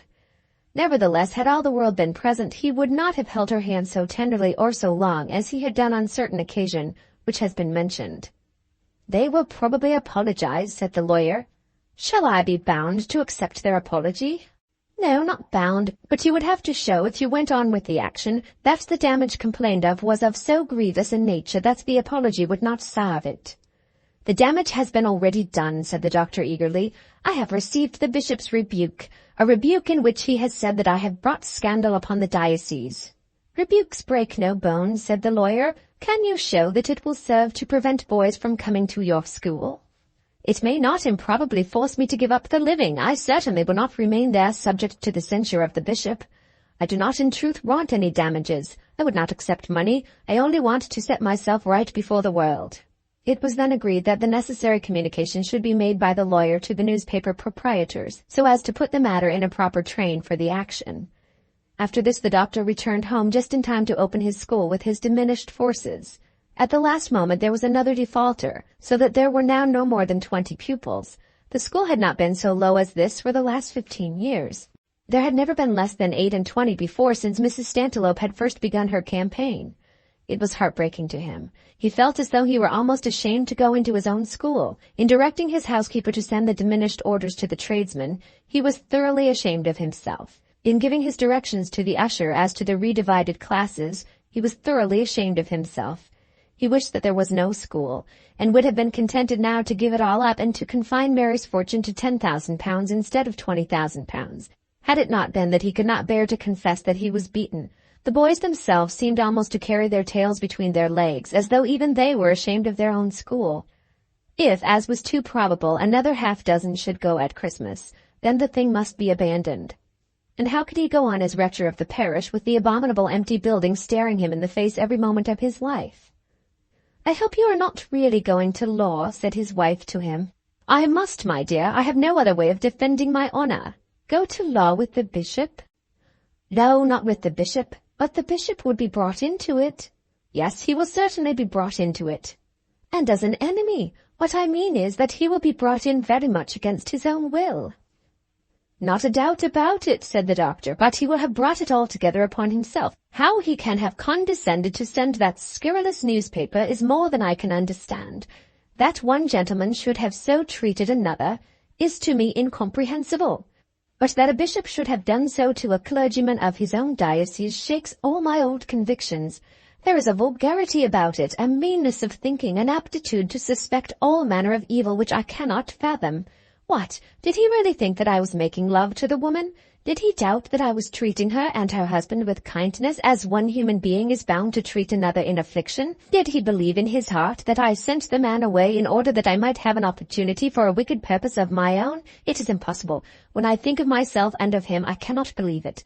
That woman who has succeeded at last in stirring up all this evil against me, even she could not believe it. Her malice is sufficient to make her conduct intelligible. But there is no malice in the bishop's mind against me. He would infinitely sooner live with me on pleasant terms if he could justify his doing so to his conscience. He has been stirred to do this in the execution of some presumed duty. I do not accuse him of malice, but I do accuse him of a meanness of intellect lower than what I could have presumed to have been possible in a man so placed. I never thought him clever. I never thought him great. I never thought him even to be a gentleman in the fullest sense of the word. But I did think he was a man. This is the performance of a creature not worthy to be called so. Oh, Geoffrey, he did not believe all that. What did he believe when he read that article? Did he see in it a true rebuke against a hypocrite? Or did he see in it a scurrilous attack upon a brother clergyman, a neighbor and a friend? If the latter, he certainly would not have been instigated by it to write to me such a letter as he did. He certainly would not have sent the paper to me had he felt it to contain a foul-mouthed calumny. He wanted you to know what people of that sort were saying. Yes, he wanted me to know that, and he wanted me to know also that the knowledge had come to me from my bishop. I should have thought evil of anyone who had sent me the vile ribaldry, but coming from him it fills me with despair. Despair, she said, repeating his word. Yes, despair as to the condition of the church when I see a man capable of such meanness holding so high place. Amo in the cool of the evening. That word such as those should have been sent to me by the bishop as showing what the metropolitan press of the day was saying about my conduct. Of course my action will be against him, against the bishop. I shall be bound to expose his conduct. What else can I do? There are things which a man cannot bear and live. Were I to put up with this, I must leave the school, leave the parish, nay, leave the country. There is a stain upon me which I must wash out, or I cannot remain here. No, no, no, said his wife, embracing him. Amo in the cool of the evening, and that when, as God is my judge above me, I have done my best to relieve what has seemed to me the unmerited sorrows of two poor sufferers. Had it come from Mrs. Stantholope, it would, of course, have been nothing. I could have understood that her malice should have condescended to anything, however low, but from the bishop. How will you be the worse? Who will know? I know it, said he, striking his breast. I know it. The wound is here. Do you think that when a coarse libel is welcomed in the bishop's palace and treated there as true, that it will not be spread abroad among other houses? When the bishop has thought it necessary to send it me, what will other people do? Others who are not bound to be just and righteous in their dealings with me as he is. Amo in the cool of the evening. Then he seized his hat and rushed out into the garden. The gentleman who had written the paragraph certainly had had no idea that his words would have been thus effectual. The little joke had seemed to him to be good enough to fill a paragraph, and it had gone from him without further thought. Of the doctor or of the lady he had conceived no idea whatsoever. Somebody else had said somewhere that a clergyman had sent a lady's reputed husband away to look for another husband, while he and the lady remained together. The joke had not been much of a joke, but it had been enough. It had gone forth, and had now brought the whole palace of Broughton into grief, and had nearly driven our excellent doctor mad. Amo in the cool of the evening. The word stuck to him like the shirt of Nessus, lacerating his very spirit. That word such as those should have been sent to him in a solemn, sober spirit by the bishop of his diocese. It never occurred to him that he had in truth been imprudent when paying his visits alone to Mrs. Peacock. It was late in the evening, and he wandered away up through the green rides of a wood, the borders of which came down to the glebe fields. He had been boiling over with indignation while talking to his wife, but as soon as he was alone he purposely endeavored to rid himself for a while of his wrath. This matter was so important to him that he knew well that it behoved him to look at it all round in a spirit other than that of anger. He had talked of giving up his school and giving up his parish, and had really for a time almost persuaded himself that he must do so, unless he could induce the bishop publicly to withdraw the censure which he felt to have been expressed against him. And then what would his life be afterwards? His parish and his school had not been only sources of income to him. The duty also had been dear, and had been performed on the whole with conscientious energy. Was everything to be thrown up, and his whole life hereafter be made a blank to him, because the bishop had been unjust and injudicious? He could see that it well might be so if he were to carry this contest on. He knew his own temper well enough to be sure that, as he fought, he would grow hotter in the fight, and that when he was once in the midst of it, nothing would be possible to him but absolute triumph or absolute annihilation. If once he should succeed in getting the bishop into court as a witness, either the bishop must be crushed or he himself. The bishop must be got to say why he had sent that low ribaldry to a clergyman in his parish. He must be asked whether he had himself believed it, or whether he had not believed it. He must be made to say that there existed no slightest reason for believing the insinuation contained, and then, having confessed so much, he must be asked why he had sent that letter to Bowick Parsonage. If it were false as well as ribald, slanderous as well as vulgar, malicious as well as mean, was the sending of it a mode of communication between a bishop and a clergyman, of which he as a bishop could approve? Questions such as these must be asked him, and the doctor, as he walked alone arranging these questions within his own bosom, putting them into the strongest language which he could find, almost assured himself that the bishop would be crushed in answering them. The bishop had made a great mistake, so the doctor assured himself. He had been entrapped by bad advisers, and had fallen into a pit. He had gone wrong and had lost himself. When cross-questioned, as the doctor suggested to himself that he should be cross-questioned, the bishop would have to own all this, and then he would be crushed. Or did he really want to crush the bishop? Had this man been so bitter an enemy to him that, having him on the hip, he wanted to strike him down altogether? In describing the man's character to his wife, as he had done in the fury of his indignation, he had acquitted the man of malice. He was sure now, in his calmer moments, that the man had not intended to do him harm. If it were left in the bishop's bosom, his parish, his school, and his character would all be made safe to him. He was sure of that. There was none of the spirit of Mrs. Stantiloup in the feeling that had prevailed at the palace. The bishop, who had never yet been able to be masterful over him, had desired in a mild way to become masterful. He had liked the opportunity of writing that affectionate letter. That reference to the metropolitan press had slipped from him unawares, and then, when badgered for his authority, when driven to give an instance from the London newspapers, he had sent the objectionable periodical. He had, in point of fact, made a mistake, a stupid, foolish mistake, into which a really well-bred man would hardly have fallen. "Ought I to take advantage of it?" said the doctor to himself when he had wandered for an hour or more alone through the wood. He certainly did not wish to be crushed himself. Ought he to be anxious to crush the bishop because of this error? "As for the paper," he said to himself, walking quicker as his mind turned to this side of the subject, "as for the paper itself, it is beneath my notice. What is it to me what such a publication, or even the readers of it, may think? As for damages, I would rather starve than soil my hands with their money. Though it should succeed in ruining me, I could not accept redress in that shape." And thus, having thought the matter fully over, he returned home, still wrathful, but with mitigated wrath. A Saturday was fixed on which he should again go up to London to see the lawyer. He was obliged now to be particular about his days, as in the absence of Mr. Peacock, the school required his time. Saturday was a half-holiday, and on that day he could be absent on condition of remitting the classical lessons in the morning. As he thought of it all, he began to be almost tired of Mr. Peacock. Nevertheless, on the Saturday morning before he started, he called on Mrs. Peacock, in company with his wife, and treated her with all his usual cordial kindness.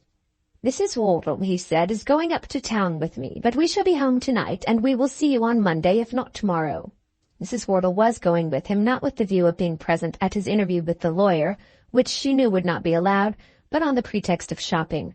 Her real reason for making the request to be taken up to town was that she might use the last moment possible in mitigating her husband's wrath against the bishop. "I have seen one of the proprietors and the editor," said the lawyer, "and they are quite willing to apologize. I really do believe they are very sorry. The words had been allowed to pass without being weighed. Nothing beyond an innocent joke was intended." "I dare say. It seems innocent enough to them. If soot be thrown at a chimney-sweeper, the joke is innocent, but very offensive when it is thrown at you. They are quite aware that you have ground to complain. Of course you can go on if you like. The fact that they have offered to apologize will no doubt be a point in their favor. Nevertheless, you would probably get a verdict." "We could bring the bishop into court?" "I think so. You have got his letter speaking of the metropolitan press." "Oh, yes." "It is for you to think, Dr. Wortle, whether there would not be a feeling against you among clergymen." "Of course there will. Men in authority always have public sympathy with them in this country. No man more rejoices that it should be so than I do. But not the less is it necessary that now and again a man shall make a stand in his own defense. He should never have sent me that paper. Here, said the lawyer, is the apology they propose to insert if you approve of it. They will also pay my bill, which, however, will not, I am sorry to say, be very heavy. Then the lawyer handed the doctor a slip of paper on which the following words were written. Our attention has been called to a notice which was made in our impression of the ultimo on the conduct of a clergyman in the diocese of Broughton. A joke was perpetrated which we are sorry to find has given offence where certainly no offence was intended. We have since heard all the details of the case to which reference was made, and are able to say that the conduct of the clergyman in question has deserved neither censure nor ridicule. Actuated by the purest charity, he has proved himself a sincere friend to persons in great trouble. They'll put in your name if you wish it, said the lawyer, or alter it in any way you like, so that they be not made to eat too much dirt. I do not want them to alter it, said the doctor, sitting thoughtfully. Their eating dirt will do no good to me. They are nothing to me. It is the bishop. Then, as though he were not thinking of what he did, he tore the paper and threw the fragments down on the floor. They are nothing to me. You will not accept their apology, said the lawyer. Oh, yes, or rather it is unnecessary. You may tell them that I have changed my mind and that I will ask for no apology. As far as the paper is concerned, it would be better to let the thing die a natural death. I should never have troubled myself about the newspaper if the bishop had not sent it to me. Indeed, I had seen it before the bishop sent it, and thought little or nothing of it. Animals will after their kind. The wasp stings and the polecat stinks, and the lion tears its prey asunder. Such a paper as that of course follows its own bent. One would have thought that a bishop would have done the same.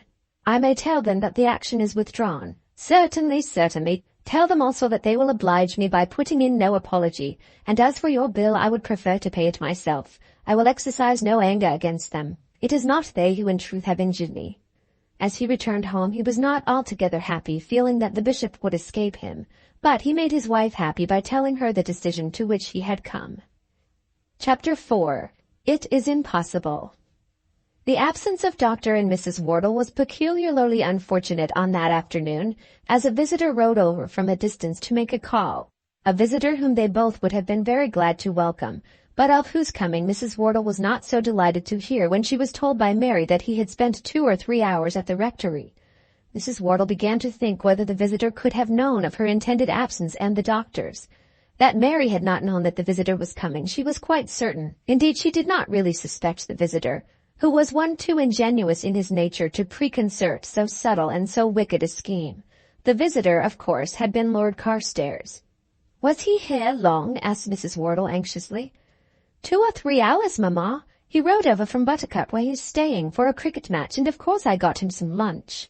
I should hope so, said the doctor, but I didn't think that Carstairs was so fond of the Mompson lot as all that. Mrs. Wortle at once doubted the declared purpose of this visit to Buttercup. Buttercup was more than halfway between Carstairs and Bowick. And then we had a game of lawn tennis. Talbot and Monk came through to make up sides.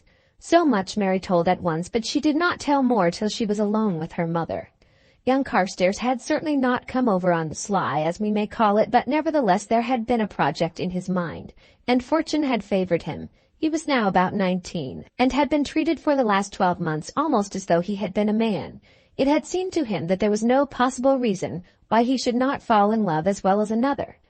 Nothing more sweet, nothing more lovely, nothing more lovable than Mary Wortle had he ever seen. He had almost made up his mind to speak on 2 or 3 occasions before he left Bowick, but either his courage or the occasion had failed him.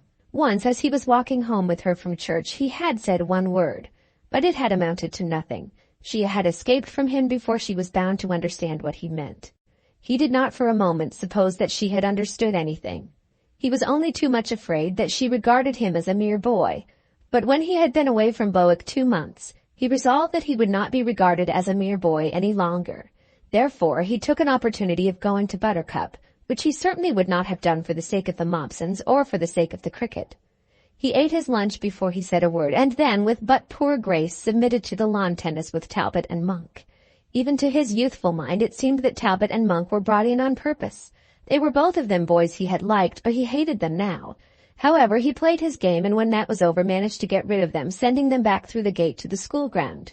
"I think I must say good-bye now," said Mary, "because there are ever so many things in the house which I have got to do."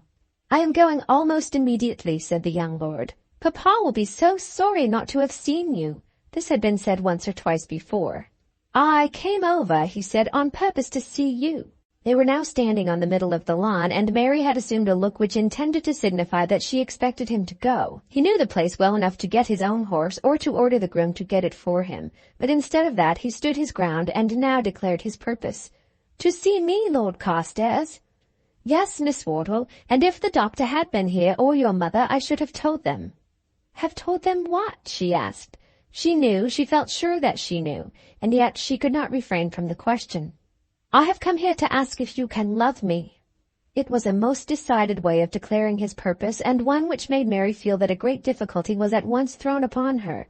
She really did not know whether she could love him or not. Why shouldn't she have been able to love him? Was it not natural enough that she should be able? But she knew that she ought not to love him, whether able or not. There were various reasons which were apparent enough to her, though it might be very difficult to make him see them. He was little more than a boy, and had not yet finished his education. His father and mother would not expect him to fall in love, at any rate till he had taken his degree, and they certainly would not expect him to fall in love with the daughter of his tutor. She had an idea that, circumstanced as she was bound by loyalty both to her own father and to the lad's father, not to be able to love him. She thought that she would find it easy enough to say that she did not love him, but that was not the question. As for being able to love him, she could not answer that at all.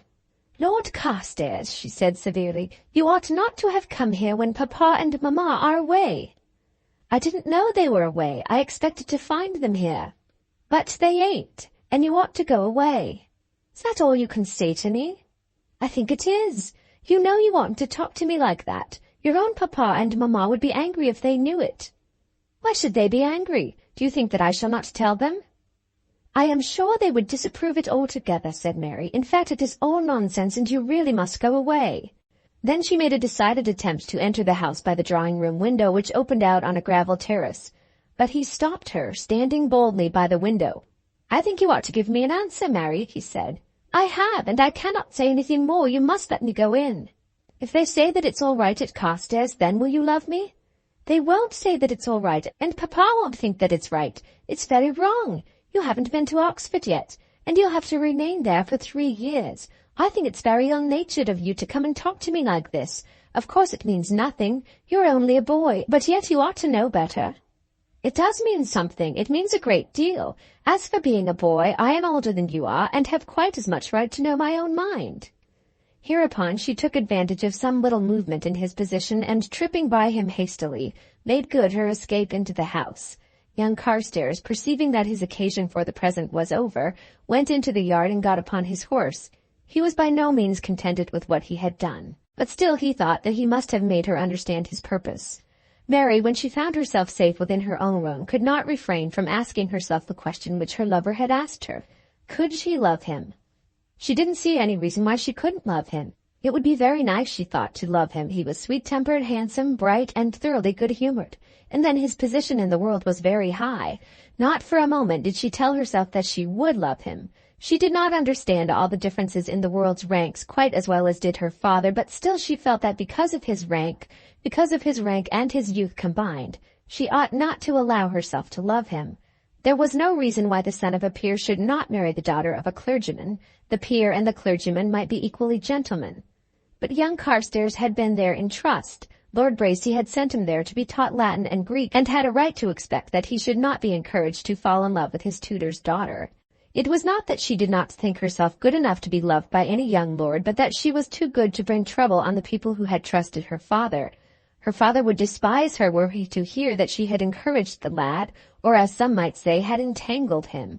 She did not know whether she should not have spoken to Lord Carstairs more decidedly, but she could at any rate comfort herself with the assurance that she had given him no encouragement. Of course she must tell it all to her mother, but in doing so could declare positively that she had given the young man no encouragement.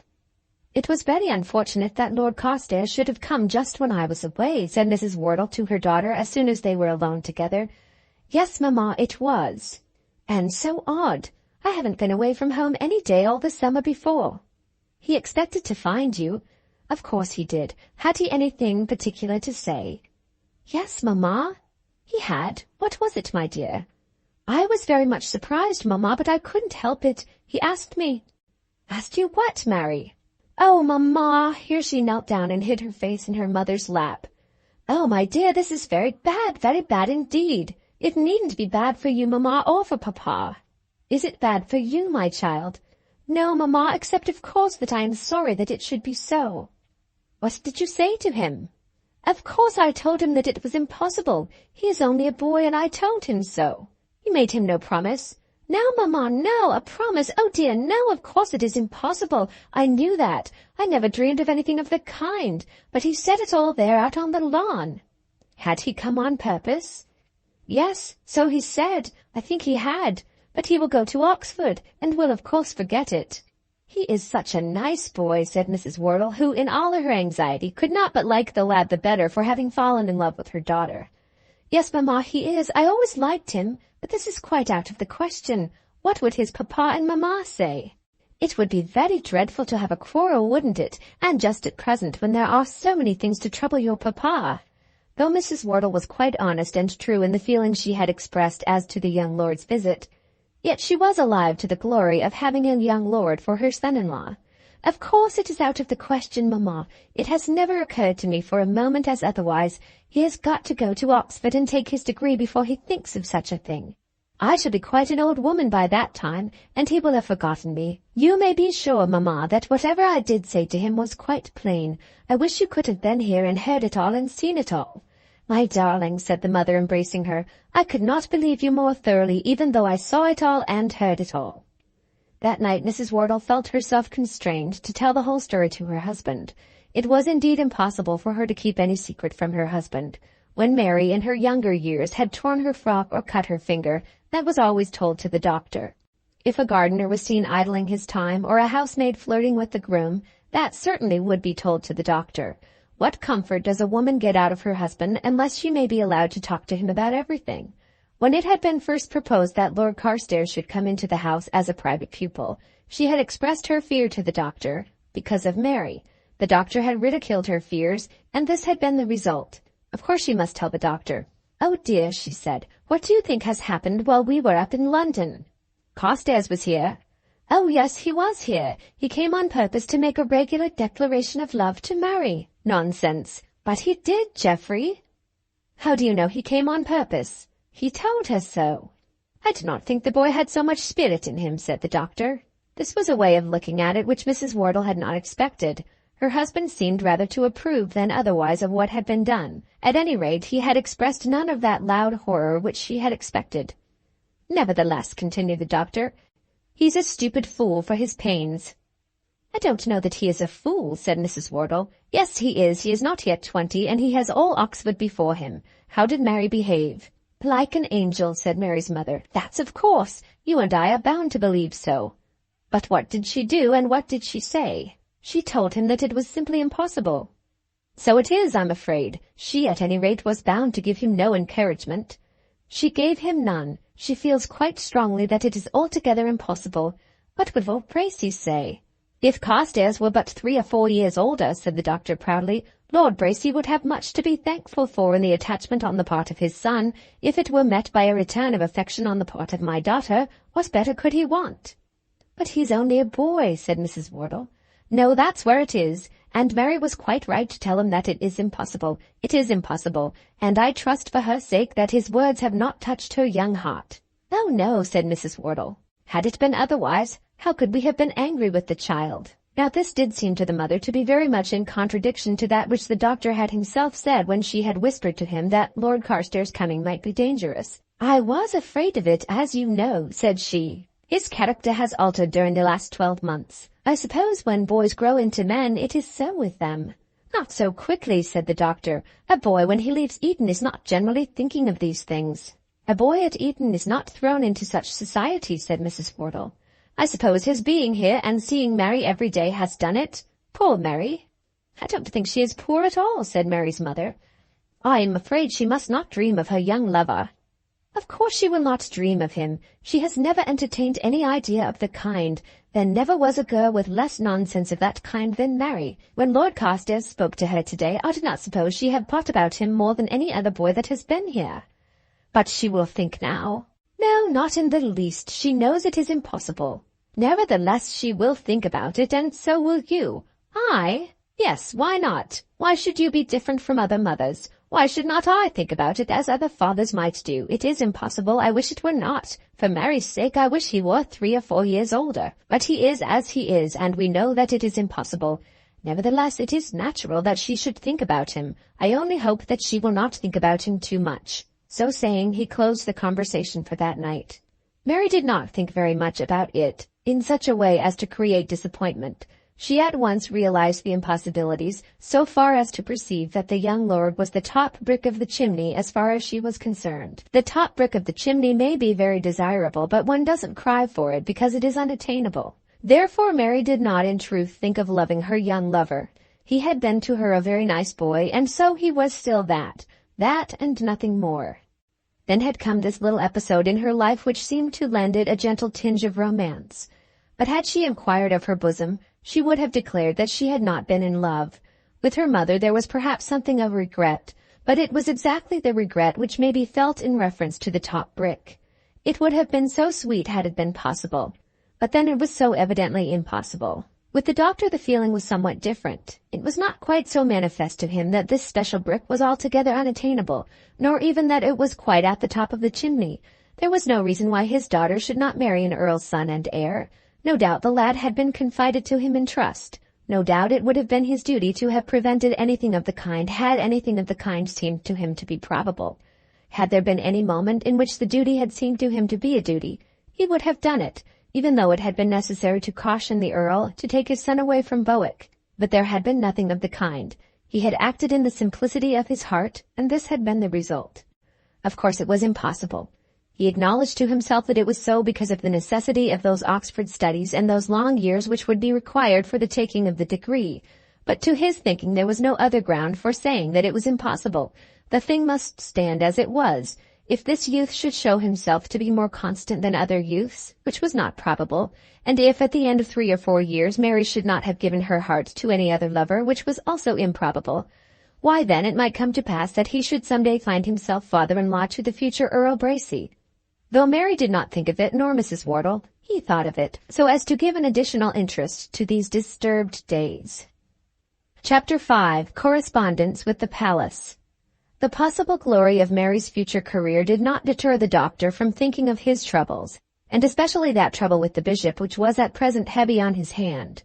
He had determined not to go on with his action, and had so resolved because he had felt, in his more sober moments, that in bringing the bishop to disgrace he would be as a bird soiling its own nest. It was that conviction, and not any idea as to the sufficiency or insufficiency, as to the truth or falsehood, of the editor's apology, which had actuated him. As he had said to his lawyer, he did not in the least care for the newspaper people. He could not condescend to be angry with them. The abominable joke, as to the 2 verbs, was altogether in their line. As coming from them, they were no more to him than the ribald words of boys which he might hear in the street. The offense to him had come from the bishop, and he resolved to spare the bishop because of the church, but yet something must be done. He could not leave the man to triumph over him. If nothing further were done in the matter, the bishop would have triumphed over him. As he could not bring himself to expose the bishop, he must see whether he could not reach the man by means of his own power of words. So he wrote as follows: "My dear Lord, I have to own that this letter is written with feelings which have been very much lacerated by what your lordship has done. I must tell you in the first place that I have abandoned my intention of bringing an action against the proprietors of the scurrilous newspaper which your lordship sent me, because I am unwilling to bring to public notice the fact of a quarrel between a clergyman of the Church of England and his bishop. I think that whatever may be the difficulty between us, it should be arranged without bringing down upon either of us adverse criticism from the public press.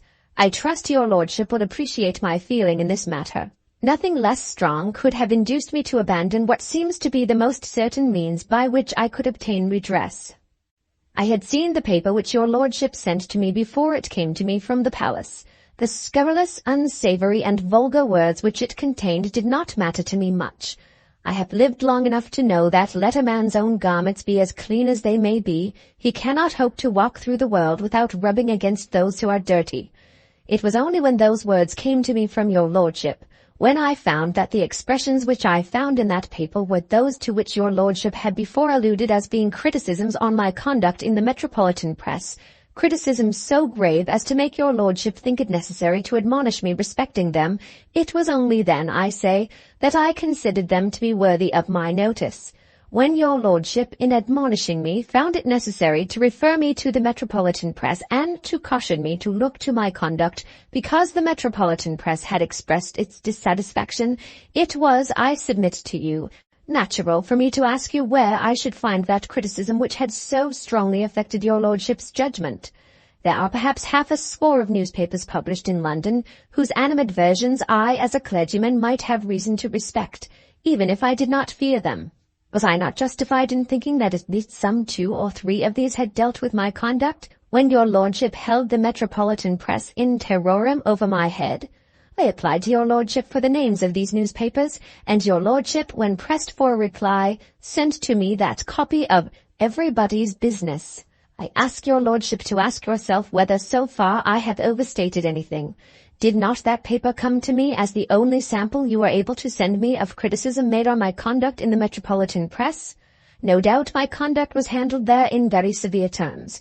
No doubt the insinuations, if true, or if of such kind as to be worthy of credit with your lordship, whether true or false, were severe, plain-spoken, and damning. The language was so abominable, so vulgar, so nauseous, that I will not trust myself to repeat it. Your lordship probably when sending me one copy kept another. Now I must ask your lordship, and I beg of your lordship for a reply, whether the periodical itself has such a character as to justify your lordship in founding a complaint against a clergyman on its unproved statements, and also whether the facts of the case, as they were known to you, were not such as to make your lordship well aware that the insinuations were false. Before these ribald words were printed, your lordship had heard all the facts of the case from my own lips. Your lordship had known me and my character for, I think, 12 years. You know the character that I bear among others as a clergyman, a schoolmaster, and a gentleman. You have been aware how great is the friendship I have felt for the unfortunate gentleman whose career is in question, and for the lady who bears his name. When you read these abominable words, did they induce your lordship to believe that I had been guilty of the inexpressible treachery of making love to the poor lady whose misfortunes I was endeavoring to relieve, and of doing so almost in my wife's presence? I defy you to have believed them. Men are various, and their minds work in different ways, but the same causes will produce the same effects. You have known too much of me to have thought it possible that I should have done as I was accused. I should hold a man to be no less than mad who could so have believed, knowing as much as your lordship knew. Then how am I to reconcile to my idea of your lordship's character the fact that you should have sent me that paper? What am I to think of the process going on in your lordship's mind when your lordship could have brought yourself to use a narrative which you must have known to be false, made in a newspaper which you knew to be scurrilous, as the ground for a solemn admonition to a clergyman of my age and standing? You wrote to me, as is evident from the tone and context of your lordship's letter, because you found that the metropolitan press had denounced my conduct, and this was the proof you sent to me that such had been the case. It occurred to me at once that, as the paper in question had vilely slandered me, I could redress myself by an action of law, and that I could prove the magnitude of the evil done to me by showing the grave importance which your lordship had attached to the words. In this way I could have forced an answer from your lordship to the questions which I now put to you. Your lordship would have been required to state on oath whether you believed those insinuations or not, and if so, why you believed them. On grounds which I have already explained, I have thought it improper to do so. Having abandoned that course, I am unable to force any answer from your lordship, but I appeal to your sense of honor and justice, whether you should not answer my questions, and I also ask from your lordship an ample apology, if, on consideration, you shall feel that you have done me an undeserved injury. I have the honor to be, my lord, your lordship's most obedient, very humble servant, Geoffrey Wortle. He was rather proud of this letter as he read it to himself, and yet a little afraid of it, feeling that he had addressed his bishop in very strong language. It might be that the bishop should send him no answer at all, or some curt note from his chaplain, in which it would be explained that the tone of the letter precluded the bishop from answering it. What should he do then? It was not, he thought, improbable that the curt note from the chaplain would be all that he might receive. He let the letter lie by him for 24 hours after he had composed it, and then determined that not to send it would be cowardly. He sent it, and then occupied himself for an hour or two in meditating the sort of letter he would write to the bishop when that curt reply had come from the chaplain. That further letter must be one which must make all amicable intercourse between him and the bishop impossible, and it must be so written as to be fit to meet the public eye if he should be ever driven by the bishop's conduct to put it in print. A great wrong had been done to him, a great wrong. The bishop had been induced by influences which should have had no power over him to use his episcopal rod and to smite him, Dr. Wortle. He would certainly show the bishop that he should have considered beforehand whom he was about to smite. A mot in the cool of the evening, and that given as an expression of opinion from the metropolitan press in general. He had spared the bishop as far as that action was concerned, but he would not spare him should he be driven to further measures by further injustice. In this way he lashed himself again into a rage. Whenever those odious words occurred to him, he was almost mad with anger against the bishop. When the letter had been 2 days sent, so that he might have had a reply come to him by return of post, he put a copy of it into his pocket and rode off to call on Mr. Puddicombe. He had thought of showing it to Mr. Puddicombe before he sent it, but his mind had revolted from such submission to the judgment of another. Mr. Puddicombe would no doubt have advised him not to send it, and then he would have been almost compelled to submit to such advice. But the letter was gone now. The bishop had read it and no doubt reread it 2 or 3 times. But he was anxious that some other clergyman should see it, that some other clergyman should tell him that, even if inexpedient, it had still been justified. Mr. Puddicombe had been made acquainted with the former circumstances of the affair, and now, with his mind full of his own injuries, he went again to Mr. Puddicombe. "It is just the sort of letter that you would write as a matter of course," said Mr. Puddicombe. "Then I hope you think that it is a good letter?" "Good as being expressive, and good also as being true, I do think it. But not good as being wise. Had I been in your case, I should have thought it unnecessary, but you are self-demonstrative and cannot control your feelings." "I do not quite understand you." "What did it all matter? The bishop did a foolish thing in talking of the metropolitan press, but he had only meant to put you on your guard." "I do not choose to be put on my guard in that way," said the doctor. "No, exactly, and he should have known you better than to suppose you would bear it. Then you pressed him, and he found himself compelled to send you that stupid newspaper. Of course he had made a mistake, but don't you think that the world goes easier when mistakes are forgiven?" "I did forgive it, as far as foregoing the action. That, I think, was a matter of course. If you had succeeded in putting the poor bishop into a witness box, you would have had every sensible clergyman in England against you. You felt that yourself." "Not quite that," said the doctor. "Something very near it, and therefore you withdrew, but you cannot get the sense of the injury out of your mind, and therefore you have persecuted the bishop with that letter." "Persecuted? He will think so, and so should I, had it been addressed to me. As I said before, all your arguments are true, only I think you have made so much more of the matter than was necessary. He ought not to have sent you that newspaper, nor ought he to have talked about the metropolitan press, but he did you no harm, nor had he wished to do you harm, and perhaps it might have been as well to pass it over. Could you have done so?" "I cannot imagine myself in such a position. I could not, at any rate, have written such a letter as that, even if I would, and should have been afraid to write it if I could. I value peace and quiet too greatly to quarrel with my bishop, unless, indeed, he should attempt to oppose upon my conscience. There was nothing of that kind here. I think I should have seen that he had made a mistake and have passed it over." The doctor, as he rode home, was on the whole better pleased with his visit than he had expected to be. He had been told that his letter was argumentative and true, and that in itself had been much. At the end of the week he received a reply from the bishop, and found that it was not, at any rate, written by the chaplain. "My dear Dr. Wortle," said the reply, "your letter has pained me exceedingly, because I find that I have caused you a degree of annoyance which I am certainly very sorry I have inflicted. When I wrote to you in my letter, which I certainly did not intend as an admonition, about the metropolitan press, I only meant to tell you, for your own information, that the newspapers were making references to your affair with Mr. Peacock. I doubt whether I knew anything of the nature of everybody's business. I am not sure even whether I had ever actually read the words to which you object so strongly. At any rate, they had no weight with me. If I had read them, which I probably did very cursorily, they did not rest on my mind at all when I wrote to you. My object was to caution you, not at all as to your own conduct, but as to others who were speaking evil of you.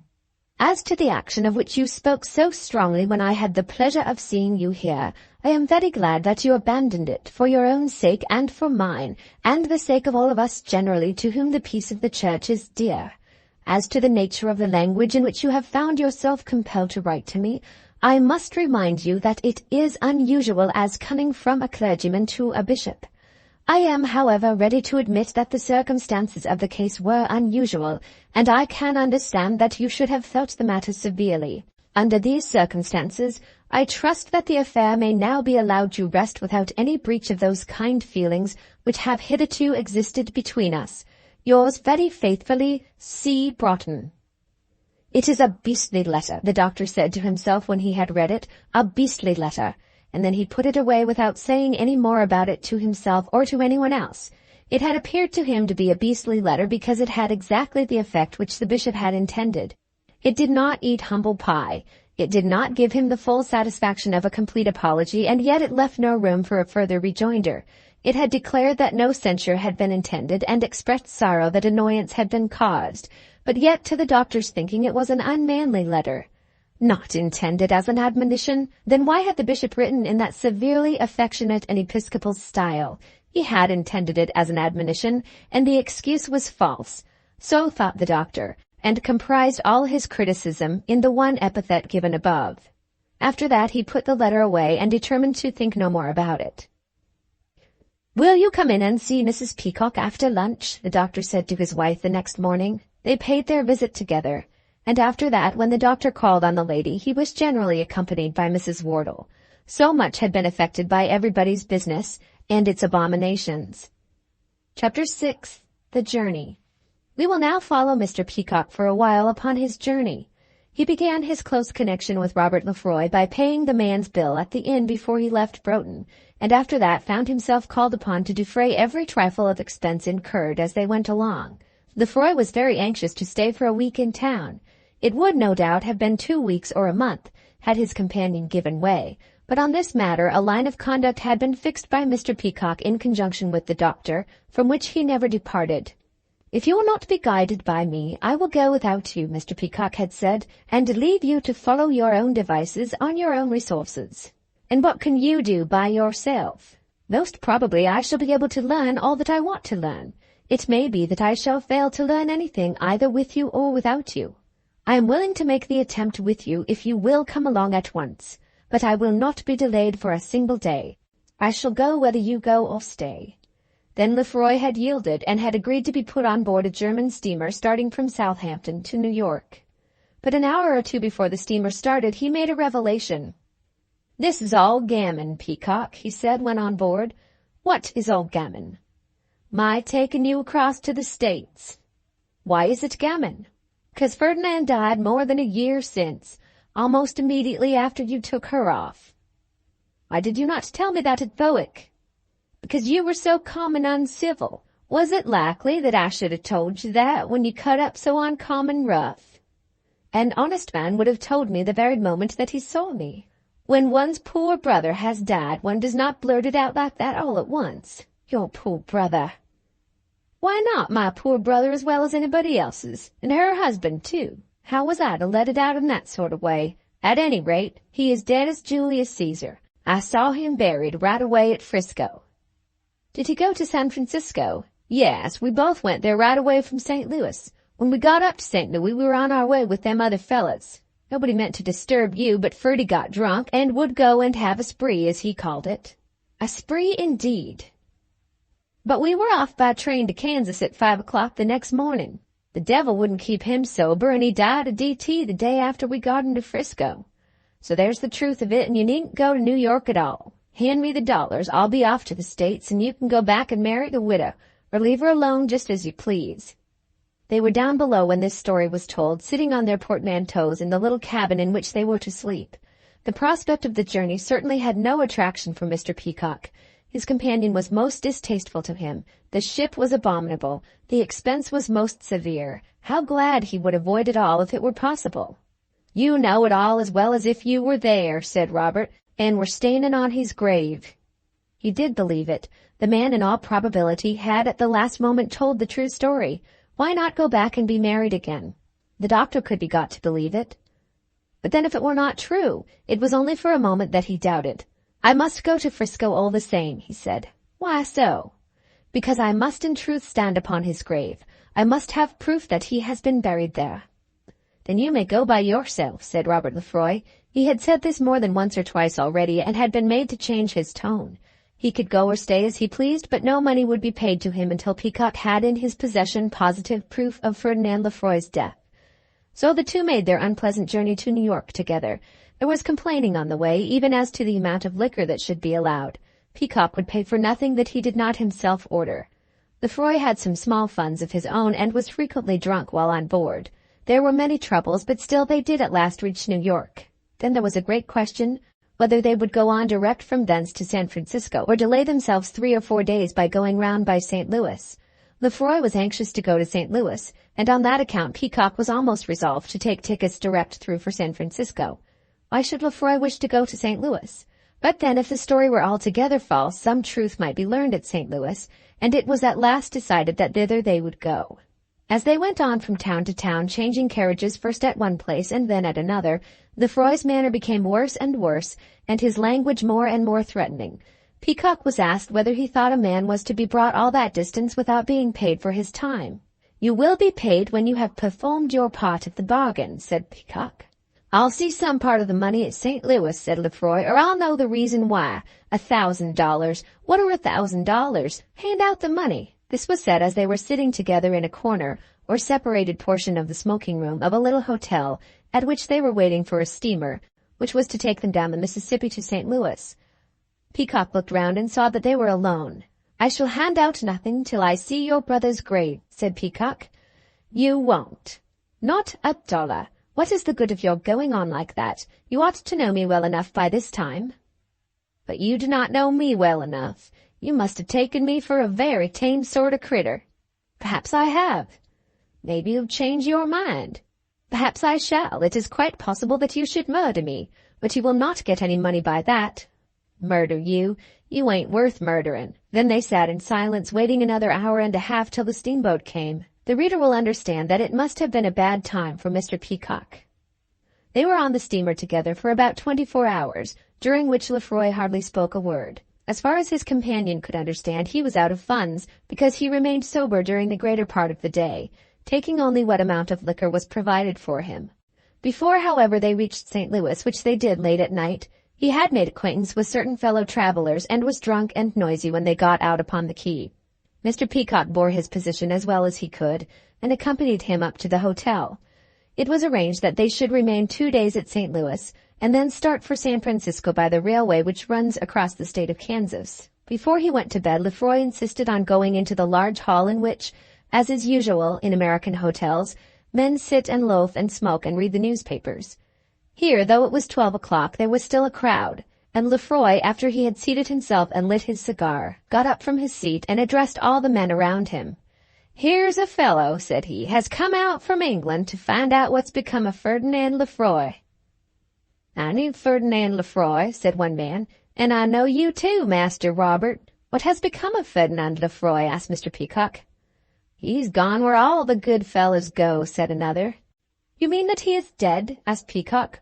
Of course he is dead, said Robert. I've been telling him so ever since we left England, but he is such a damned unbelieving infidel that he wouldn't credit the man's own brother. He won't learn much here about him. Ferdinand Lefroy, said the first man, died on the way as he was going out west. I was over the road the day after. You know nothing about it, said Robert. He died at Frisco 2 days after we'd got him there. He died at Ogden Junction, where you turn down to Utah City. You didn't see him dead, said the other. If I remember right, continued the first man, they'd taken him away to bury him somewhere just there in the neighborhood. I didn't care much about him, and I didn't ask any particular questions. He was a drunken beast, better dead than alive. You've been drunk as often as him, I guess, said Robert. I never gave nobody the trouble to bury me, at any rate, said the other. "Do you mean to say positively of your own knowledge," asked Peacock, "that Ferdinand Lefroy died at that station?" "I ask him. He's his brother, and he ought to know best." "I tell you," said Robert earnestly, "that we carried him on to Frisco, and there he died. If you think you know best, you can go to Utah City and wait there till you hear all about it. I guess they'll make you one of their elders if you wait long enough." Then they all went to bed. It was now clear to Mr. Peacock that the man as to whose life or death he was so anxious had really died. The combined evidence of these men, which had come out without any preconcerted arrangement, was proof to his mind. But there was no evidence which he could take back with him to England and use there as proof in a court of law, or even before the bishop and Dr. Wortle. On the next morning, before Robert Lefroy was up, he got hold of the man who had been so positive that death had overtaken the poor wretch at the railway station, which is distant from San Francisco 2 days' journey. Had the man died there and been buried there, nothing would be known of him in San Francisco. The journey to San Francisco would be entirely thrown away, and he would be as badly off as ever. "I wouldn't like to say for certain," said the man when he was interrogated. "I only tell you what they told me. As I was passing along, somebody said as Ferdy Lefroy had been taken dead out of the cars onto the platform. Now you know about as much about it as I do." He was thus assured that at any rate the journey to San Francisco had not been altogether a fiction. The man had gone west, as has been said, and nothing more would be known of him at St. Louis. He must still go upon his journey and make such inquiry as might be possible at the Ogden Junction. On the day but one following, they started again, taking their tickets as far as Leavenworth. They were told by the officials that they would find a train at Leavenworth waiting to take them on across country into the regular San Francisco line. But as is not unusual with railway officials in that part of the world, they were deceived. At Leavenworth they were forced to remain for 24 hours, and there they put themselves up at a miserable hotel in which they were obliged to occupy the same room. It was a rough, uncouth place in which, as it seemed to Mr. Peacock, the men were more uncourteous to him, and the things around more unlike to what he had met elsewhere, than in any other town of the Union. Robert Lefroy, since the first night at St. Louis, had become sullen rather than disobedient. He had not refused to go on when the moment came for starting, but had left it in doubt till the last moment whether he did or did not intend to prosecute his journey. When the ticket was taken for him, he pretended to be altogether indifferent about it, and would himself give no help whatever in any of the usual troubles of traveling. But as far as this little town of Leavenworth he had been carried, and Peacock now began to think it probable that he might succeed in taking him to San Francisco. On that night he endeavored to induce him to go first to bed, but in this he failed.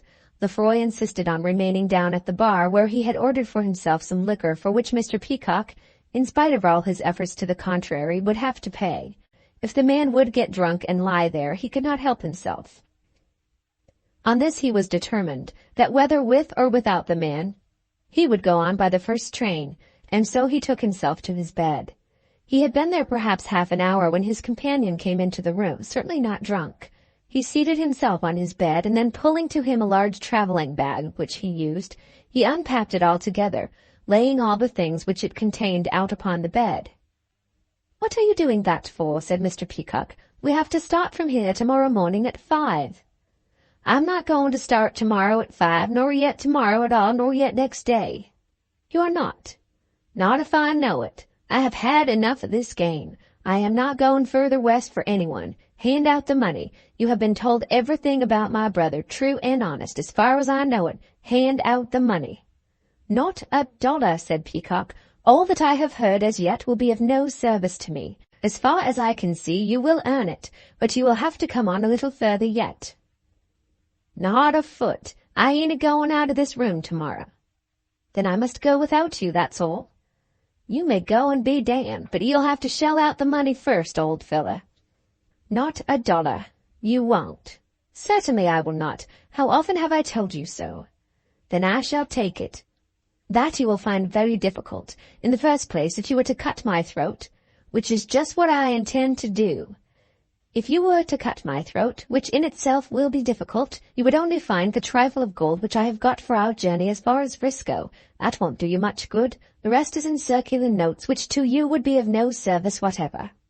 "My God," said the man suddenly, "I am not going to be done in this way.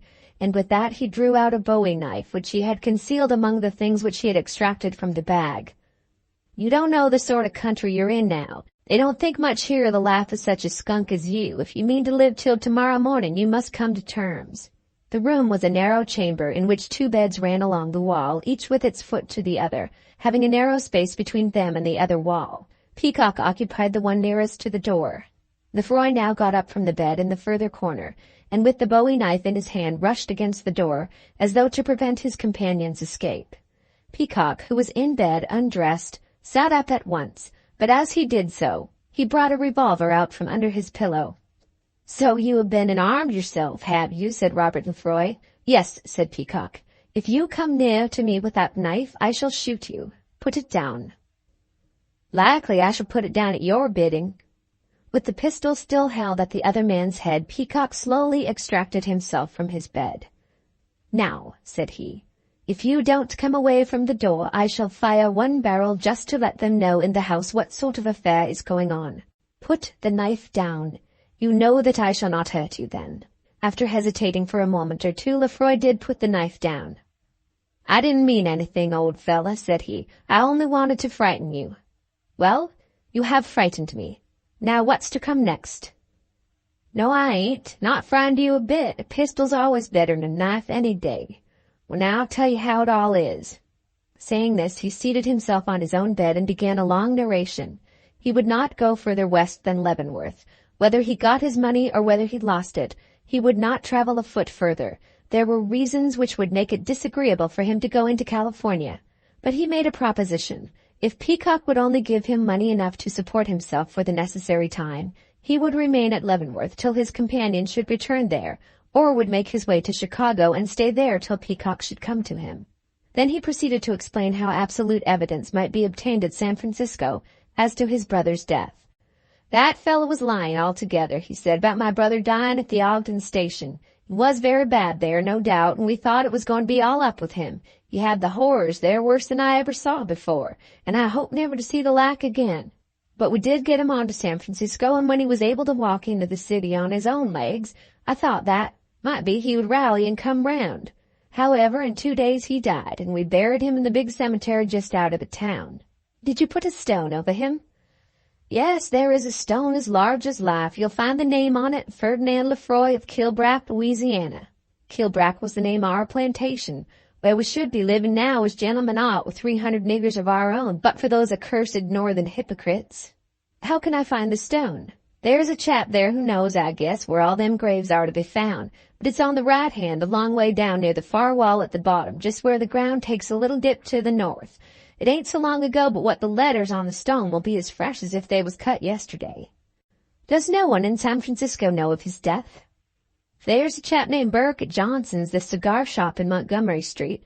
He was brother to one of our party, and he went out to the funeral. Maybe you'll find him, or anyway some traces of him."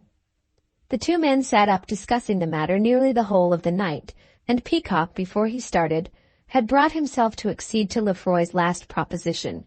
He did give the man money enough to support him for 2 or 3 weeks, and also to take him to Chicago, promising at the same time that he would hand to him the $1,000 at Chicago, should he find him there at the appointed time, and should he also have found Ferdinand Lefroy's grave at San Francisco in the manner described. Chapter 7.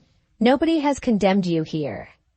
Mrs. Wortle, when she perceived that her husband no longer called on Mrs. Peacock alone, became herself more assiduous in her visits, till at last she too entertained a great liking for the woman. When Mr. Peacock had been gone for nearly a month, she had fallen into a habit of going across every day after the performance of her own domestic morning duties, and remaining in the schoolhouse for an hour. On one morning she found that Mrs. Peacock had just received a letter from New York, in which her husband had narrated his adventures so far. He had written from Southampton, but not after the revelation which had been made to him there as to the death of Ferdinand. He might have so done, but the information given to him had, at the spur of the moment, seemed to be so doubtful that he had refrained. Then he had been able to think of it all during the voyage, and from New York he had written at great length, detailing everything.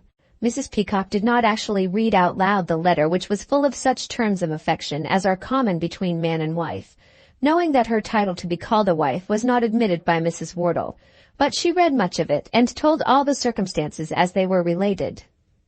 "Then," said Mrs. Wortle, "he certainly is no more." There came a certain accession of sadness to her voice as she reflected that, after all, she was talking to this woman of the death of her undoubted husband. "Yes, he is dead at last." Mrs. Wortle uttered a deep sigh. It was dreadful to her to think that a woman should speak in that way of the death of her husband. "I know all that is going on in your mind," said Mrs. Peacock, looking up into her face. "Do you?" "Every thought. You are telling yourself how terrible it is that a woman should speak of the death of her husband without a tear in her eye, without a sob, without one word of sorrow." "It is very sad." "Of course it is sad. Has it not all been sad? But what would you have me do? It is not because he was always bad to me, because he marred all my early life, making it so foul a blotch that I hardly dare to look back upon it from the quietness and comparative purity of these latter days. It is not because he has treated me as to make me feel that it has been a misfortune to me to be born, that I now receive these tidings with joy. It is because of him who has always been good to me as the other was bad, who has made me wonder at the noble instincts of a man, as the other has made me shudder at his possible meanness."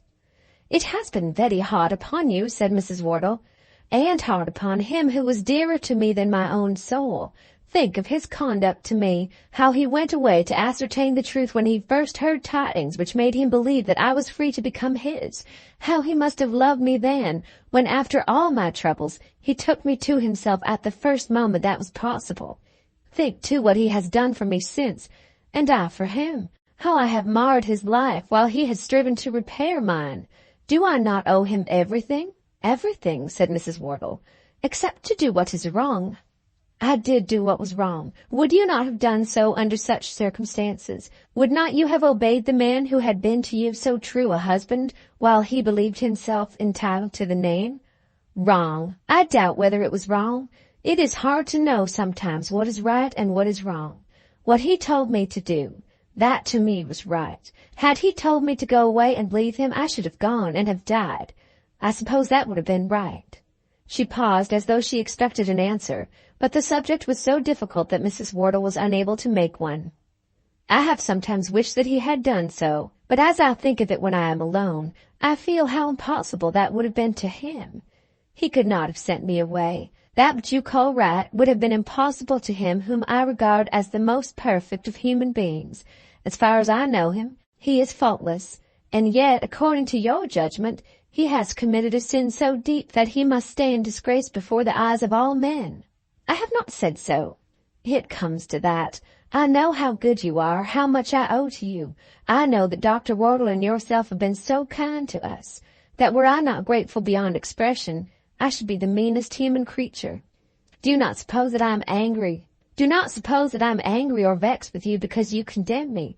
It is necessary that you should do so. But how can I condemn myself, or how can I condemn him? If you are both free now, it may be made right. But how about repentance? Will it be all right, though I shall not have repented? I will never repent. There are laws in accordance with which I will admit that I have done wrong. But had I not broken those laws when he bade me, I should have hated myself through all my life afterwards. It was very different. If you could know, Mrs. Wortle, how difficult it would have been to go away and leave him. It was not till he came to me and told me that he was going down to Texas to see how it had been with my husband that I ever knew what it was to love a man.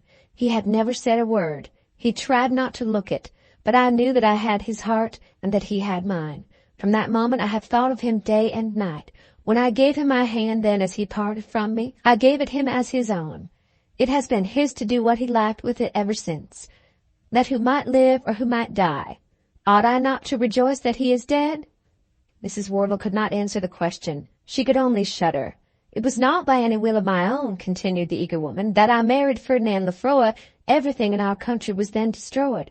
All that we loved and all that we valued had been taken away from us. War had destroyed everything. When I was just springing out of childhood, we were ruined. We had to go, all of us, women as well as men, girls as well as boys, and be something else than we had been. I was told to marry him. That was wrong. When everything is in ruin about you, what room is there for ordinary well-doing? It seemed then that he would have some remnant of property.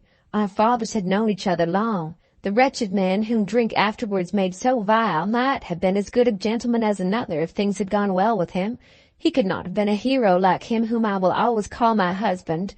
But it is not given to every man to be a hero. Was he bad always from the first? He always drank from his wedding day, and then Robert was with him, who was worse than he. Between them they were very bad. My life was a burden to me. It was terrible. It was a comfort to me even to be deserted and to be left. Then came this Englishman in my way, and it seemed to me on a sudden that the very nature of mankind was altered. He did not lie when he spoke. He was never debased by drink. He had other care than for himself. For himself I think he never cared. Since he has been here in the school, have you found any cause of fault in him? No, indeed. No, indeed, nor ever will, unless it be a fault to love a woman as he loves me. See what he is doing now where he has gone, what he has to suffer, coupled as he is with that wretch, and all for my sake. For both your sakes. He would have been none the worse had he chosen to part with me. He was in no trouble. I was not his wife, and he need only bid me go.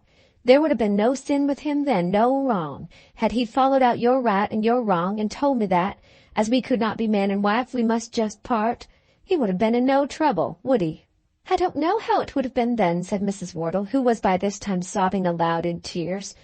No, nor I. I should have been dead, but he is a sinner now, so that he may not preach in your churches or teach in your schools, so that your dear husband has to be ruined almost because he has been kind to him. He then might have preached in any church, have taught in any school. What am I to think that God will think of it? Will God condemn him? You must leave that to him, sobbed Mrs. Wortle. Yes, but in thinking of our souls we must reflect a little as to what we believe to be probable. He, you say, has sinned, is sinning still and calling me his wife. Am I not to believe that if he were called to his long account, he would stand there pure and bright, in glorious garments, one fit for heaven, because he has loved others better than he has loved himself, because he has done to others as he might have wished that they should do to him? I do believe it. Believe? I know it. And if so, what am I to think of his sin or of my own? Not to obey him, not to love him, not to do in everything as he counsels me. That to me would be sin. To the best of my conscience, he is my husband and my master. I will not go into the rooms of such as you, Mrs. Wortle, good and kind as you are, but it is not because I do not think myself fit. It is because I will not injure you in the estimation of those who do not know what is fit and what is unfit. I am not ashamed of myself. I owe it to him to blush for nothing that he has caused me to do. I have but two judges, the Lord in heaven and he my husband upon earth. Nobody has condemned you here. Yes, they have condemned me, but I am not angry at that. You do not think, Mrs. Wortle, that I can be angry with you, so kind as you have been, so generous, so forgiving. The more kind because you think that we are determined, headstrong sinners. Oh, no, it is natural that you should think so, but I think differently. Circumstances have so placed me that they have made me unfit for your society. If I had no decent gown to wear or shoes to my feet, I should be unfit also, but not on that account disgraced in my own estimation. I comfort myself by thinking that I cannot be altogether bad when a man such as he has loved me and does love me. The two women, when they parted on that morning, kissed each other, which they had not done before, and Mrs. Wortle had been made to doubt whether, after all, the sin had been so very sinful. She did endeavor to ask herself whether she would not have done the same in the same circumstances. The woman, she thought, must have been right to have married the man whom she loved, when she heard that her first horrid husband was dead. There could at any rate have been no sin in that. And then what ought she to have done when the dead man, dead as he was supposed to have been, burst into her room? Mrs. Wortle, who found it indeed extremely difficult to imagine herself to be in such a position, did at last acknowledge that in such circumstances she certainly would have done whatever Dr. Wortle had told her. She could not bring it nearer to herself than that. She could not suggest to herself two men as her own husbands. She could not imagine that the doctor had been either the bad husband, who had unexpectedly come to life, or the good husband, who would not in truth be her husband at all. But she did determine in her own mind that however all that might have been, she would clearly have done whatever the doctor told her. She would have sworn to obey him, even though when swearing she should not have really married him. It was terrible to think of, so terrible that she could not quite think of it, but in struggling to think of it her heart was softened toward this other woman. After that day she never spoke further of the woman's sin. Of course she told it all to the doctor, not indeed explaining the working of her own mind as to that suggestion that he should have been, in his first condition, a very bad man, and have been reported dead, and have come again in a second shape as a good man. She kept that to herself, but she did endeavor to describe the effect upon herself of the description the woman had given of her own conduct. "I don't quite know how she could have done otherwise," said Mrs. Wortle. "Nor I either. I have always said so. It would have been so very hard to go away when he told her not." "It would have been very hard to go away," said the doctor, "if he had told her to do so. Where was she to go? What was she to do? They had been brought together by circumstances in such a manner that it was, so to say, impossible that they should part. It is not often that one comes across events like these, so altogether out of the ordinary course that the common rules of life seem to be insufficient for guidance. To most of us it never happens, and it is better for us that it should not happen. But when it does, one is forced to go beyond the common rules. It is that feeling which has made me give them my protection. It has been a great misfortune, but placed as I was, I could not help myself. I could not turn them out. It was clearly his duty to go, and almost as clearly mine to give her shelter till he should come back. A great misfortune, Geoffrey. I am afraid so. Look at this." Then he handed to her a letter from a nobleman living at a great distance, at a distance so great that Mrs. Stantiloup would hardly have reached him there, expressing his intention to withdraw his 2 boys from the school at Christmas. "He doesn't give this as a reason." "No, we are not acquainted with each other personally, and he could hardly have alluded to my conduct in this matter. It was easier for him to give a mere notice such as this. But not the less do I understand it. The intention was that the elder Mowbray should remain for another year, and the younger for 2 years. Of course he is at liberty to change his mind, nor do I feel myself entitled to complain. A school such as mine must depend on the credit of the establishment. He has heard, no doubt, something of the story which has injured our credit, and it is natural that he should take the boys away. Do you think that the school will be put an end to?" "It looks very like it." "Altogether?" "I should not care to drag it on as a failure. I am too old now to begin again with a new attempt if this collapses. I have no offers to fill up the vacancies. The parents of those who remain, of course, will know how it is going with the school. I shall not be disposed to let it die of itself. My idea at present is to carry it on without saying anything till the Christmas holidays, and then to give notice to the parents that the establishment will be closed at midsummer." "Will it make you very unhappy?" "No doubt it will. A man does not like to fail. I am not sure but what I am less able to bear such failure than most men." "But you have sometimes thought of giving it up." "Have I? I have not known it. Why should I give it up? Why should any man give up a profession while he has health and strength to carry it on?" "You have another?" "Yes, but it is not the one to which my energies have been chiefly applied. The work of a parish such as this can be done by one person. I have always had a curate. It is, moreover, nonsense to say that a man does not care most for that by which he makes his money. I am to give up over £2,000 a year, which I have had not a trouble but a delight in making. It is like coming to the end of one's life." "Oh, Geoffrey!" "It has to be looked in the face, you know. I wish they had never come." "What is the good of wishing? They came, and according to my way of thinking I did my duty by them. Much as I am grieved by this, I protest that I would do the same again, were it again to be done. Do you think that I would be deterred from what I thought to be right by the machinations of a she-dragon such as that?" "Has she done it?" "Well, I think so," said the doctor after some little hesitation. "I think it has been in truth her doing. There has been a grand opportunity for slander, and she has used it with uncommon skill. It was a wonderful chance in her favor. She has been enabled without actual lies which could be proved to be lies, to spread abroad reports which have been absolutely damning, and she has succeeded in getting hold of the very people through whom she could injure me. Of course, all this correspondence with the bishop has helped. The bishop hasn't kept it as a secret. Why should he?" "The bishop has had nothing to do with the school," said Mrs. Wortle. "No, but the things have been mixed up together. Do you think it would have no effect with such a woman as Lady Anne Clifford to be told that the bishop had censured my conduct severely? If it had not been for Mrs. Stantiloup, the bishop would have heard nothing about it. It is her doing, and it pains me to feel that I have to give her credit for her skill and her energy." "Her wickedness, you mean?" "What does it signify whether she has been wicked or not in this matter?" "Oh, Geoffrey!" "Her wickedness is a matter of course. We all knew that beforehand. If a person has to be wicked, it is a great thing for him to be successful in his wickedness. He would have to pay the final penalty even if he failed. To be wicked and to do nothing is to be mean all round. I am afraid that Mrs. Stantiloup will have succeeded in her wickedness. Chapter 8. Lord Bracy's Letter. The school and the parish went on through August and September and up to the middle of October very quietly. The quarrel between the bishop and the doctor had altogether subsided. People in the diocese had ceased to talk continually of Mr. and Mrs. Peacock. There was still alive a certain interest as to what might be the ultimate fate of the poor lady, but other matters had come up, and she no longer formed the one topic of conversation at all meetings. The 20 boys at the school felt that as their numbers had been diminished, so also had their reputation. They were less loud, and, as other boys would have said of them, less cocky than of yore. But they ate and drank and played, and, let us hope, learnt their lessons as usual. Mrs. Peacock had from time to time received letters from her husband, the last up to the time of which we speak having been written at the Ogden Junction, at which Mr. Peacock had stopped for 24 hours with the object of making inquiry as to the statement made to him at St. Louis. Here he learned enough to convince him that Robert Lefroy had told him the truth in regard to what had there occurred.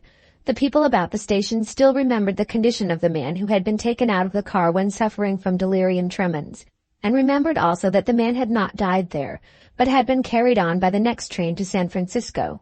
One of the porters also declared that he had heard a few days afterwards that the sufferer had died almost immediately on his arrival at San Francisco.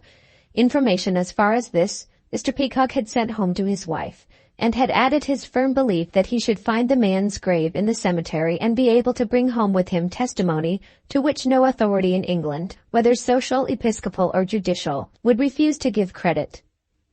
"Of course he will be married again," said Mrs. Wortle to her husband. "They shall be married here, and I will perform the ceremony. I don't think the bishop himself would object to that, and I shouldn't care a straw if he did." "Will he go on with the school?" whispered Mrs. Wortle. "Will the school go on? If the school goes on, he will go on, I suppose. About that you had better ask Mrs. Stantiloup." "I will ask nobody but you," said the wife, putting up her face to kiss him.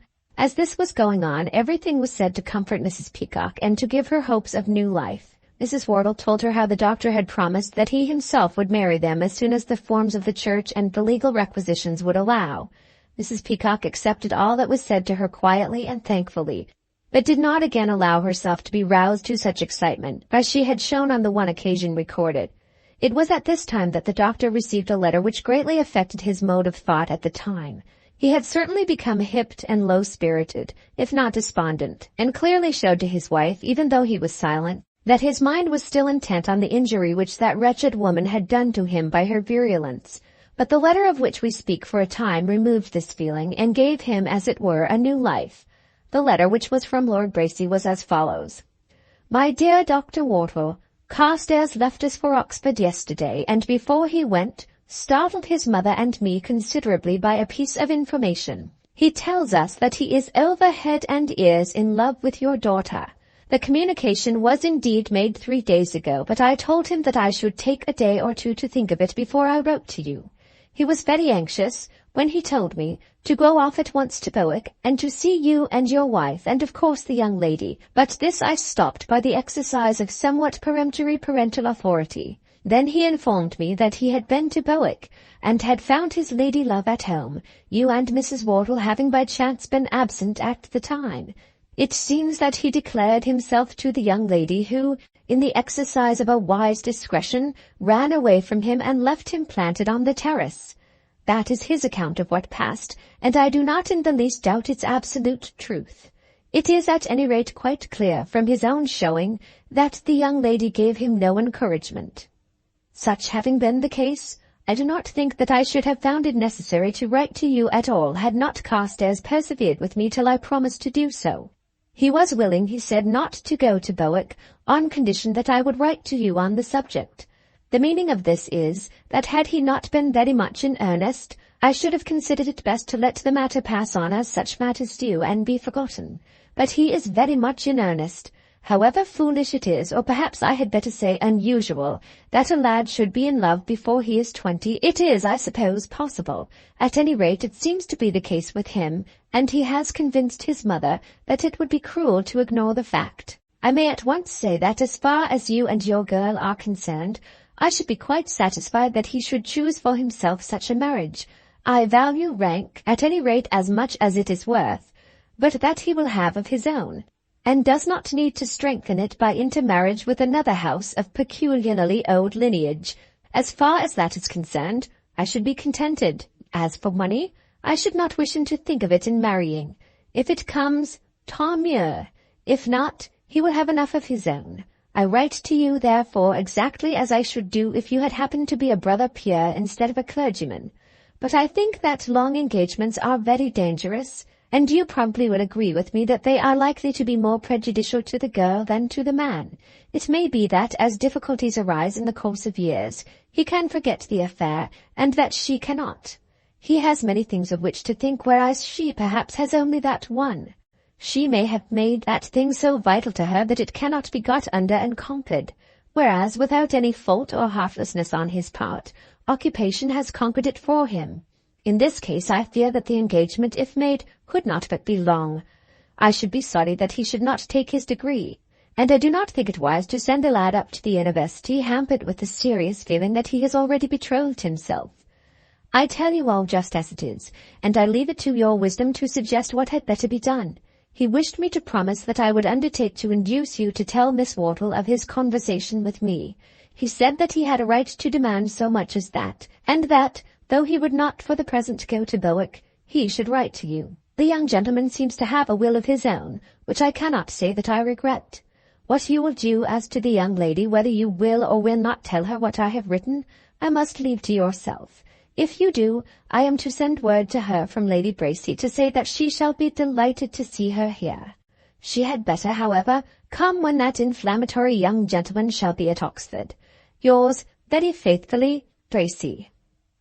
This letter certainly did a great deal to invigorate the doctor and to console him in his troubles. Even though the debated marriage might prove to be impossible, as it had been declared by the voices of all the Wortles one after another, still there was something in the tone in which it was discussed by the young man's father, which was in itself a relief. There was at any rate no contempt in the letter. I may say at once that, as far as you and your girl are concerned, I shall be very well pleased. That, at any rate, was satisfactory, and the more he looked at it, the less he thought that it need be altogether impossible. If Lord Bracy liked it, and Lady Bracy liked it, and young Carstairs, as to whose liking there seemed to be no reason for any doubt, he did not see why it should be impossible.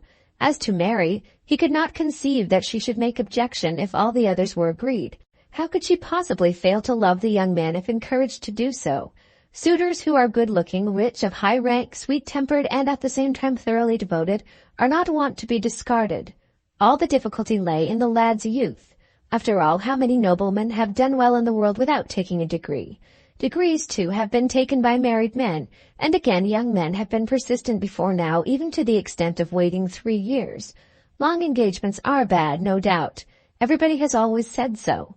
But a long engagement may be better than none at all. He at last made up his mind that he would speak to Mary, but he determined that he would consult his wife first. Consulting Mrs. Wortle on his part generally amounted to no more than instructing her. He found it sometimes necessary to talk her over, as he had done in that matter of visiting Mrs. Peacock, but when he set himself to work he rarely failed. She had nowhere else to go for a certain foundation and support. Therefore he hardly doubted much when he began his operation about this suggested engagement. "I have got that letter this morning from Lord Bracy," he said, handing her the document. "Oh dear, has he heard about Carstairs? You had better read it." "He has told it all," she exclaimed when she had finished the first sentence. "He has told it all, certainly, but you had better read the letter through." Then she seated herself and read it, almost trembling, however, as she went on with it. "Oh dear, that is very nice what he says about you and Mary." "It is all very nice as far as that goes. There is no reason why it should not be nice. It might have made him so angry. Then he would have been very unreasonable. He acknowledges that Mary did not encourage him." "Of course she did not encourage him. He would have been very unlike a gentleman had he thought so. But in truth, my dear, it is a very good letter. Of course there are difficulties." "Oh, it is impossible." "I do not see that at all. It must rest very much with him, no doubt, with Carstairs, and I do not like to think that our girl's happiness should depend on any young man's constancy. But such dangers have to be encountered. You and I were engaged for 3 years before we were married, and we did not find it so very bad. It was very good. Oh, I was so happy at the time." Happier than you've been since? Well, I don't know. It was very nice to know that you were my lover. Why shouldn't Mary think it very nice to have a lover? But I knew that you would be true. Why shouldn't Carstairs be true? Remember, he is so young. You were in orders. I do not know that I was at all more likely to be true on that account. A clergyman can jilt a girl just as well as another. It depends on the nature of the man. And you were so good. I never came across a better youth than Carstairs. You see what his father says about his having a will of his own. When a young man shows a purpose of that kind, he generally sticks to it. The upshot of it all was that Mary was to be told, and that her father was to tell her. Yes, Papa, he did come, she said. I told Mamma all about it. And she told me, of course. You did what was quite right, and I should not have thought it necessary to speak to you had not Lord Bracy written to me. Lord Bracy has written, said Mary. It seemed to her, as it had done to her mother, that Lord Bracy must have written angrily. But though she thought so, she plucked up her spirit gallantly, telling herself that though Lord Bracy might be angry with his own son, he could have no cause to be displeased with her. Yes, I have a letter which you shall read. The young man seems to have been very much in earnest. I don't know, said Mary with some little exultation at her heart. It seemed but the other day that he was a boy, and now he has become suddenly a man. To this Mary said nothing, but she also had come to the conclusion that in this respect Lord Carstairs had lately changed, very much for the better. Do you like him, Mary? Like him, Papa? Well, my darling, how am I to put it? He's so much in earnest that he's got his father to write to me. He was coming over himself again before he went to Oxford, but he told his father what he was going to do, and the Earl stopped him. There's the letter, and you may read it. Mary read the letter, taking herself apart to a corner of the room, and seemed to her father to take a long time in reading it. But there was very much on which she was called upon to make up her mind during those few minutes. Up to the present time, up to the moment in which her father had now summoned her into his study, she had resolved that it was impossible. She had become so clear on the subject that she would not ask herself the question whether she could love the young man. Would it not be wrong to love the young man? Would it not be a longing for the top brick of the chimney, which she ought to know was out of her reach? So she had decided it, and had therefore already taught herself to regard the declaration made to her as the ebullition of a young man's folly. But not the less had she known how great had been the things suggested to her, how excellent was this top brick of the chimney, and as to the young man himself, she could not but feel that, had matters been different, she might have loved him. Now there had come a sudden change, but she did not at all know how far she might go to meet the change, nor what the change altogether meant. She had been made sure by her father's question that he had taught himself to hope. He would not have asked her whether she liked him, would not at any rate have asked that question in that voice. Had he not been prepared to be good to her, had she answered in the affirmative. But then this matter did not depend upon her father's wishes or even on her father's judgment. It was necessary that before she said another word she should find out what Lord Bracy said about it. There she had Lord Bracy's letter in her hand, but her mind was so disturbed that she hardly knew how to read it aright at the spur of the moment. You understand what he says, Mary?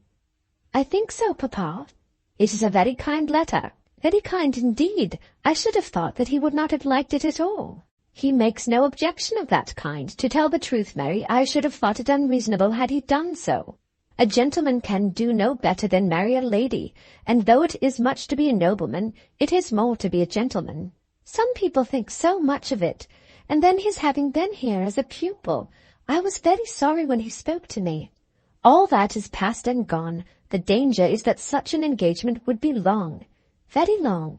You would be afraid of that, Mary. Mary felt that this was hard upon her and unfair. Were she to say that the danger of a long engagement did not seem to her to be very terrible, she would at once be giving up everything.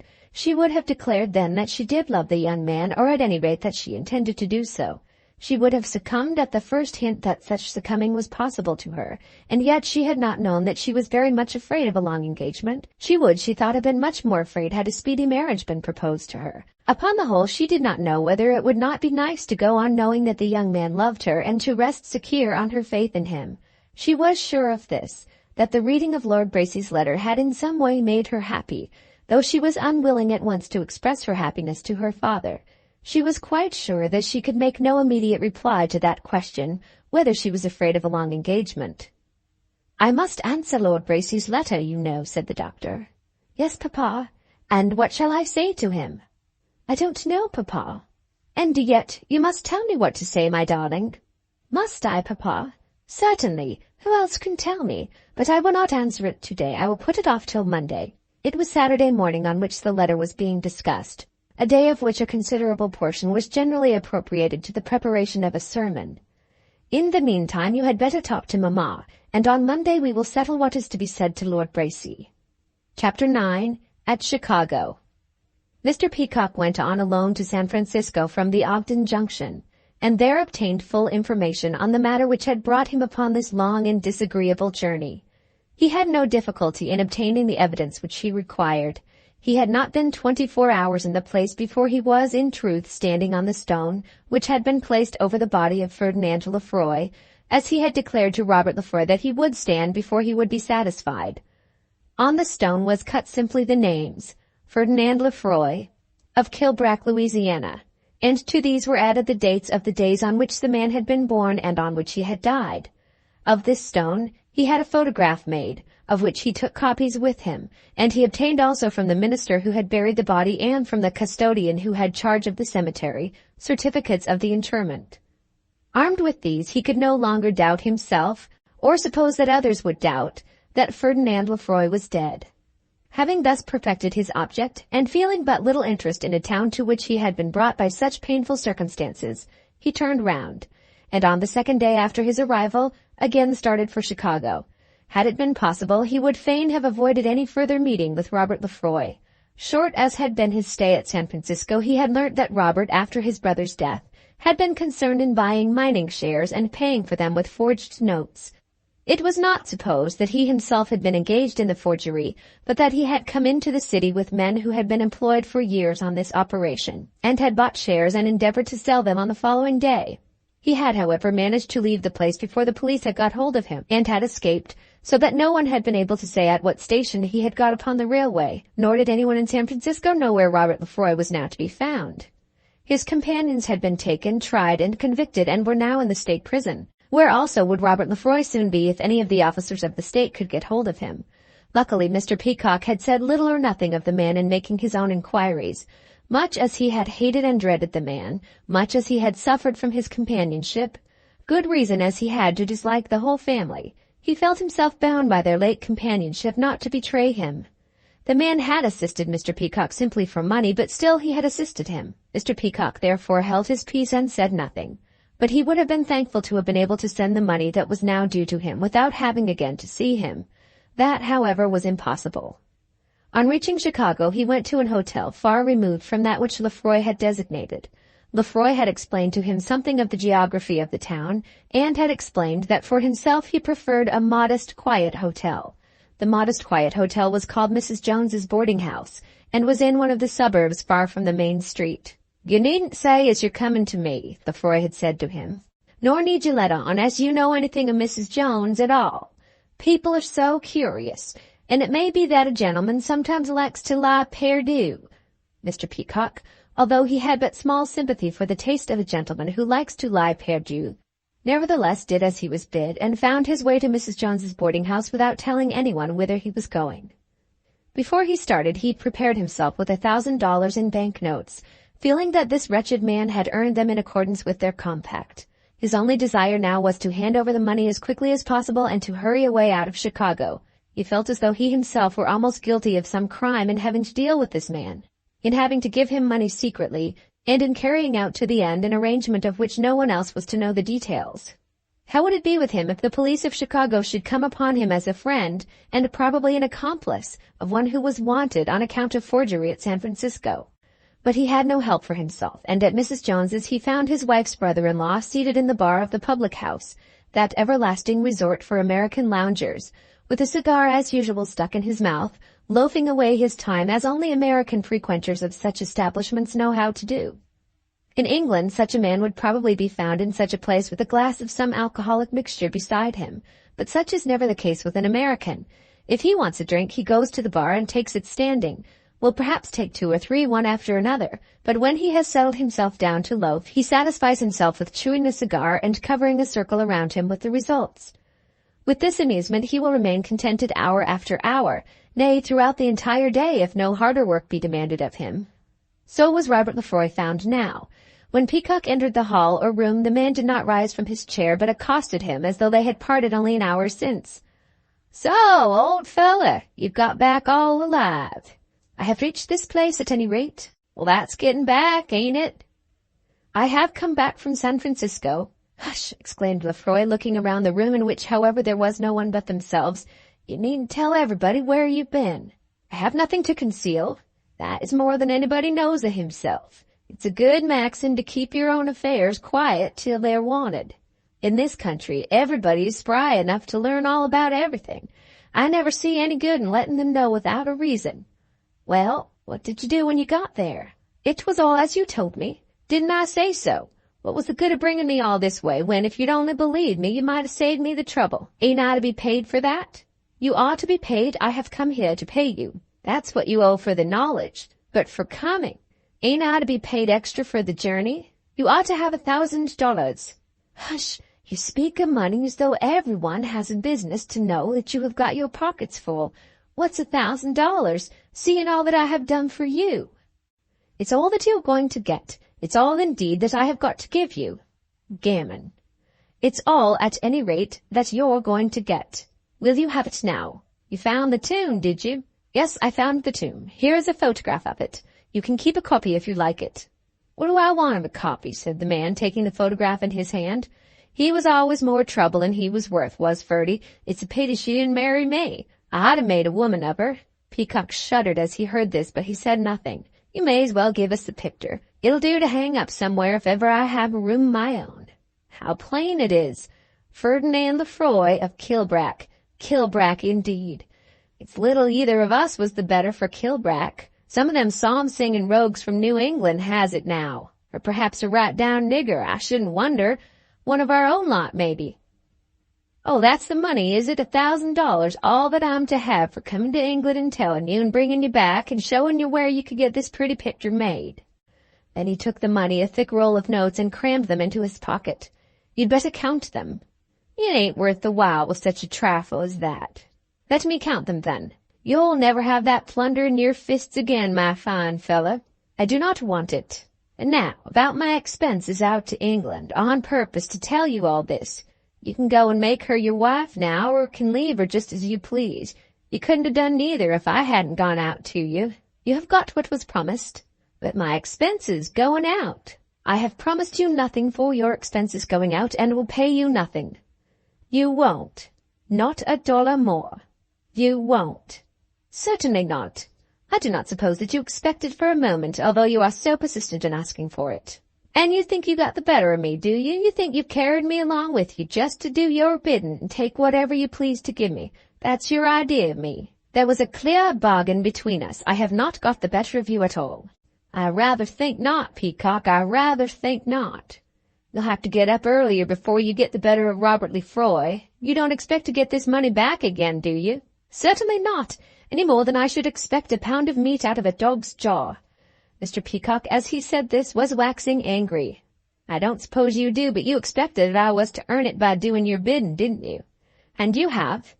"Yes, I have, but how? You never heard of my cousin, did you, Ferdinand Lefroy of Kilbrack, Louisiana?" "Heard of whom?" "My cousin, Ferdinand Lefroy. He was very well known in his own state, and in California, too, till he died. He was a good feller, but given to drink. We used to tell him that, if he would marry, it would be better for him, but he never would, he never did." Robert Lefroy, as he said this, put his left hand into his trousers pocket, over the notes which he had placed there, and drew a small revolver out of his pocket with the other hand. "I am better prepared now," he said, "than when you had your 6-shooter under your pillow at Leavenworth." "I do not believe a word of it." "It's a lie," said Peacock. "Very well. You're a chap that's fond of traveling, and have got plenty of money. You'd better go down to Louisiana and make your way straight from New Orleans to Kilbrack. It ain't above 40 miles to the southwest, and there's a rail goes within 15 miles of it.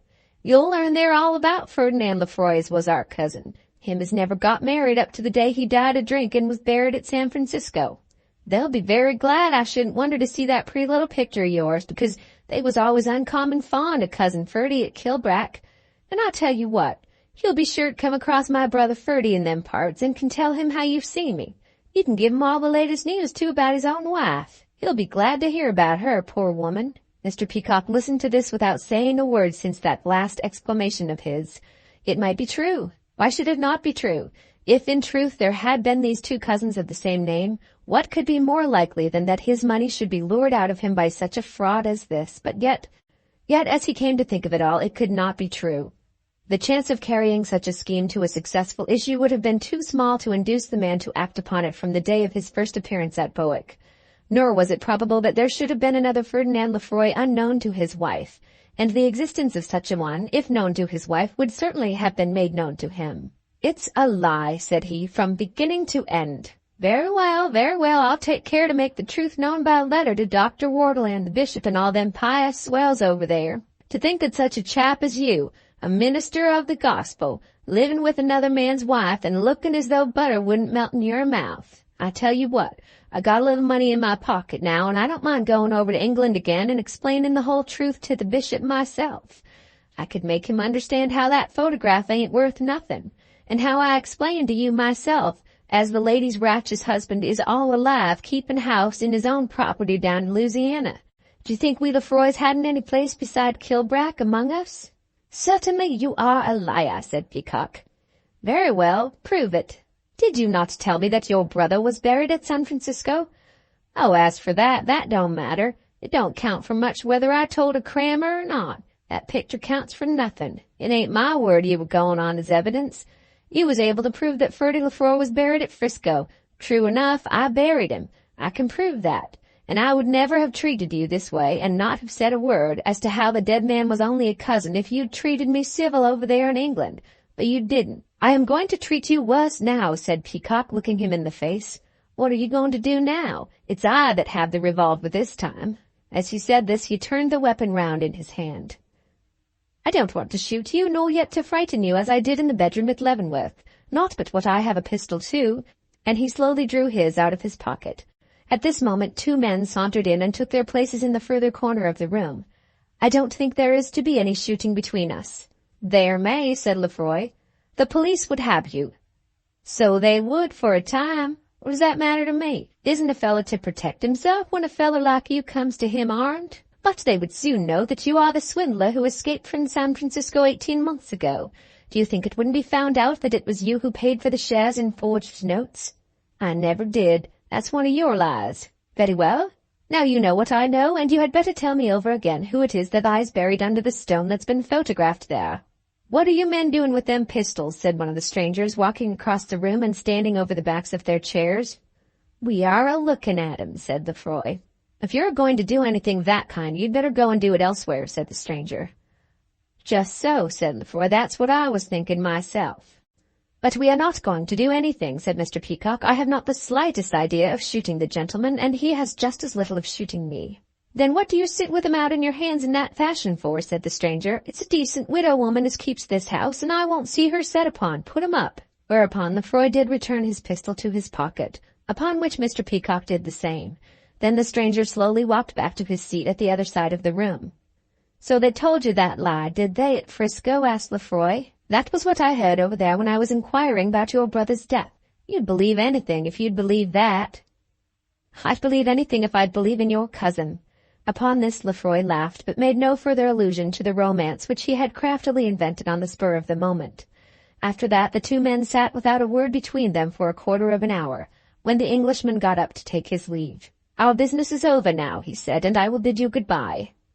I'll tell you what I'm a-thinking, said Lefroy. Mr. Peacock stood with his hand ready for a final adieu, but he said nothing. I've half a mind to go back with you to England. There ain't nothing to keep me here. What could you do there? I'd be evidence for you as to Ferdy's death, you know. I have evidence. I do not want you. I'll go, nevertheless. And spend all your money on the journey. You'd help, wouldn't you now? Not $1, said Peacock, turning away and leaving the room. As he did so, he heard the wretch laughing loud at the excellence of his own joke. Before he made his journey back again to England, he only once more saw Robert Lefroy. As he was seating himself in the railway car that was to take him to Buffalo, the man came up to him with an affected look of solicitude. Peacock, he said, there was only $900 in that roll. There were 1,000. I counted them half an hour before I handed them to you. There was only 900 when I got 'em. There were all that you will get. What kind of notes were they you had when you paid for the shares at Frisco? This question he asked out loud before all the passengers. Then Robert Lefroy left the car, and Mr. Peacock never saw him or heard from him again. Chapter 10. The Doctor's Answer. When Monday came, there was much to be done and to be thought of at Bowick. Mrs. Peacock on that day received a letter from San Francisco, giving her all the details of the evidence that her husband had obtained and enclosing a copy of the photograph. There was now no reason why she should not become the true and honest wife of the man whom she had all along regarded as her husband in the sight of God. The writer declared that he would so quickly follow his letter that he might be expected home within a week or at the longest 10 days from the date at which she would receive it. Immediately on his arrival at Liverpool he would of course give her notice by telegraph. When this letter reached her, she at once sent a message across to Mrs. Wortle. Would Mrs. Wortle kindly come and see her? Mrs. Wortle was of course bound to do as she was asked and started at once, but she was in truth but little able to give counsel on any subject outside the one which was at the moment nearest to her heart. At 1 o'clock, when the boys went to their dinner, Mary was to instruct her father as to the purport of the letter which was to be sent to Lord Bracy, and Mary had not as yet come to any decision. She could not go to her father for aid, she could not at any rate go to him until the appointed hour should come, and she was therefore entirely thrown upon her mother. Had she been old enough to understand the effect and the power of character, she would have known that, at the last moment, her father would certainly decide for her, and had her experience of the world been greater, she might have been quite sure that her father would decide in her favor. But as it was, she was quivering and shaking in the dark, leaning on her mother's very inefficient aid, nearly overcome with the feeling that by 1 o'clock she must be ready to say something quite decided.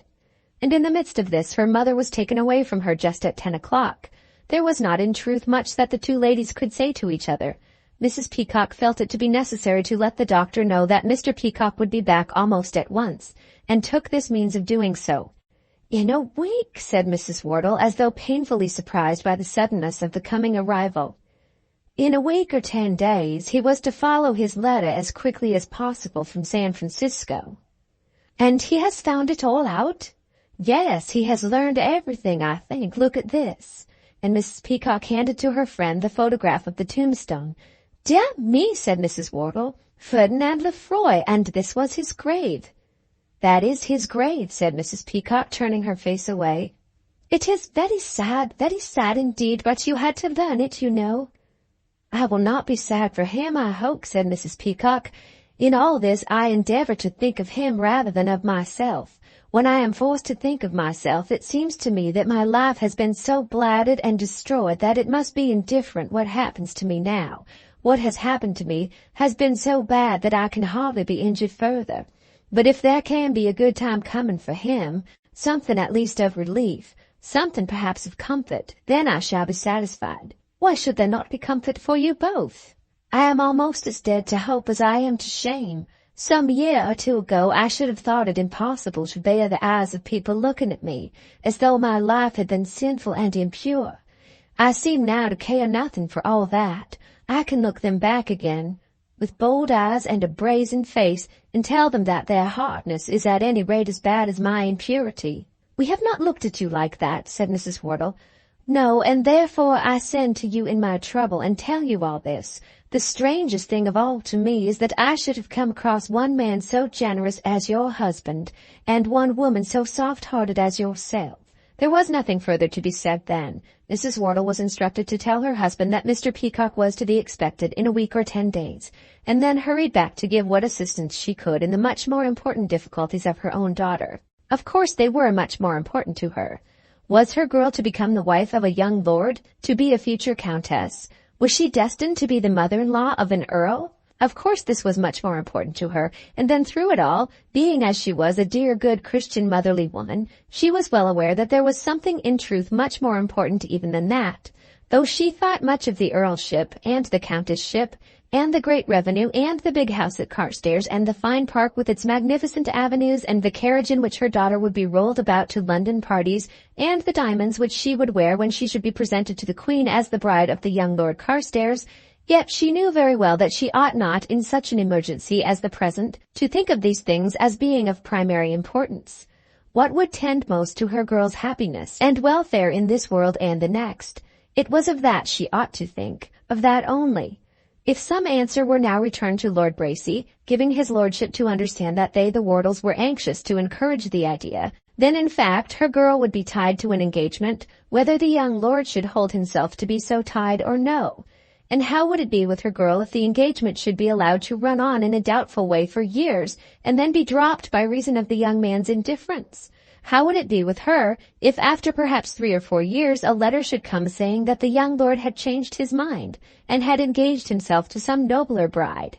Was it not her duty as a mother to save her child from the too probable occurrence of some crushing grief such as this? All of it was clear to her mind, but then it was clear also that if this opportunity of greatness were thrown away, no such chance in all probability would ever come again. Thus she was so tossed to and fro between a prospect of glorious prosperity for her child on one side and the fear of terrible misfortune for her child on the other, that she was altogether unable to give any salutary advice. She, at any rate, ought to have known that her advice would at last be of no importance. Her experience ought to have told her that the doctor would certainly settle the matter himself. Had it been her own happiness that was in question, her own conduct, her own greatness, she would not have dreamed of having an opinion of her own. She would have consulted the doctor and simply have done as he directed. But all this was for her child, and in a vague, vacillating way she felt that for her child she ought to be ready with counsel of her own. "Mamma," said Mary when her mother came back from Mrs. Peacock, "what am I to say when he sends for me?" "If you think that you can love him, my dear." "Oh, Mamma, you shouldn't ask me." "My dear, I do like him very much." "If so? But I never thought of it before. And then if he what, my dear? If he were to change his mind?" "Ah, yes, there it is. It isn't as though you could be married in 3 months' time." "Oh, Mamma, I shouldn't like that at all." "Or even in 6. "Oh, no. Of course he is very young." "Yes, Mamma. And when a young man is so very young, I suppose he doesn't quite know his own mind." "No, Mamma, but—" "Well, my dear?" "His father says that he has got such a strong will of his own," said poor Mary, who was anxious, unconsciously anxious, to put in a good word on her own side of the question, without making her own desire too visible. "He always had that. When there was any game to be played, he always liked to have his own way. But then men like that are just as likely to change as others." "Are they, Mamma? But I do think that he is a lad of very high principle. Papa has always said that of him. And of fine, generous feeling. He would not change like a weathercock." "If you think he would change at all, I would rather, oh, Mamma, why did you tell me? My darling, my child, my angel, what am I to tell you? I do think of all the young men I ever knew, he is the nicest and the sweetest and the most thoroughly good and affectionate." "Oh, Mamma, do you?" said Mary, rushing at her mother and kissing her and embracing her. "But if there were to be no regular engagement, and you were to let him have your heart, and then things were to go wrong?" Mary left the embracings, gave up the kissings, and seated herself on the sofa alone. In this way the morning was passed, and when Mary was summoned to her father's study, the mother and daughter had not arrived between them at any decision. "Well, my dear," said the doctor, smiling, "what am I to say to the Earl?" "Must you write today, Papa?" "I think so. His letter is one that should not be left longer unanswered. Were we to do so, he would only think that we didn't know what to say for ourselves." "Would he, Papa?" "He would fancy that we are half ashamed to accept what has been offered to us, and yet anxious to take it." "I am not ashamed of anything." "No, my dear, you have no reason." "Nor have you, Papa." "Nor have I, that is quite true. I have never been wont to be ashamed of myself, nor do I think that you ever will have cause to be ashamed of yourself. Therefore, why should we hesitate? Shall I help you, my darling, in coming to a decision on the matter?" "Yes, Papa. If I can understand your heart on this matter, it has never as yet been given to this young man." "No, Papa." This Mary said not altogether with that complete power of asseveration which the negative is sometimes made to bear. "But there must be a beginning to such things. A man throws himself into it headlong, as my Lord Carstairs seems to have done. At least, all the best young men do." Mary at this point felt a great longing to get up and kiss her father, but she restrained herself. A young woman, on the other hand, if she is such as I think you are, waits till she is asked. Then it has to begin. The doctor, as he said this, smiled his sweetest smile. "Yes, Papa." "And when it has begun, she does not like to blurt it out at once. even to her loving old father. Papa, that's about it, isn't it? Haven't I hit it off? He paused as though for a reply, but she was not as yet able to make him any. Come here, my dear. She came and stood by him so that he could put his arm round her waist. If it be as I suppose, you are better disposed to this young man than you are likely to be to any other just at present. Oh, yes, Papa. To all others you are quite indifferent? Yes, indeed, Papa. I am sure you are, but not quite indifferent to this one. Give me a kiss, my darling, and I will take that for your speech. Then she kissed him, giving him her very best kiss. And now, my child, what shall I say to the Earl? I don't know, Papa. Nor do I quite. I never do know what to say till I've got the pen in my hand. But you'll commission me to write as I may think best. Oh, yes, Papa. And I may presume that I know your mind? Yes, Papa. Very well. Then you had better leave me so that I can go to work with the paper straight before me and my pen fixed in my fingers. I can never begin to think till I find myself in that position. Then she left him and went back to her mother. Well, my dear, said Mrs. Wortle, he's going to write to Lord Bracy. But what does he mean to say? I don't know at all, Mamma. Not know? I think he means to tell Lord Bracy that he has got no objection. Then Mrs. Wortle was sure that the doctor meant to face all the dangers, and that therefore it would behoove her to face them also. The doctor, when he was left alone, sat a while thinking of the matter before he put himself into the position fitted for composition, which he had described to his daughter. He acknowledged to himself that there was a difficulty in making a fit reply to the letter which he had to answer. When his mind was set on sending an indignant epistle to the bishop, the words flew from him like lightning out of the thunderclouds. But now he had to think much of it before he could make any light to come which should not bear a different color from that which he intended. Of course such a marriage would suit my child, and would suit me, he wished to say, not only or not chiefly because your son is a nobleman, and will be an earl and a man of great property. That goes a long way with us. We are too true to deny it. We hate humbug and want you to know simply the truth about us. The title and the money go far, but not half so far as the opinion which we entertain of the young man's own good gifts.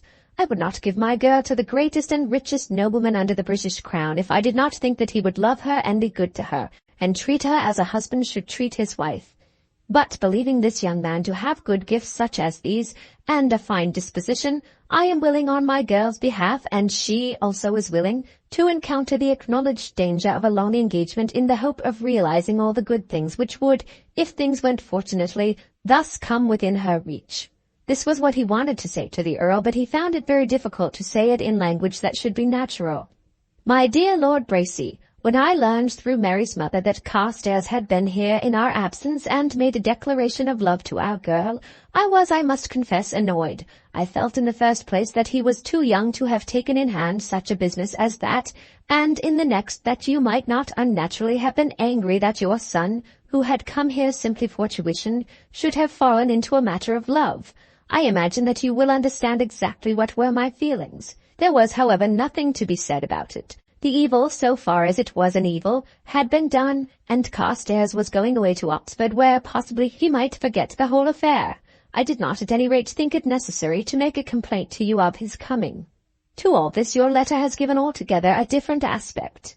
I think that I am as little likely as another to spend my time or thoughts in looking for external advantages, but I am as much alive as another to the great honor to myself and advantage to my child of the marriage which is suggested to her. I do not know how any more secure prospect of happiness could be open to her than that which such a marriage offers. I have thought myself bound to give her your letter to read because her heart and her imagination have naturally been affected by what your son said to her. I think I may say of my girl that none sweeter, none more innocent, none less likely to be over-anxious for such a prospect could exist. But her heart has been touched, and though she had not dreamt of him but as an acquaintance till he came here and told his own tale, and though she then altogether declined to entertain his proposal when it was made, now that she has learnt so much more through you, she is no longer indifferent. This I think you will find to be natural. I and her mother also are of course alive to the dangers of a long engagement, and the more so because your son has still before him a considerable portion of his education. Had he asked advice either of you or of me, he would of course have been counselled not to think of marriage as yet. But the very passion which has prompted him to take this action upon himself shows, as you yourself say of him, that he has a stronger will than is usual to be found at his years. As it is so, it is probable that he may remain constant to this, as to a fixed idea. I think you will now understand my mind and Mary's and her mother's. Lord Bracy, as he read this, declared to himself that though the doctor's mind was very clear, Mrs. Wortle, as far as he knew, had no mind in the matter at all. I would suggest that the affair should remain as it is, and that each of the young people should be made to understand that any future engagement must depend not simply on the persistency of one of them, but on the joint persistency of the two. If after this Lady Bracy should be pleased to receive Mary at Carstairs, I need not say that Mary will be delighted to make the visit. Believe me, my dear Lord Bracy, yours most faithfully, Geoffrey Wortle. The Earl, when he read this, though there was not a word in it to which he could take exception, was not altogether pleased. "Of course it will be an engagement," he said to his wife. "Of course it will," said the Countess, "but then Carstairs is so very much in earnest. He would have done it for himself if you hadn't done it for him." "At any rate, the doctor is a gentleman," said the Earl, comforting himself. Chapter 11. Mr. Peacock's Return. The Earl's rejoinder to the doctor was very short. "So let it be." There was not another word in the body of the letter, but there was appended to it a postscript almost equally short. "Lady Bracy will write to Mary and settle with her some period for her visit." And so it came to be understood by the doctor, by Mrs. Wortle, and by Mary herself, that Mary was engaged to Lord Carstairs. The doctor, having so far arranged the matter, said little or nothing more on the subject, but turned his mind at once to that other affair of Mr. and Mrs. Peacock. It was evident to his wife, who probably alone understood the buoyancy of his spirit and its corresponding susceptibility to depression, that he at once went about Mr. Peacock's affairs with renewed courage. Mr. Peacock should resume his duties as soon as he was remarried, and let them see what Mrs. Stantiloup or the bishop would dare to say then. It was impossible, he thought, that parents would be such asses as to suppose that their boys' morals could be affected to evil by connection with a man so true, so gallant, and so manly as this. He did not at this time say anything further as to abandoning the school, but seemed to imagine that the vacancies would get themselves filled up as in the course of nature. He ate his dinner again as though he liked it, and abused the Liberals, and was anxious about the grapes and peaches, as was always the case with him when things were going well. All this, as Mrs. Wortle understood, had come to him from the brilliancy of Mary's prospects. But though he held his tongue on the subject, Mrs. Wortle did not. She found it absolutely impossible not to talk of it when she was alone with Mary or alone with the doctor. As he counselled her not to make Mary think too much about it, she was obliged to honor her peace when both were with her, but with either of them alone she was always full of it. To the doctor she communicated all her fears and all her doubts, showing only too plainly that she would be altogether heartbroken if anything should interfere with the grandeur and prosperity which seemed to be partly within reach, but not altogether within reach of her darling child. If he, Carstairs, should prove to be a recreant young lord, if Aristotle and Socrates should put love out of his heart, if those other wicked young lords at Christ Church were to teach him that it was a foolish thing for a young lord to become engaged to his tutor's daughter before he had taken his degree, if some better-born young lady were to come in his way and drive Mary out of his heart, no more lovely or better girl could be found to do so, of that she was sure. To the latter assertion the doctor agreed, telling her that, as it was so, she ought to have a stronger trust in her daughter's charms, telling her also, with somewhat sterner voice, that she should not allow herself to be so disturbed by the glories of the Bracy coronet. In this there was, I think, some hypocrisy. Had the doctor been as simple as his wife in showing her own heart, it would probably have been found that he was as much set upon the coronet as she. Then Mrs. Wortle would carry the doctor's wisdom to her daughter. "Papa says, my dear, that you shouldn't think of it too much." "I do think of him, mamma. I do love him now, and of course I think of him." "Of course you do, my dear, of course you do. How should you not think of him when he is all in all to you? But papa means that it can hardly be called an engagement yet." "I don't know what it should be called, but of course I love him. He can change it if he likes."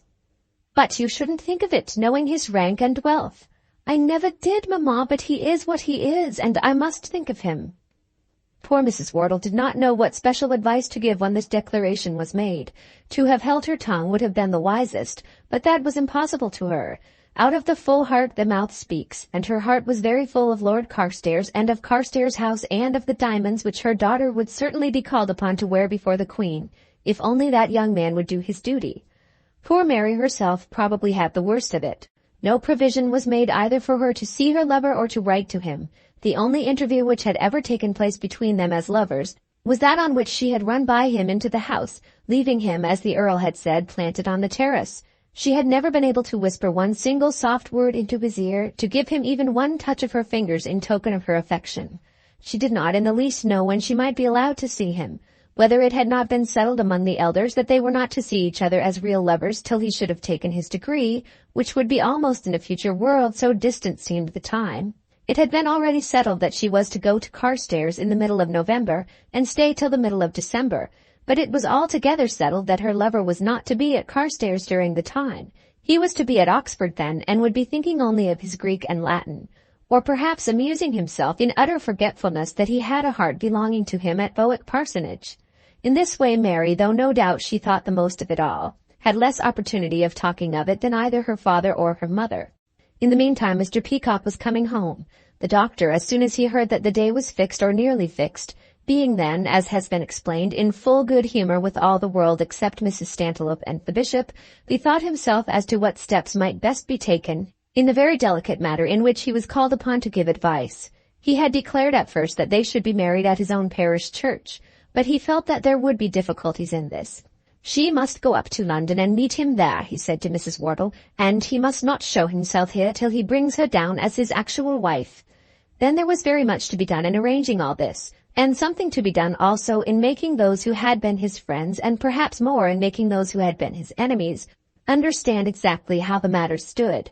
Had no injury been inflicted upon him, as though he had done evil to the world in general in befriending Mr. Peacock, he would have been quite willing to pass the matter over in silence among his friends. But as it was, he could not afford to hide his own light under a bushel. He was being punished, almost to the extent of ruin, by the cruel injustice which had been done him by the evil tongue of Mrs. Stantiloup, and, as he thought, by the folly of the bishop. He must now let those who had concerned themselves know as accurately as he could what he had done in the matter, and what had been the effect of his doing. He wrote a letter, therefore, which was not, however, to be posted till after the Peacock marriage had been celebrated, copies of which he prepared with his own hand in order that he might send them to the bishop, and to Lady Anne Clifford, and to Mr. Talbot, and not indeed to Mrs. Stantiloup, but to Mrs. Stantiloup's husband. There was a copy also made for Mr. Mobson, though in his heart he despised Mr. Mobson thoroughly. In this letter he declared the great respect which he had entertained since he had first known them, both for Mr. and Mrs. Peacock, and the distress which he had felt when Mr. Peacock had found himself obliged to explain to him the facts which need not be repeated because the reader is so well acquainted with them. Mr. Peacock, he went on to say, has since been to America, and has found that the man whom he believed to be dead when he married his wife has died since his calamitous reappearance. Mr. Peacock has seen the man's grave with the stone on it bearing his name, and has brought back with him certificates and evidence as to his burial. Under these circumstances I have no hesitation in re-employing both him and his wife, and I think that you will agree that I could not do less. I think you will agree also that in the whole transaction I have done nothing of which the parent of any boy entrusted to me has a right to complain.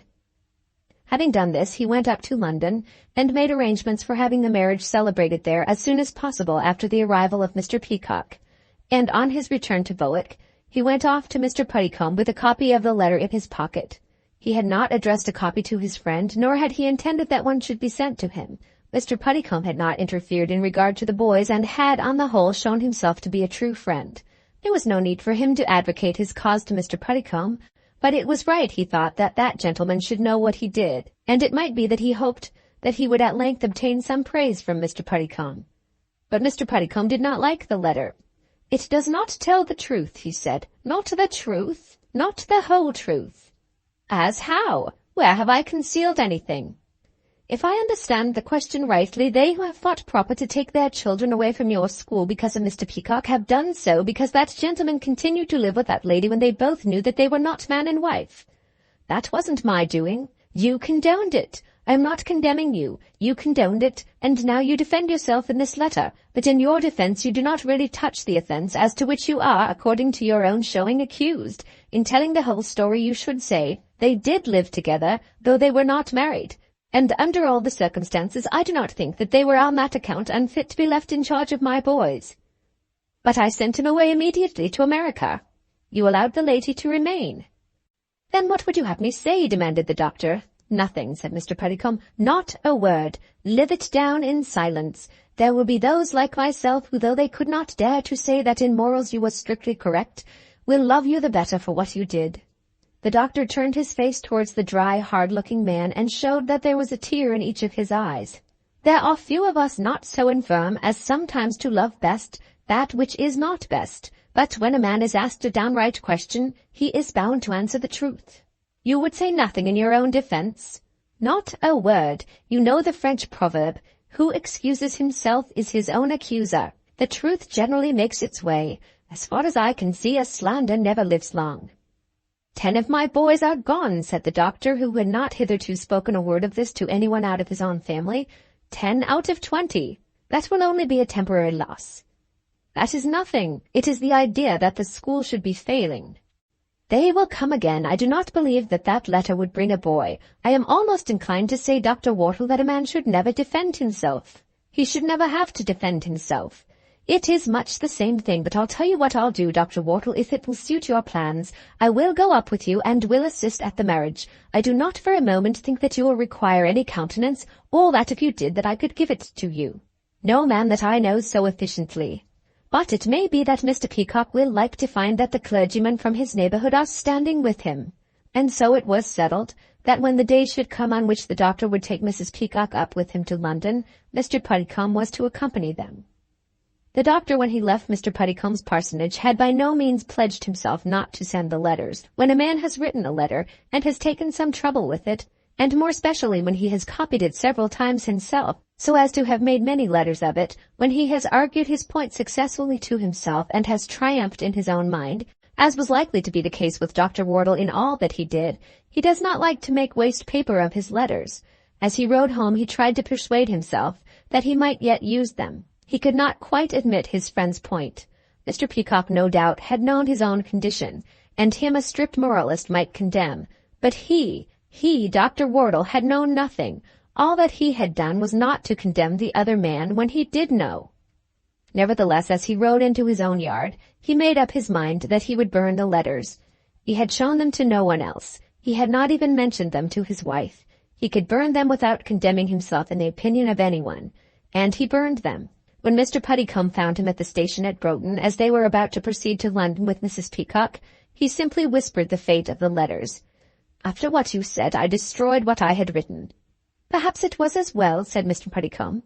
When the telegram came to say that Mr. Peacock was at Liverpool, Mrs. Peacock was anxious immediately to rush up to London, but she was restrained by the doctor, or rather by Mrs. Wortle under the doctor's orders. "No, my dear, no. You must not go till all will be ready for you to meet him in the church. The doctor says so."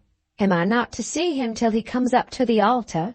On this there was another consultation between Mrs. Wortle and the doctor, at which she explained how impossible it would be for the woman to go through the ceremony with due serenity and propriety of manner, unless she should first be allowed to throw herself into his arms and to welcome him back to her. "Yes," she said, "he can come and see you at the hotel on the evening before and again in the morning, so that if there be a word to say you can say it. Then when it is over he will bring you down here. The doctor and Mr. Puddicombe will come down by a later train. Of course it is painful," said Mrs. Wortle, "but you must bear up." To her it seemed to be so painful that she was quite sure that she could not have borne it. To be married for the 3rd time and for the 2nd time to the same husband. To Mrs. Peacock, as she thought of it, the pain did not so much rest in that, as in the condition of life which these things had forced upon her. "I must go up to town tomorrow, and must be away for 2 days," said the doctor out loud in the school, speaking immediately to one of the ushers, but so that all the boys present might hear him. "I trust that we shall have Mr. Peacock with us the day after tomorrow." "We shall be very glad of that," said the usher. "And Mrs. Peacock will come and eat her dinner again like before?" asked a little boy. "I hope so, Charlie." "We shall like that, because she has to eat it all by herself now." All the school, down even to Charlie, the smallest boy in it, knew all about it. Mr. Peacock had gone to America, and Mrs. Peacock was going up to London to be married once more to her own husband, and the doctor and Mr. Puddicombe were both going to marry them. The usher, of course, knew the details more clearly than that, as did probably the bigger boys. There had even been a rumor of the photograph which had been seen by one of the maidservants, who had, it is to be feared, given the information to the French teacher. So much, however, the doctor had felt it wise to explain, not thinking it well that Mr. Peacock should make his reappearance among them without notice. On the afternoon of the next day but one, Mr. and Mrs. Peacock were driven up to the school in one of the Broughton flies. She went quickly up into her own house. When Mr. Peacock walked into the school, the boys clustered round him, and the three assistants, and every word said to him was kind and friendly. But in the whole course of his troubles there had never been a moment to him more difficult than this, in which he found it so nearly impossible to say anything or to say nothing. "Yes, I have been over many miles since I saw you last." This was an answer to young Talbot, who asked him whether he had not been a great traveller whilst he was away. "In America," suggested the French usher, who had heard of the photograph and knew very well where it had been taken. "Yes, in America." "All the way to San Francisco," suggested Charlie. "All the way to San Francisco, Charlie, and back again." "Yes, I know you come back again," said Charlie, "because I see you here." "There are only 20 boys this half," said one of the 20. "Then I shall have more time to attend to you now." "I suppose so," said the lad, not seeming to find any special consolation in that view of the matter. Painful as this first reintroduction had been, there was not much more in it than that. No questions were asked, and no explanations expected. It may be that Mrs. Stantiloup was affected with fresh moral horrors when she heard of the return, and that the bishop said that the doctor was foolish and headstrong as ever. It may be that there was a good deal of talk about it in the close at Broughton. But at the school there was very little more said about it than what has been stated above. Chapter 12. Mary's Success. In this last chapter of our short story, I will venture to run rapidly over a few months so as to explain how the affairs of Bowick arranged themselves up to the end of the current year. I cannot pretend that the reader shall know, as he ought to be made to know, the future fate and fortunes of our personages. They must be left still struggling. But then is not such always in truth the case? Even when the happy marriage has been celebrated, even when, in the course of 2 rapid years, 2 normal children make their appearance to gladden the hearts of their parents? Mr. and Mrs. Peacock fell into their accustomed duties in the diminished school apparently without difficulty.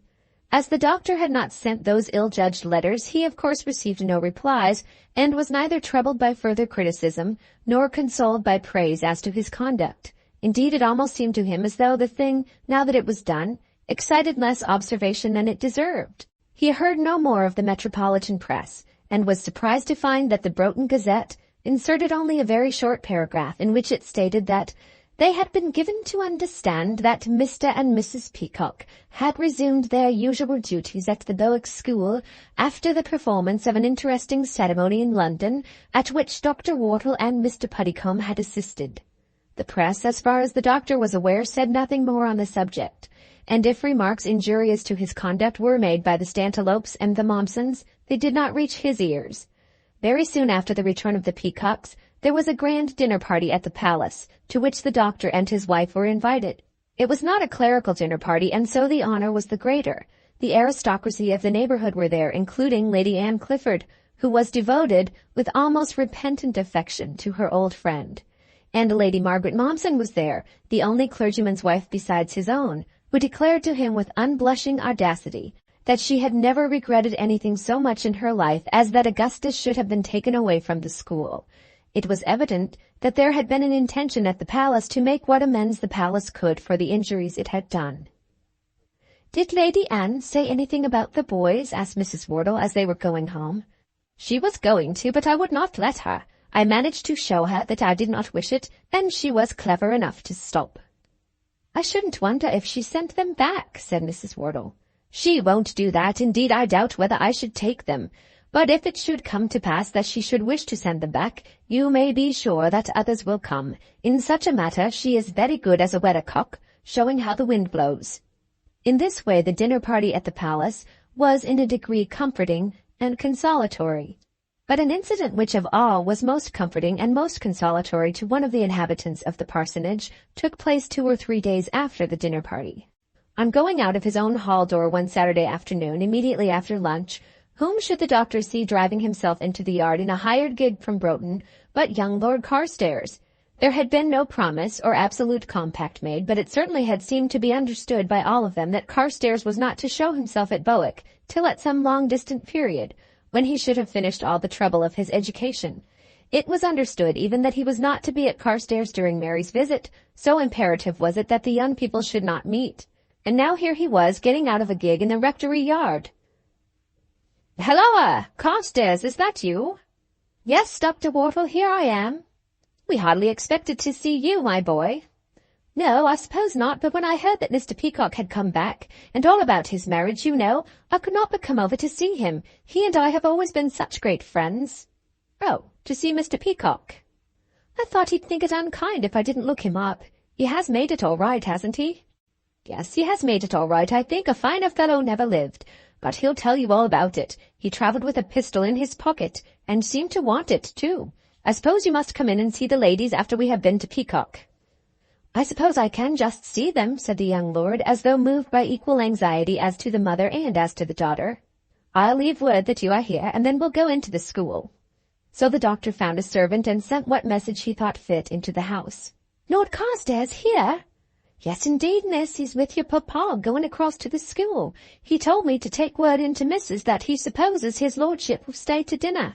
The maid who carried the tidings, and who had received no commission to convey them to Miss Mary, was, no doubt, too much interested in an affair of love not to take them first to the one that would be the most concerned with them. That very morning Mary had been bemoaning herself as to her hard condition. Of what use was it to her to have a lover if she was never to see him, never to hear from him, only to be told about him, that she was not to think of him more than she could help? She was already beginning to think that a long engagement carried on after this fashion would have more of suffering in it than she had anticipated. It seemed to her that while she was, and always would be, thinking of him, he never, never would continue to think of her. If it could be only a word once a month, it would be something, just 1 or 2 written words under an envelope. Even that would have sufficed to keep her hope alive, but never to see him, never to hear from him. Her mother had told her that very morning that there was to be no meeting, probably for 3 years, till he should have done with Oxford. And here he was in the house, and her papa had sent in word to say that he was to eat his dinner there. It so astonished her that she felt that she would be afraid to meet him. Before she had had a minute to think of it all, her mother was with her. "Carstairs, love, is here." "Oh, mamma, what has brought him?" "He has gone into the school with your papa to see Mr. Peacock. He always was very fond of Mr. Peacock." For a moment something of a feeling of jealousy crossed her heart, but only for a moment. He would not surely have come to Bowick if he had begun to be indifferent to her already. "Papa says that he will probably stay to dinner." "Then I am to see him?" "Yes, of course you must see him." "I didn't know, mamma." "Don't you wish to see him?" "Oh, yes, mamma, if he were to come and go, and we were not to meet at all, I should think it was all over then. Only I don't know what to say to him." "You must take that as it comes, my dear." 2 hours afterward they were walking, the two of them alone together, out in the Bowick woods, when once the law, which had been rather understood than spoken, had been infringed and set at naught, there was no longer any use in endeavoring to maintain a semblance of its restriction. The two young people had met in the presence both of the father and mother, and the lover had had her in his arms before either of them could interfere. There had been a little scream from Mary, but it may probably be said of her that she was at the moment the happiest young lady in the diocese. "Does your father know you are here?" said the doctor as he led the young lord back from the school into the house. "He knows I'm coming, for I wrote and told my mother. I always tell everything, but it's sometimes best to make up your mind before you get an answer." Then the doctor made up his mind that Lord Carstairs would have his own way in anything that he wished to accomplish. "Won't the Earl be angry?" Mrs. Wortle asked. "No, not angry. He knows the world too well not to be quite sure that something of the kind would happen, and he is too fond of his son not to think well of anything that he does. It wasn't to be supposed that they should never meet. After all that has passed, I am bound to make him welcome if he chooses to come here, and as Mary's lover to give him the best welcome that I can. He won't stay, I suppose, because he has got no clothes." "But he has. John brought in a portmanteau and a dressing-bag out of the gig." So that was settled. In the meantime Lord Carstairs had taken Mary out for a walk into the wood, and she, as she had walked beside him, hardly knew whether she was going on her head or her heels. This indeed it was to have a lover. In the morning she was thinking that when 3 years were past he would hardly care to see her ever again, and now they were together among the falling leaves and sitting about under the branches, as though there was nothing in the world to separate them. Up to that day there had never been a word between them but such as is common to mere acquaintances. And now he was calling her every instant by her Christian name, and telling her all his secrets. "We have such jolly woods at Carstairs," he said, "but we shan't be able to sit down when we're there because it will be winter. We shall be hunting, and you must come out and see us." "But you won't be there when I am," she said timidly. "Won't I? That's all you know about it. I can manage better than that. You'll be at Oxford." "You must stay over Christmas, Mary. That's what you must do. You mustn't think of going until January." "But Lady Bracy won't want me." "Yes, she will. We must make her want you. At any rate, they'll understand this. If you don't stay for me, I shall come home even if it's in the middle of term. I'll arrange that. You don't suppose I'm not going to be there when you make your first visit to the old place?" All this was being in paradise. She felt when she walked home with him, and when she was alone afterwards in her own room, that in truth she had only liked him before. Now she loved him. Now she was beginning to know him, and to feel that she would really, really die of a broken heart if anything were to rob her of him. But she could let him go now without a feeling of discomfort, if she thought that she was going to see him again when she was at Carstairs. But this was not the last walk in the woods even on this occasion. He remained 2 days at Bowick. So necessary was it for him to renew his intimacy with Mr. Peacock. He explained that he had got 2 days' leave from the tutor of his college, and that 2 days, in college parlance, always meant 3. He would be back on the 3rd day in time for gates, and that was all which the strictest college discipline would require of him. It need hardly be said of him that the most of his time he spent with Mary, but he did manage to devote an hour or two to his old friend, the school assistant. Mr. Peacock told his whole story, and Carstairs, whose morals were perhaps not quite so strict as those of Mr. Puddicombe, gave him all his sympathy. "To think that a man can be such a brute as that," he said when he heard that Ferdinand Lefroy had shown himself to his wife at St. Louis, "only on a spree. There is no knowing to what depth utter ruin may reduce a man who has been born to better things. He falls into idleness, and then comforts himself with drink. So it seems to have been with him. And that other fellow, do you think he meant to shoot you?" "Never. But he meant to frighten me, and when he brought out his knife in the bedroom at Leavenworth, he did. My pistol was not loaded." "Why not?" "Because little as I wished to be murdered, I should prefer that to murdering anyone else. But he didn't mean it. His only object was to get as much out of me as he could. As for me, I couldn't give him more because I hadn't got it." After that they made a league of friendship, and Mr. Peacock promised that he would, on some distant occasion, take his wife with him on a visit to Carstairs. It was about a month after this that Mary was packed up and sent on her journey to Carstairs. When that took place, the doctor was in supreme good humor. There had come a letter from the father of the 2 Mowbrays, saying that he had again changed his mind. He had, he said, heard a story told 2 ways. He trusted Dr. Wortle would understand him and forgive him when he declared that he had believed both the stories. If after this the doctor chose to refuse to take his boys back again, he would have, he acknowledged, no ground for offense. But if the doctor would take them, he would entrust them to the doctor's care with the greatest satisfaction in the world, as he had done before. For a while the doctor had hesitated, but here, perhaps for the first time in her life, his wife was allowed to persuade him. "They are such leading people," she said. "Who cares for that? I have never gone in for that." This, however, was hardly true. "When I have been sure that a man is a gentleman, I have taken his son without inquiring much farther. It was mean of him to withdraw after I had acceded to his request." "But he withdraws his withdrawal in such a flattering way."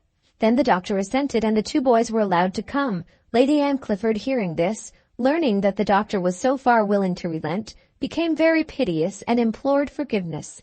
The noble relatives were all willing now. It had not been her fault. As far as she was concerned herself, she had always been anxious that her boys should remain at Bowick, and so the 2 Cliffords came back to their old beds in the old room.